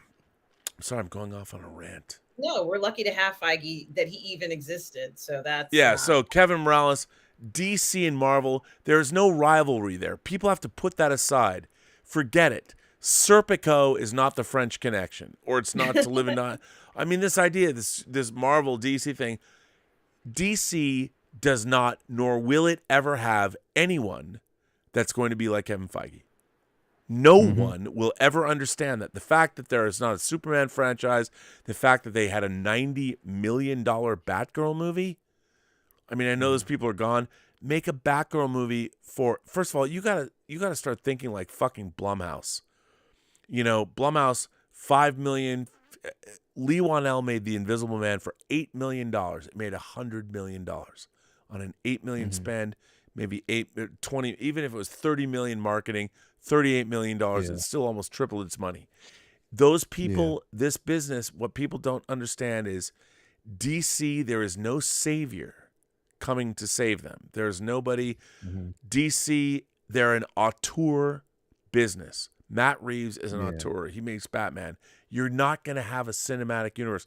One of the things about Black Adam, the new trailer, Amanda Waller's in it. I didn't know that. That was cool. Yeah. Cool. They don't even know. I'm sure the people, I am willing to bet you that if you asked David Zaslav and you said, dude, I think it's so cool that Amanda Waller is in Black Adam, he would look at you and go, what? Who's Amanda? Is that an actress? Well, she's played by an actress, but exactly, you know, and an actress of some note. But he wouldn't fucking know, and nor can you expect that. So anyway, Kevin, I'm sorry to go off on a rant. Binary Sunset Media says a $20 super chat. Thank you, Binary Sunset Media. Complete lack of originality in Thor. Natalie Portman demonstrates how a wormhole operates and says, have you seen Event Horizon or Interstellar? Pen through the paper, and it makes me think I'd rather be watching those movies. Well, you're not wrong. I felt that the same way. I mean, I don't like it when movies reference other movies because that means you have to sit there and go, wait a minute. In continuity, like, did Natalie Portman, did Jane go see Event Horizon when it came out? And is she still upset when they release it on physical media? They don't have the legendary porn actor hell scenes? Does she know that? But no, because it's weird. But I don't like it when characters in movies reference the real world because they're not in the real world, and you didn't see that movie, and I know you didn't. So, RRTNZ says, Vladimir Putin, mortal enemy of Britain and real-life supervillain, paid his respects for Queen Elizabeth's passing. If a man like him can show such class, what does that say about the haters? Look, Putin looked at the monarchy as an opponent. And the thing about Putin is he can respect her because he understands how the world works. All of these armchair activist protesters, they don't know shit about history. And the fact that Putin, who's at war with Ukraine, and the West, we and Britain are supporting his opponents with weapons, and they're driving back the Russians. I mean, he understands that petty differences, state, glory, country, a person that's existed for 70 years on the world political stage is worthy of respect, no matter what happens, whether you're a villain or not. You know, somebody like, and Queen Elizabeth has done nothing but tried to do good in her life.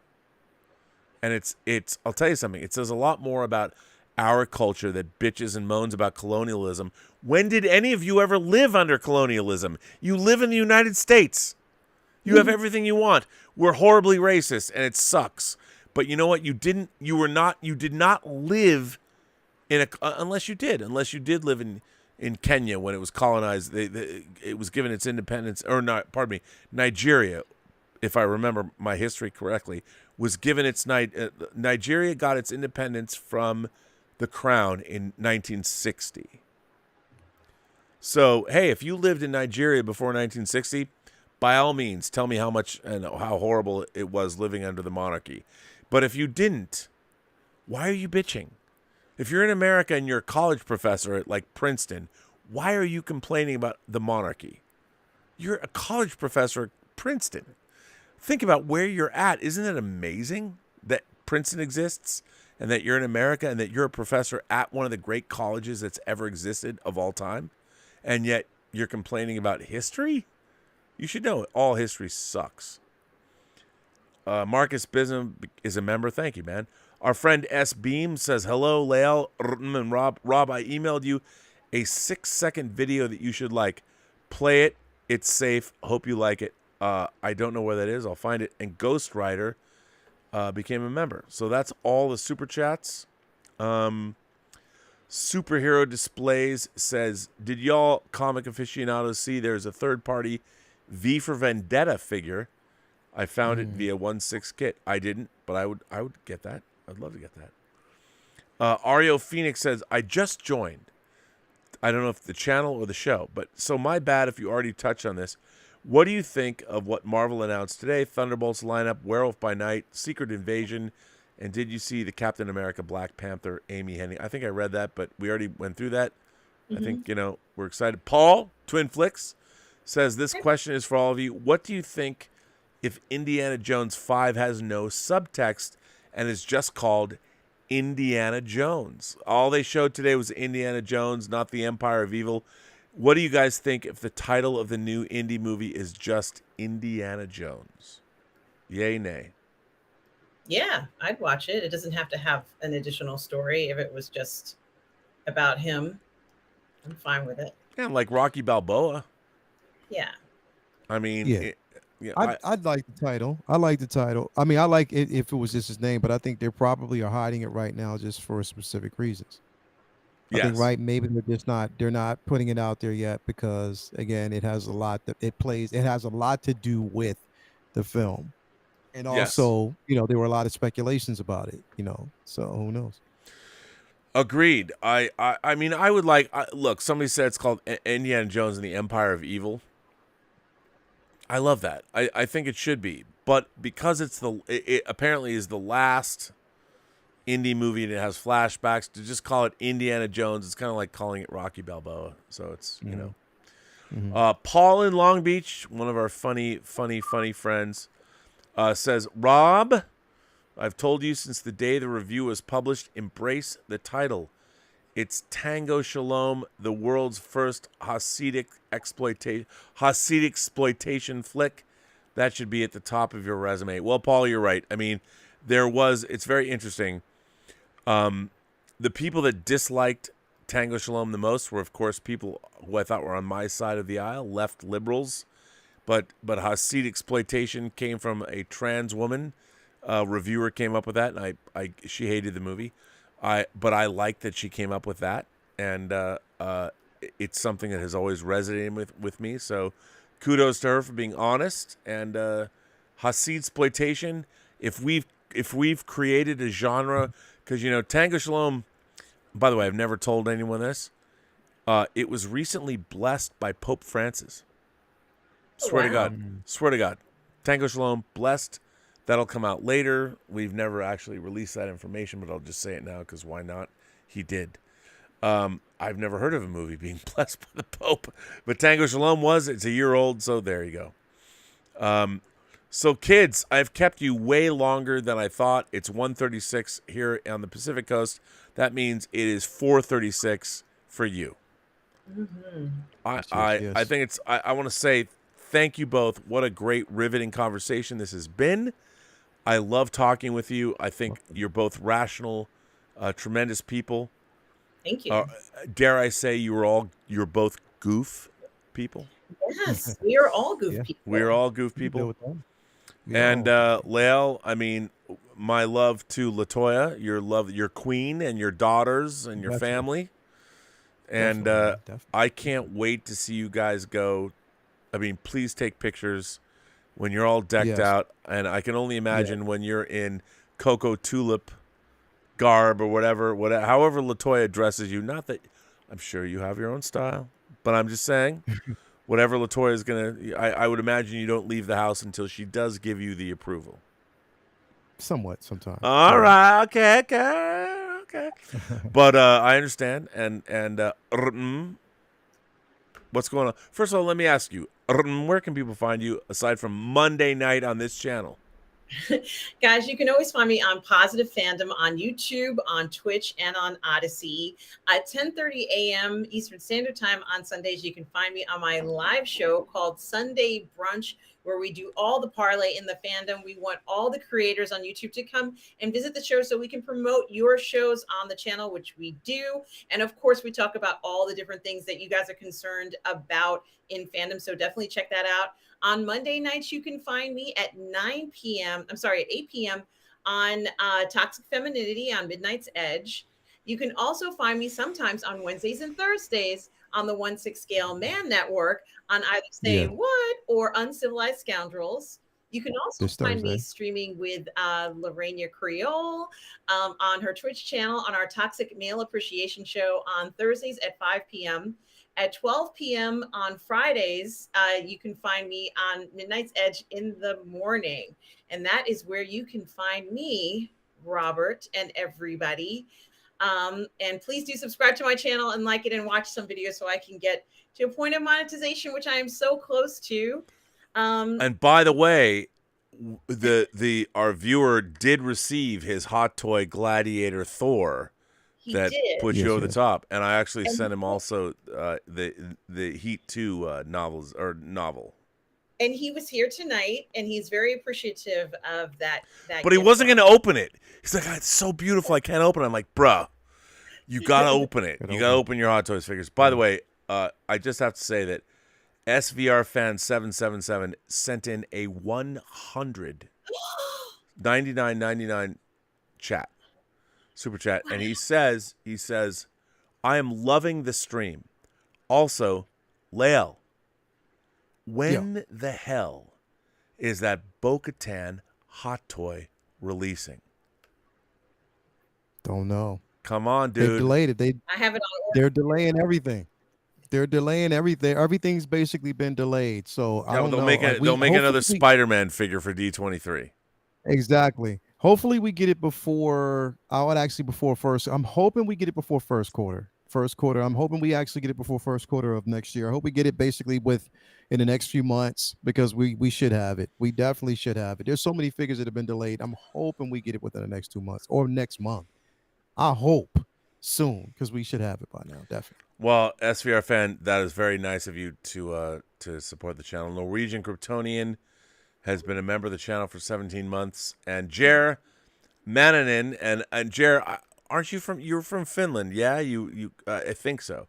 Sent you a message in a Twitter about sending you my book. Well, I will respond to that. Thank you for that. Wow. Definitely. And I think that's we're caught up with all of that, and I can let you guys go. I gotta let you guys go anyway. First of all, Lael, yes, where can people find the 1/6 Scale Man? So you can find me on the 1/6 Scale Man YouTube channel. We are on the road to 4,000 subscribers. So definitely on that road. If you haven't already, please subscribe to the 1/6 Scale Man YouTube channel. That is the 1/6 Scale Man YouTube channel. We are also right now, we are heading up what is called the Halloween Initiative. That is towards getting costumes for kids, underprivileged kids who cannot afford to have costumes for Halloween. We are buying and purchasing costumes. I'm actually really a short clip that dude. Yeah. How can I get the channel here to be a part of that? Anybody can basically, like, you can. So there's a couple of ways you can do it. Definitely right now, I've been like, anybody who tunes in on any of the shows, if you want to donate by just adding a super chat, anything we actually get. Now, mind you, this is going all the way up into the 1st of October. We also had a silent contributor who says that once we reach up to $500 in donations, he's going to match that. So he'll basically match up to $500 in donations. So definitely we have up until October 1st. We're doing well. I mean, today I put out I'm putting out a short clip because we went to the Halloween store today, purchased a few costumes already. So that'll be up. Again, subscribe to the 1/6 Scale Man YouTube channel if you haven't already. We are on the road to 4,000 subscribers. I do want to get there soon. But yes, definitely Halloween Initiative is the thing right now. All type of proceeds, any type of super chats, anything that you actually add goes towards that. It's not going towards me. It's going towards that. Your name will actually be put on in a costume that you've donated, or with the money you've donated.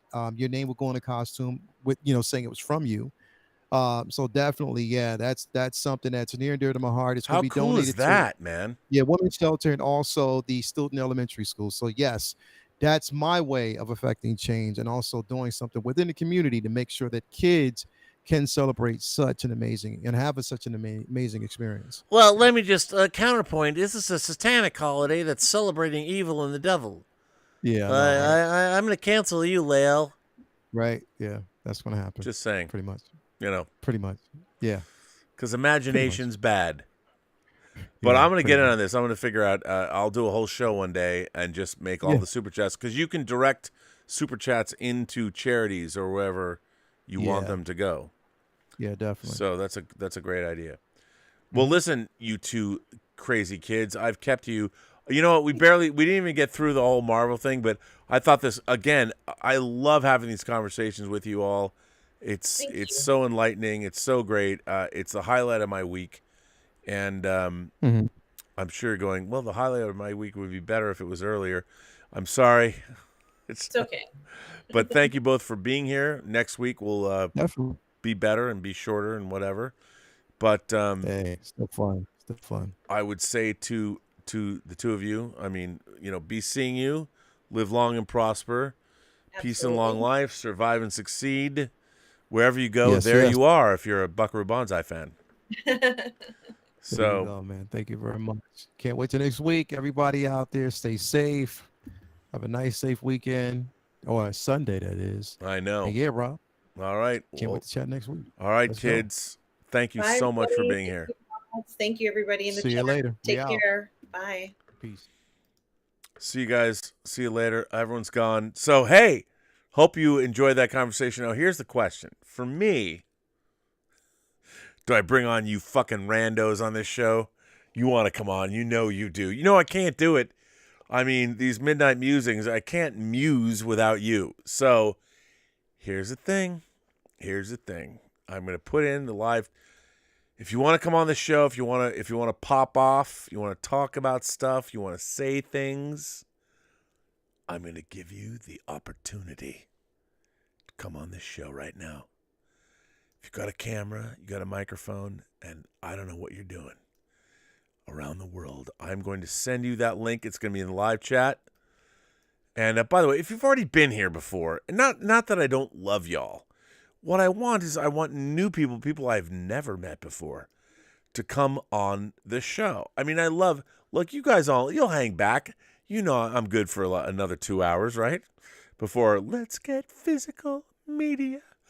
It'll be good. So I'm going to put out the link. And you ne'er-do-wells.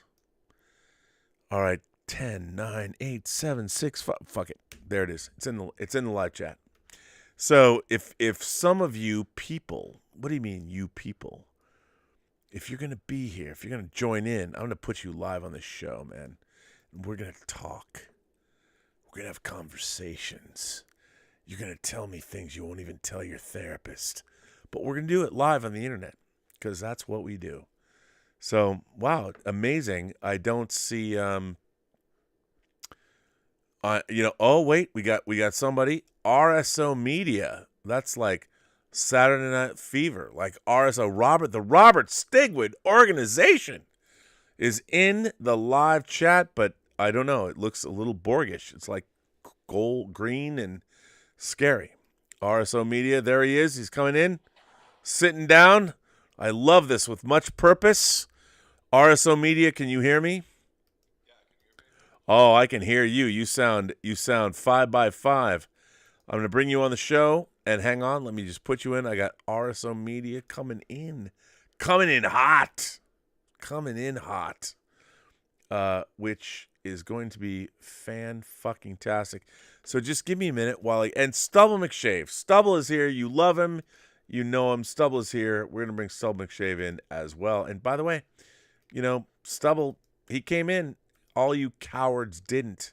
So I'm just saying. Hang on. They can't hear you. So hang on. Let me just put. I'm gonna put RSO Media in the show. Let me just put him in a box. I mean, I'm not putting him in a box meaning he's in a box. He's just in the center square. RSO Media gets the center square. And let me put in Stubble McShave. Just hold on a minute. I mean, I'm basically running a TV studio, a one-man TV studio. So I'm trying to look cool. You can't look cool doing this, which I'm sorry you can't. But and Stubble's it's broad daylight where Stubble is. It's all the sun is shining in. Wait, Stubble just disappeared. Where Stubble? You disappeared. And Don from Singapore showed up, but I don't see Don from Singapore. Where are you, Don? Don, are you there? Don's not there. Don, you were here. You know what? I was gonna. I'm kicking you out, Don. I don't see a picture. I don't see sound. Nothing personal. I don't know what to say. Don, I want you to be here, but unfortunately you can't be here. I don't know why. What do you think, RSO? I'm going to well, Don, I'll give you a minute. I'm gonna bring you in. I'm gonna bring RSO Media in the show, and it's gonna look a little goofy at first, but we'll see. Because Don from Singapore does not seem to be here, and I don't know why he isn't. Don, why are you not here? I've disconnected you. Maybe somebody will come in. Don, Stubble McShave's back. Stubble McShave's back. That's thank God. Let me just put Stubble back in the show, which he's going to go back in the show. You're not going to get. I don't know why you got kicked out. I feel bad for that, Stubble, but that wasn't my doing. I didn't kick you out. I didn't hit some crazy button. But here you are. You're in the show. Give me a minute. Just give me a second. And everyone's like, they're waiting. Come on, everybody. Okay, ladies and gentlemen, boys and girls, kind souls, gentle beings, we have RSO Media and Stubble McShave. You know him, you love him. So first of all, Stubble, how are you doing? Oh, I'm fine. Okay, I gave it 30 seconds to get everyone a chance to. That's good. I I appreciate that. I appreciate that. Now, RSO Media, I ask everyone on the show, where are you coming to us from? I'm in Monroe, North Carolina. Wow. Okay. And welcome to the show. I don't think we've ever had you on before. Thanks for having me. So why RSO Media? It's just a goofy name I came up with for my YouTube channel. I like it. Kind of meaningless, rare suit organization. So let me ask you this. Are you an imagination connoisseur? Are you a fan of all things geeky, Star Wars, Star Trek, Marvel, Lord of the Rings, all that? I'm not a big Star Wars fan. I do love Star Trek. That's all I need to know. You're a friend of this channel. Yeah, I'm pretty selective. Yeah, I love sci-fi, fantasy, horror. I got the Return of the Living Dead poster behind me. So. Send more cops. Yes. And Stubble is, of course, coming to us from Sweden, where it's daylight in Sweden. All right. So let me ask you guys, I mean, how are you feeling about Lord of the Rings, the Rings of Power so far? I mean, Stubble, well, you're the fantasy guy. You're the literary part of the bunch. Yeah. I think it's a bit unfocused and a bit slow, the pacing. And I think they try to establish every character, but they don't have any story to tell with them, really. Right. I think because I was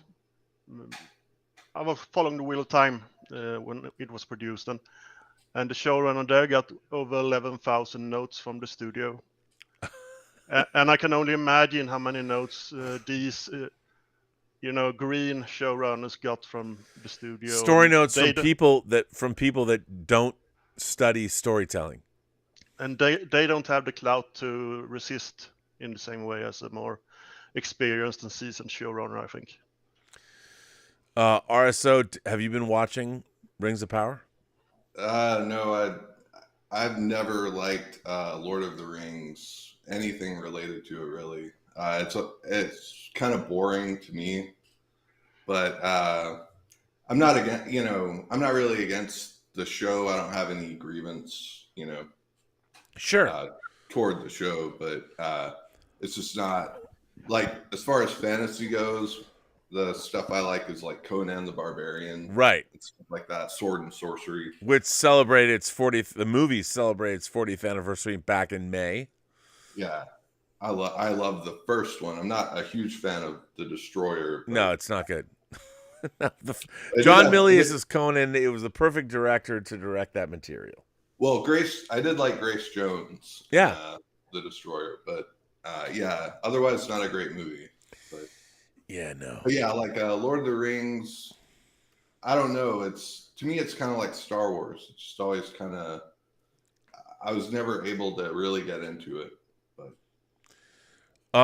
by the way, our friend Norwegian Kryptonian says, go watch Sunday Brunch. That is a show. I would say yes, absolutely. And Human Kirk says, oh, wow, you're finally live when I'm awake. Cheers from Europe. Well, thank you, Human Kirk. Well, you know, so I got to tell you, I was never a fantasy guy growing up either. I loved Conan, but fantasy like eluded me because it wasn't real. If that makes any sense. I mean, I love Star Trek. I love science fiction because it could be real. And fantasy and magic, I thought that was all like hogwash. It was just a bunch of bullshit. I didn't like it. But when I saw Conan in 82, when it came out in May of 82, I fucking love that shit because while, yeah, Thulsa Doom could turn into a snake and all that, like Game of Thrones, the magic of it was just a little bit. Just a little part of it. So it still felt real to me. Yeah, I mean, I guess maybe because I know the Tolkien stuff is sort of built on like, older English stuff like elves and all that stuff, I guess is folklore. So maybe it's just more of a regional thing and, they have a greater connection to that or something. I don't know. Yeah, well, that fantasy is not American. You know, we're our fantasy is cowboys. The push westward and all that. Well, with a thing like Conan, I mean, it's in the antediluvian period, which to me that's just kind of an interesting idea in and of itself. Yeah. So, yeah, there's no hook in Lord of the Rings that ever really got me. But well, yeah, I would say, yeah, I would say that fantasy has always had a foot in mythology, and making their own version of a mythology, whereas science fiction is more about looking forward, about the possibilities of the future, about the real future, as opposed to, I mean. The thing about fantasy realms is they weren't real and they're never going to be real. So you have to buy in. I mean, you have to buy into the myths first and foremost. I mean, what I loved about Lord of the Rings that sucked me in reading the books was the world building. Like it was so detailed. Tolkien was so detailed that you felt like you were reading history. Like to me, I still to this day, I want to believe that that happened in Middle Earth. The Lord of the Rings was, to me, it was a document of a historical event that really happened that was written by a great historian in Professor Tolkien. Yeah. Now, when you go back and when you translate that, whether it's Ralph Bakshi's animated movie, whether it's Peter Jackson's movies, or whether it's now The Rings of Power, the show is it's inherently not real. It looks not real, and it's not real. But when you're reading it, it feels like you said you're reading myth. When you read it, it's like that could have happened, man. That's fucking some real shit. That really, those elves, man, and the hobbits, that shit went down. And you're like, where's Mordor? I got to figure out, where was it? I mean, I think that's part of Tolkien's appeal. And the original Star Wars movies is also mythology. It's fantasy, basically. But I would say this, especially Star Wars, and I'm not talking about the special edition. The original Star Wars has a quality of reality to it. When the fact that they shot it in Tunisia, when you first meet Luke and Uncle Owen and Aunt Beru and their moisture farm, because it's shot on location, it feels real. You're like, this is a real place. And immediately your mind is tricked into believing like everything you're watching, even the opening. I mean, it's hard for people to explain. It's hard for me to explain, but there had never been in the history of humanity when you see the crawl and the camera pans down, you see the 2 moons of Tatooine and then it pans down and you see Tatooine, the curvature of it hitting the whole horizon of the frame with it. No one had ever seen this before. And then the Tantive 4 and the Star Destroyer stream overhead. No one had ever seen this. This had never been done in visual fiction ever. And nothing you saw in the original Star Wars, there was nothing analogous to it in anything that had ever been made in Hollywood. So immediately, people were watching it, you believed. Like the TV commercials said, this is all happening right now. And they were selling you on the idea that a long time ago in a galaxy far, far away, but as audience members, it was so, as much as it could be, naturalistic. I mean, talk about verisimilitude. The original Star Wars, for a space opera that takes place a long time ago in a galaxy far, far away, it has peak verisimilitude. Until in 97, when they added all the fucking bullshit CGI that ruined that verisimilitude. But the first movie, even when the effects were a little dodgy, it was amazing. You believed. Yeah, I give it full credit for the special, like the pioneering special effects. Oh yeah. I mean, like there's no doubt that Lucasfilm, Industrial Light and Magic, that just blew everything up to that point out of the water. There was nothing even remotely similar in cinema history. Nothing. Not even 2001. Yeah. I mean, to me, it's, I don't know, really a lot of the stories from around the same time period. Like I love Superman, the movie, anything that was made in the 80s when I was a kid, I just absolutely love. That's the only one, for whatever reason. Maybe it's just I'm being, I just have this contrarian instinct or something. But I don't know. It just always kind of bored me.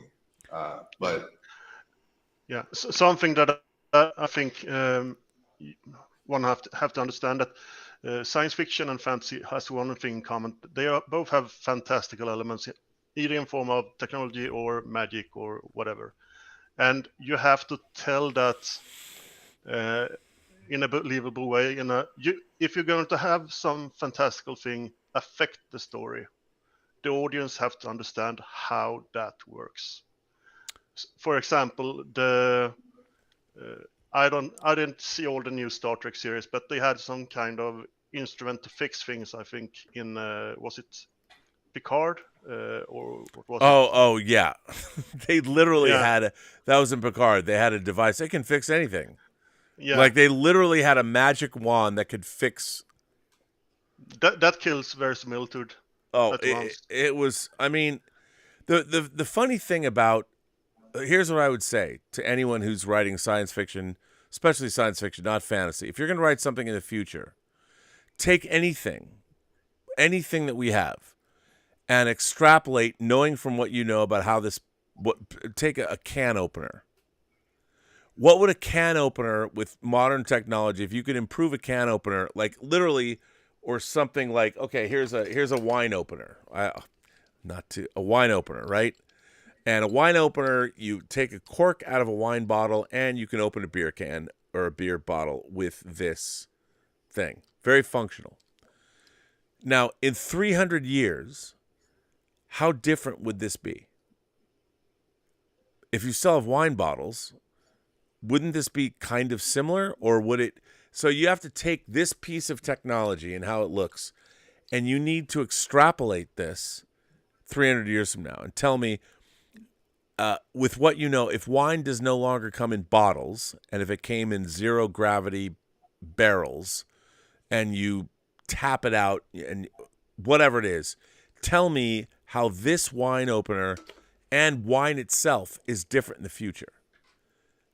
And anyone who's working in science fiction, great science fiction writers, will have an answer for you.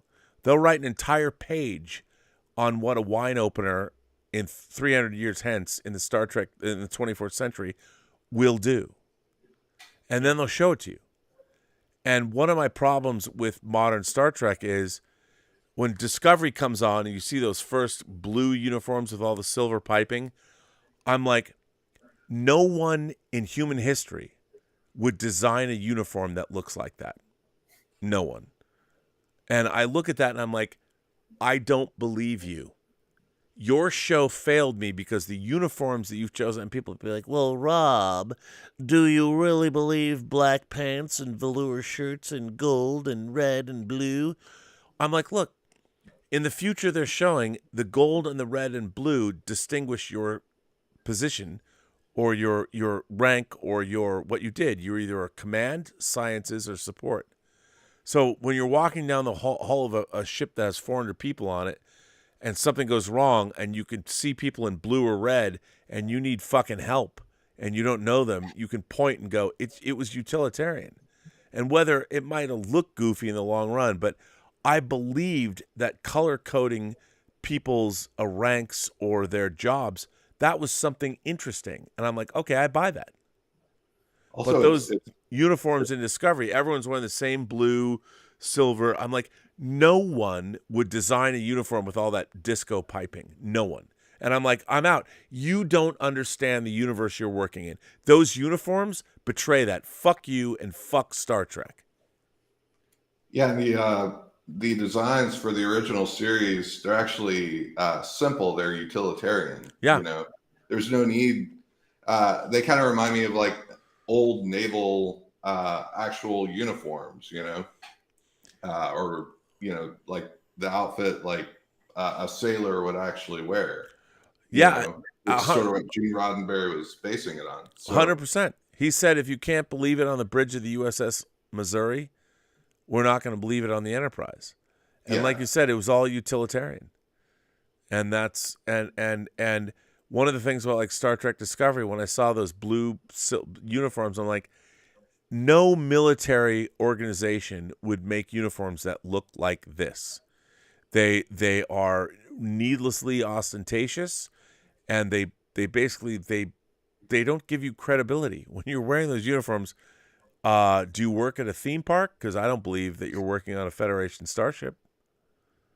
And it had nothing to do with the original intent of what Starfleet was all about. And I think that, Stubble, you would agree, isn't it true that part of the job of fantasy is to make you believe? The world building, whether it's Wheel of Time or anything that Brendan Sanderson writes or Tolkien, the world building makes you believe. You have to have that underpinning before you're going to buy into it. Is that true? Stubble, do you think that's true or not? Oh, I think he froze. Stubble froze. Oh, he's gone. Stubble. Oh, he's back. Stubble's back. So what do you think? Yeah. Is it true? Isn't world building the basis of great fantasy? Yeah, absolutely. It's world building, and you have to anchor it in reality, in what we experience as reality. Yeah. So if you're going to add one fantastical element, you need 10 non-fantastical elements to anchor it in a real world for us to buy it. 100%. You can't just throw in 15 things at once. We don't buy it at all. We need to connect to what we experience as reality. I agree, and science fiction and fantasy. It's funny because they both begin from that same premise. Science fiction is extrapolating maybe what the future will be or what the past will be, but fantasy is saying, okay, if there's unreality, magic, and all this power, how can we ground it in reality? So they're going in different directions, but they begin with the same premise. Yeah. Make us believe in this world. So RSO Media, let me ask you this. What are some of your, like, you're on a desert island and you're shipwrecked, but somehow a home theater floated ashore with your 10 favorite 4K discs. What would some of those movies be? I'm a huge fan of John Carpenter, so In the Mouth of Madness would definitely be there. Do you read Sutter Kane? Absolutely. That would probably be at the top of the list. I do like I know a lot of people are horror purists, but I love horror comedy too. So I would have like Evil Dead 2 probably. All right. And I also love George Romero. Like, I guess it would be kind of weird to be watching zombie movies when you're all by yourself, like on a desert, Dude, as everyone who watches this channel knows, the original George Romero Dawn of the Dead is one of my top 10 favorite movies of all time. I love all of them. I can quote it backwards and forwards. I'm a big fan of even Land of the Dead, Survival of the Dead, Diary of the Dead. I'm a huge fan of Romero. I mean, but Dawn of the Dead is one of my favorite movies of all time. I mean, it was so influential to me because the Dawn of the Dead, in a way, it almost has a Lord of the Rings vibe in that there's a journey. Like these characters go on this mythic journey, and they find the perfect land. And I've always loved the apocalyptic nature of that film.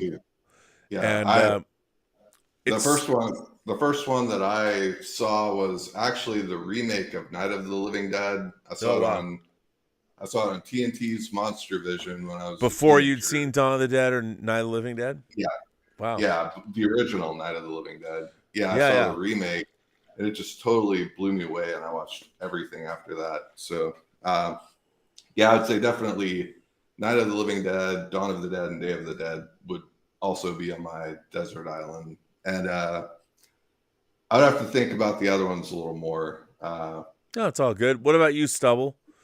You're trapped on a desert island. You get your 10 favorite movies. You can watch over and over again. What would they be? I would probably not pick any franchise movies. I think maybe a Tarantino movie. Probably Reservoir Dogs. One of my favorite. I love that film so much. So The Crow, perhaps.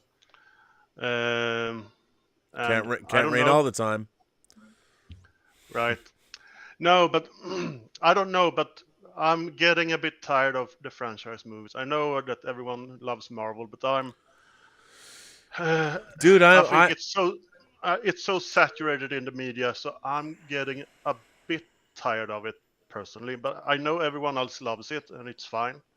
But we need more. We need more. I mean, we used to have a media diet of diverse films. I mean, I miss. Look, when I was growing up, became a movie fan, and as a young kid, 10, 11, 12, 13, I was going to the movies obsessively, and I would see anything.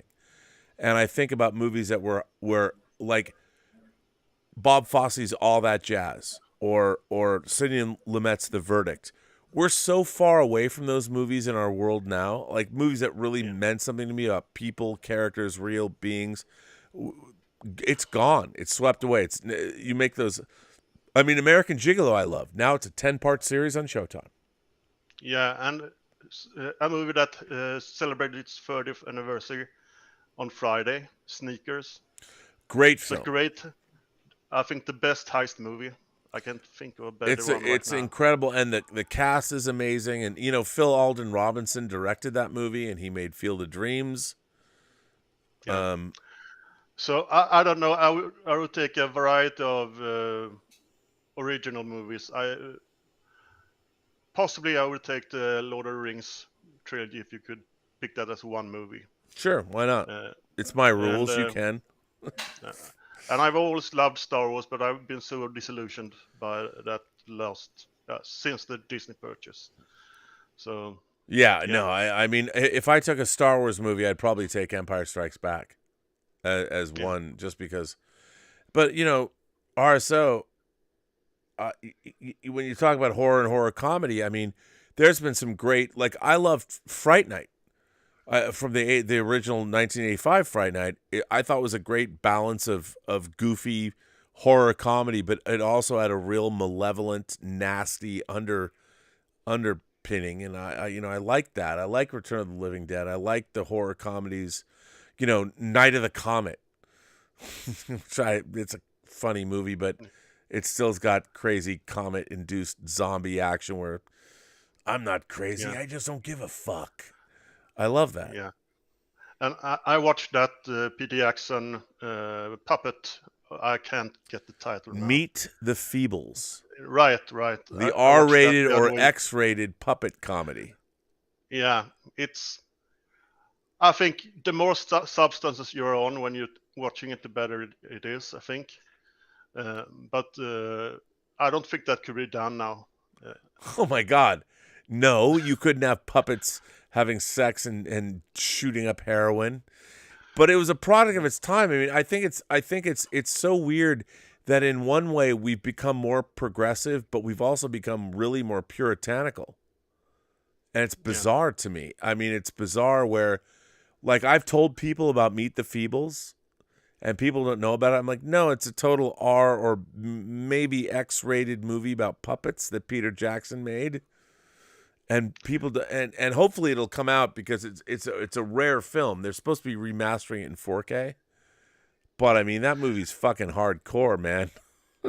Even though it's puppets. Everyone is afraid to offend. Everyone is afraid to offend now. They don't want to offend anyone. Well, and that's part of horror. I mean, my God, you know, you talk rape revenge films. We've had a Thriller, A Cruel Picture, recently released in 4K. I Spit on Your Grave. I'm sure Last House on the Left will come out soon.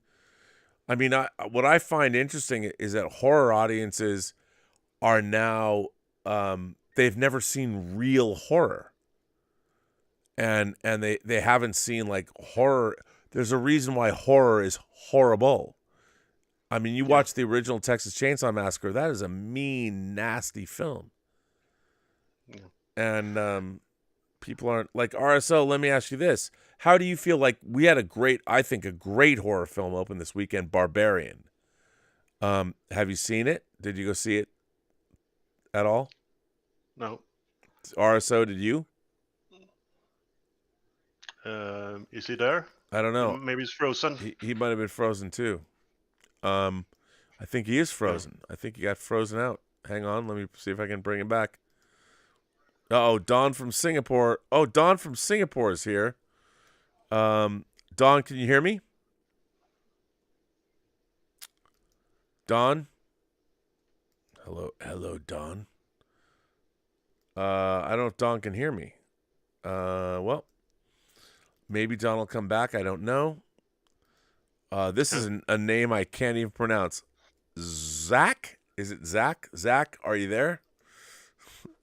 Oh, well, it's tough when people don't show up. I don't know why. I can't see them. I'm like, oh, well, I don't know what to say. Hang on, I'll try one more.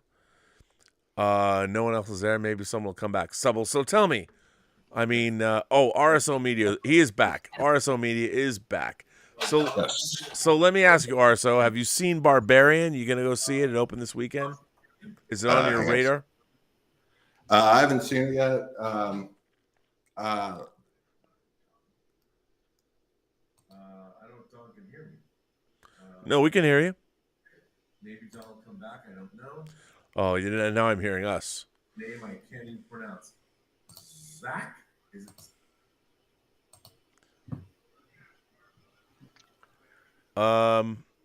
So what do you Can think? you hear me? Yeah, we can hear you. Have you seen Barbarian? Are you going to go see Barbarian? It opened this weekend.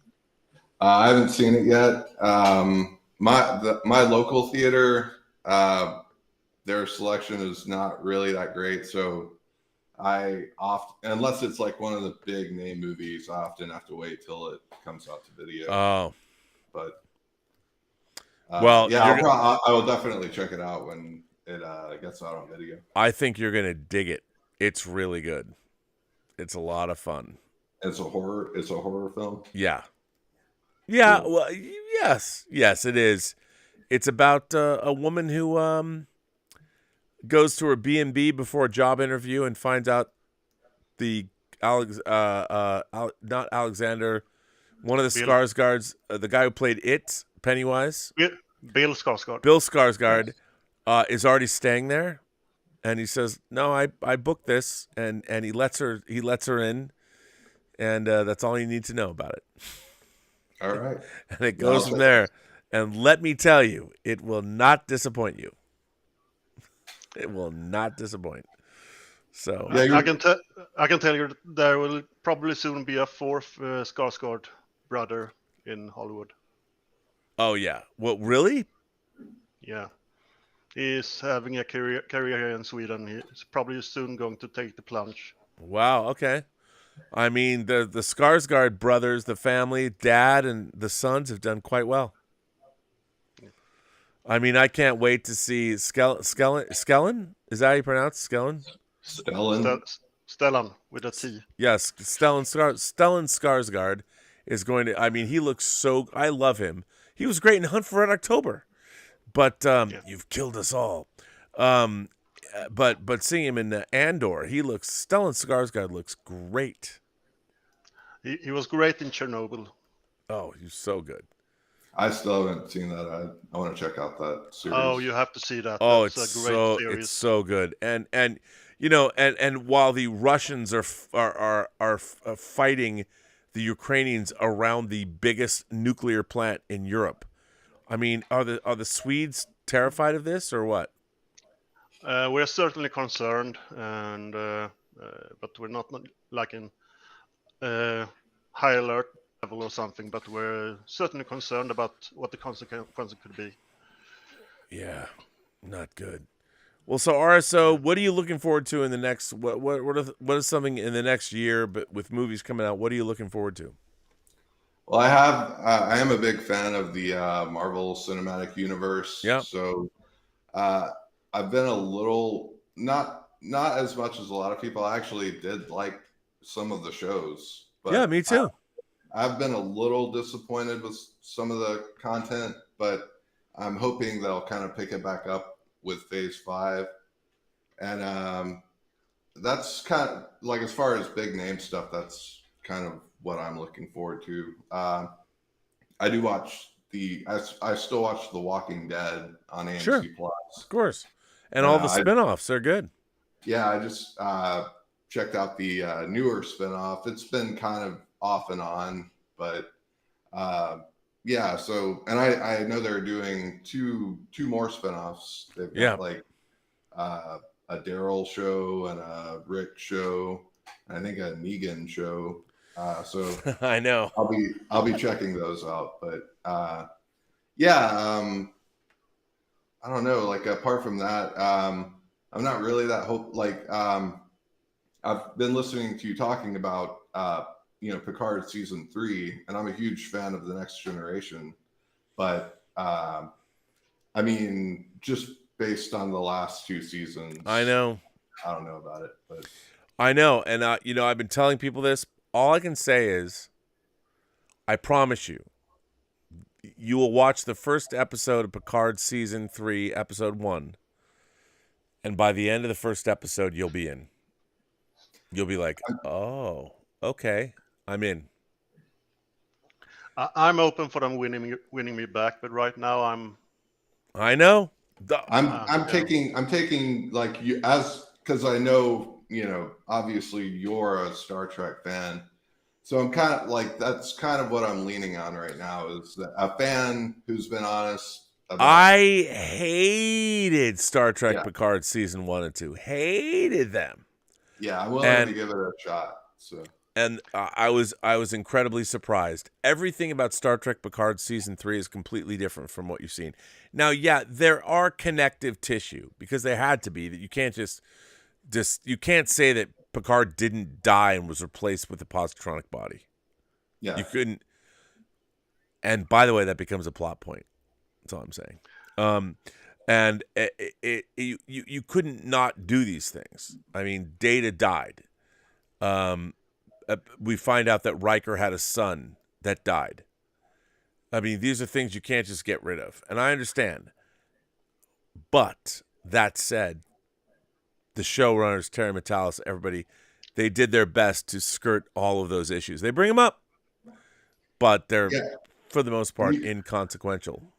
You also talked about how the other series had diverged so greatly from the tone, just what people expect in Star Trek, and so even if they're carrying over canon from the first 2 seasons, that's not that egregious to me. It's just, are they going to carry on with like ripping people's eyeballs out and stuff like that? No, or they okay. they don't do that. And it's not that I'm against graphic violence, but it's not Star Trek. Not Star I mean, Trek, and it was so. I mean, here's my problem with what Star Trek. All the people that have taken over Star Trek since 2009, with the exception of Terry Matalas because he worked on Voyager and Enterprise, they've all tried to change Star Trek into something else. Yeah. They've all, let's make it more like Star Wars. Let's make it more like this. Rather than lean into what makes Star Trek unique. You know, it's like we're going to show Kirk, Spock, and McCoy. Look, if I had made a Star Trek movie about Kirk, or Spock and McCoy, or Spock and Kirk meeting at it would have been like The Paper Chase, that movie. Or it would have been like School Ties. Or it would have been like Son of a Woman. You know, it would not have been this ridiculously unbelievable bunch of bullshit that they gave us. Make it The Breakfast fucking Club if you have to. I mean, I don't care. I would have told a heartfelt story about these two men from disparate worlds meeting. They were at odds and they learned to have affection for one another. And Spock had already been stationed on a starship or whatever. It was just the story they chose to tell was an amalgamation of really dumb tropes. Of cliched bullshit. And you watch and you're like, this is so unclever. There's nothing clever in Star Trek 09. Nothing. It's all... I mean, Captain Kirk becoming captain of the Enterprise like a week after he gets out of the academy. I mean... No, and when you meet him, he drives a 300-year-old antique off a cliff. You're like, he would never do that. That's not in his character. And the idea that he has a deadbeat, like, we don't even see, like, he does this because he doesn't like his stepfather. Yeah. None of that, all of that is completely ridiculous. And what's really interesting, here's my problem with Star Trek as a franchise. Everything these new creators want to do has already been done in a different form, whether it was in a comic book or a novel. And it's been done way better. And I'll give you an example for Star Trek 09. So William Shatner worked with Judith and Garfield, Reeve Stevens, and they wrote 10 Star Trek novels. The last novel they wrote was called Collision Course, and it was about Kirk and Spock meeting at Starfleet Academy, just like J.J. Abrams' movie was. And in that film, in the book opens on the colony of Tarsus 4. That was talked about in a first season TOS episode called Conscience of the King. And we find out that when Kirk was a teenager, he was on Tarsus 4, and the governor of that colony, this Federation colony, Governor Kodos, a horrible famine hit that colony. And the only way to save people, rather than spread the food all around, which everybody would die, Kodos said, we have to euthanize half our population. And Kirk was on that planet. And before Starfleet arrived, Kodos euthanized half the population. He killed half the colonists, and Kirk survived. And that's all we knew from the episode Conscience of the King. So in this book that the Reeve Stevens wrote with Shatner, the opening of the book is a 16-year-old Kirk on Tarsus 4 leading children that were going to be euthanized away from the colony to save these kids' lives. So even at 16, they used Star Trek canon, and they extrapolated upon it and had Kirk do a heroic thing where he saves these kids' lives, even though these people want to exterminate half of them. And that was already established in the first season of Star Trek, and it was great. It was great, and it showed that Captain Kirk, he might have been a bookish guy, but even at 16, he had a leadership quality where he saved people and he took them out of peril. And that it really worked really, really well. And it also was very canonically steeped in Star Trek lore. Well, J.J. Abrams doesn't know what the fuck Conscience of the King is. He doesn't know who Kodos the Executioner is. He doesn't know any of that shit. So what he does is like he does with everything. He gives you a generic coming of age, like the young kid, he's a rebel, so he steals a car. He literally steals a car. Like in any other science fiction film, never would have happened. But in this, one of the oldest cliches that teen characters do since time immemorial, and how many times in Hollywood movies has this been seen? Kirk steals a car. Like, really?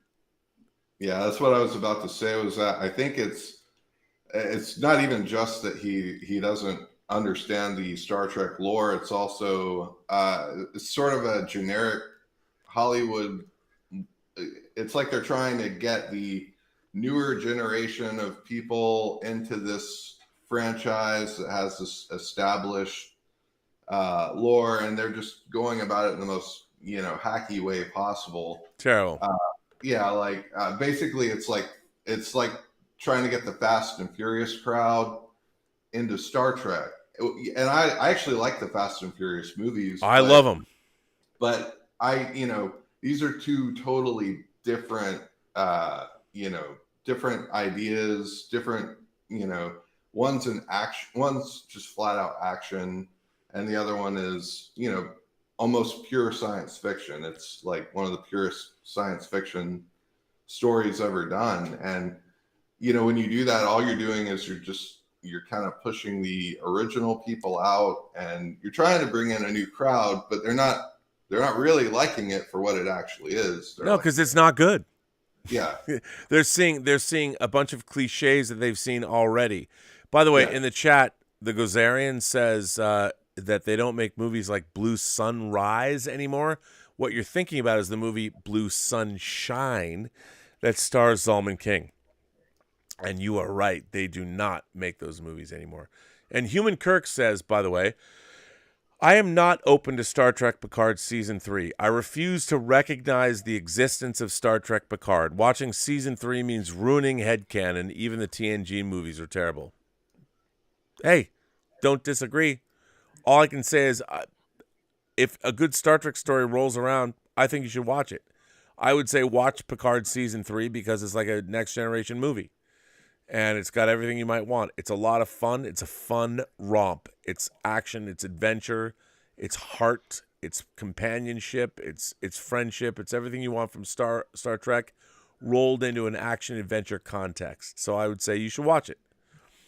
Listen, guys, I am exhausted. I got to get up in the morning. I'm going to bring this chat to an end. I want to thank. Can I just say one thing? Right ahead. Go ahead, please. I saw your interview with Terry Metalis and what's his name? Doug Drexler. Yes. On this channel. Yeah.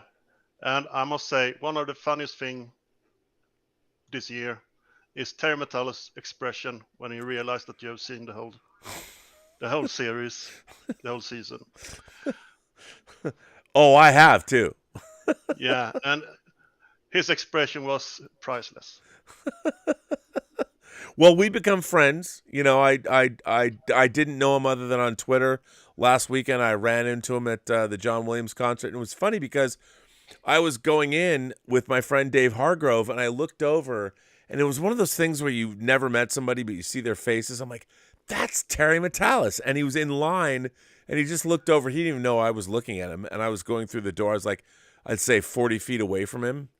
50 feet away, maybe 60 feet. And I there's no reason it was at that particular time. It was like fate that he just turned at this one moment. I'm like, that's Terry Metalis. And I went up to him and I was like, hey man, shouldn't you be working? and that was the first time we met outside of our houses. So it was pretty funny. And I must say, for the rest of the year, the two movies that I'm most looking forward to is Spielberg's movie. I can't remember the title now. The Fablemans. Yeah, and also the Triangle of Sadness.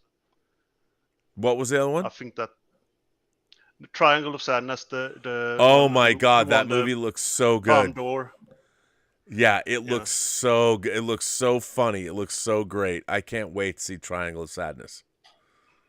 I can't wait. Yeah. I hope they're good. Well, listen, guys, Stubble, RSO, thanks for being on the show. I have to go to bed. I want to thank everybody for supporting this channel via Super Chats and tips. I want to thank my great moderating staff, Tom Jr. Jackson. Steve Foley was here earlier. I don't know who else was here because it was a long show. I don't know who jumped in, but thank you for being here. Tom, thank you for being here. And, thanks to everyone. And I'll be back with Let's Get Physical Media and Dieter what is it? It's 2:30, so at 11 we'll be here in like 8 hours or something. But I want to thank you, RSO Media, and you, Stubble, for being on the show. And I will bid everyone farewell. Thank you guys for being here. And I am going to man, I have to go to bed. I'm exhausted. I can barely speak. And I want to say thank you. What a great show. Everyone, look at everything that was dropped on D23. A lot of stuff to watch, a lot of things to contemplate. And it was great. And remember, every person you meet has a story to tell that you have yet to hear. And all you have to do is listen. And thanks to my great co-hosts, Mmmm and Lael, Rockwell. Follow them, know them, love them. They are good. They're goof people and good people. Have a better night.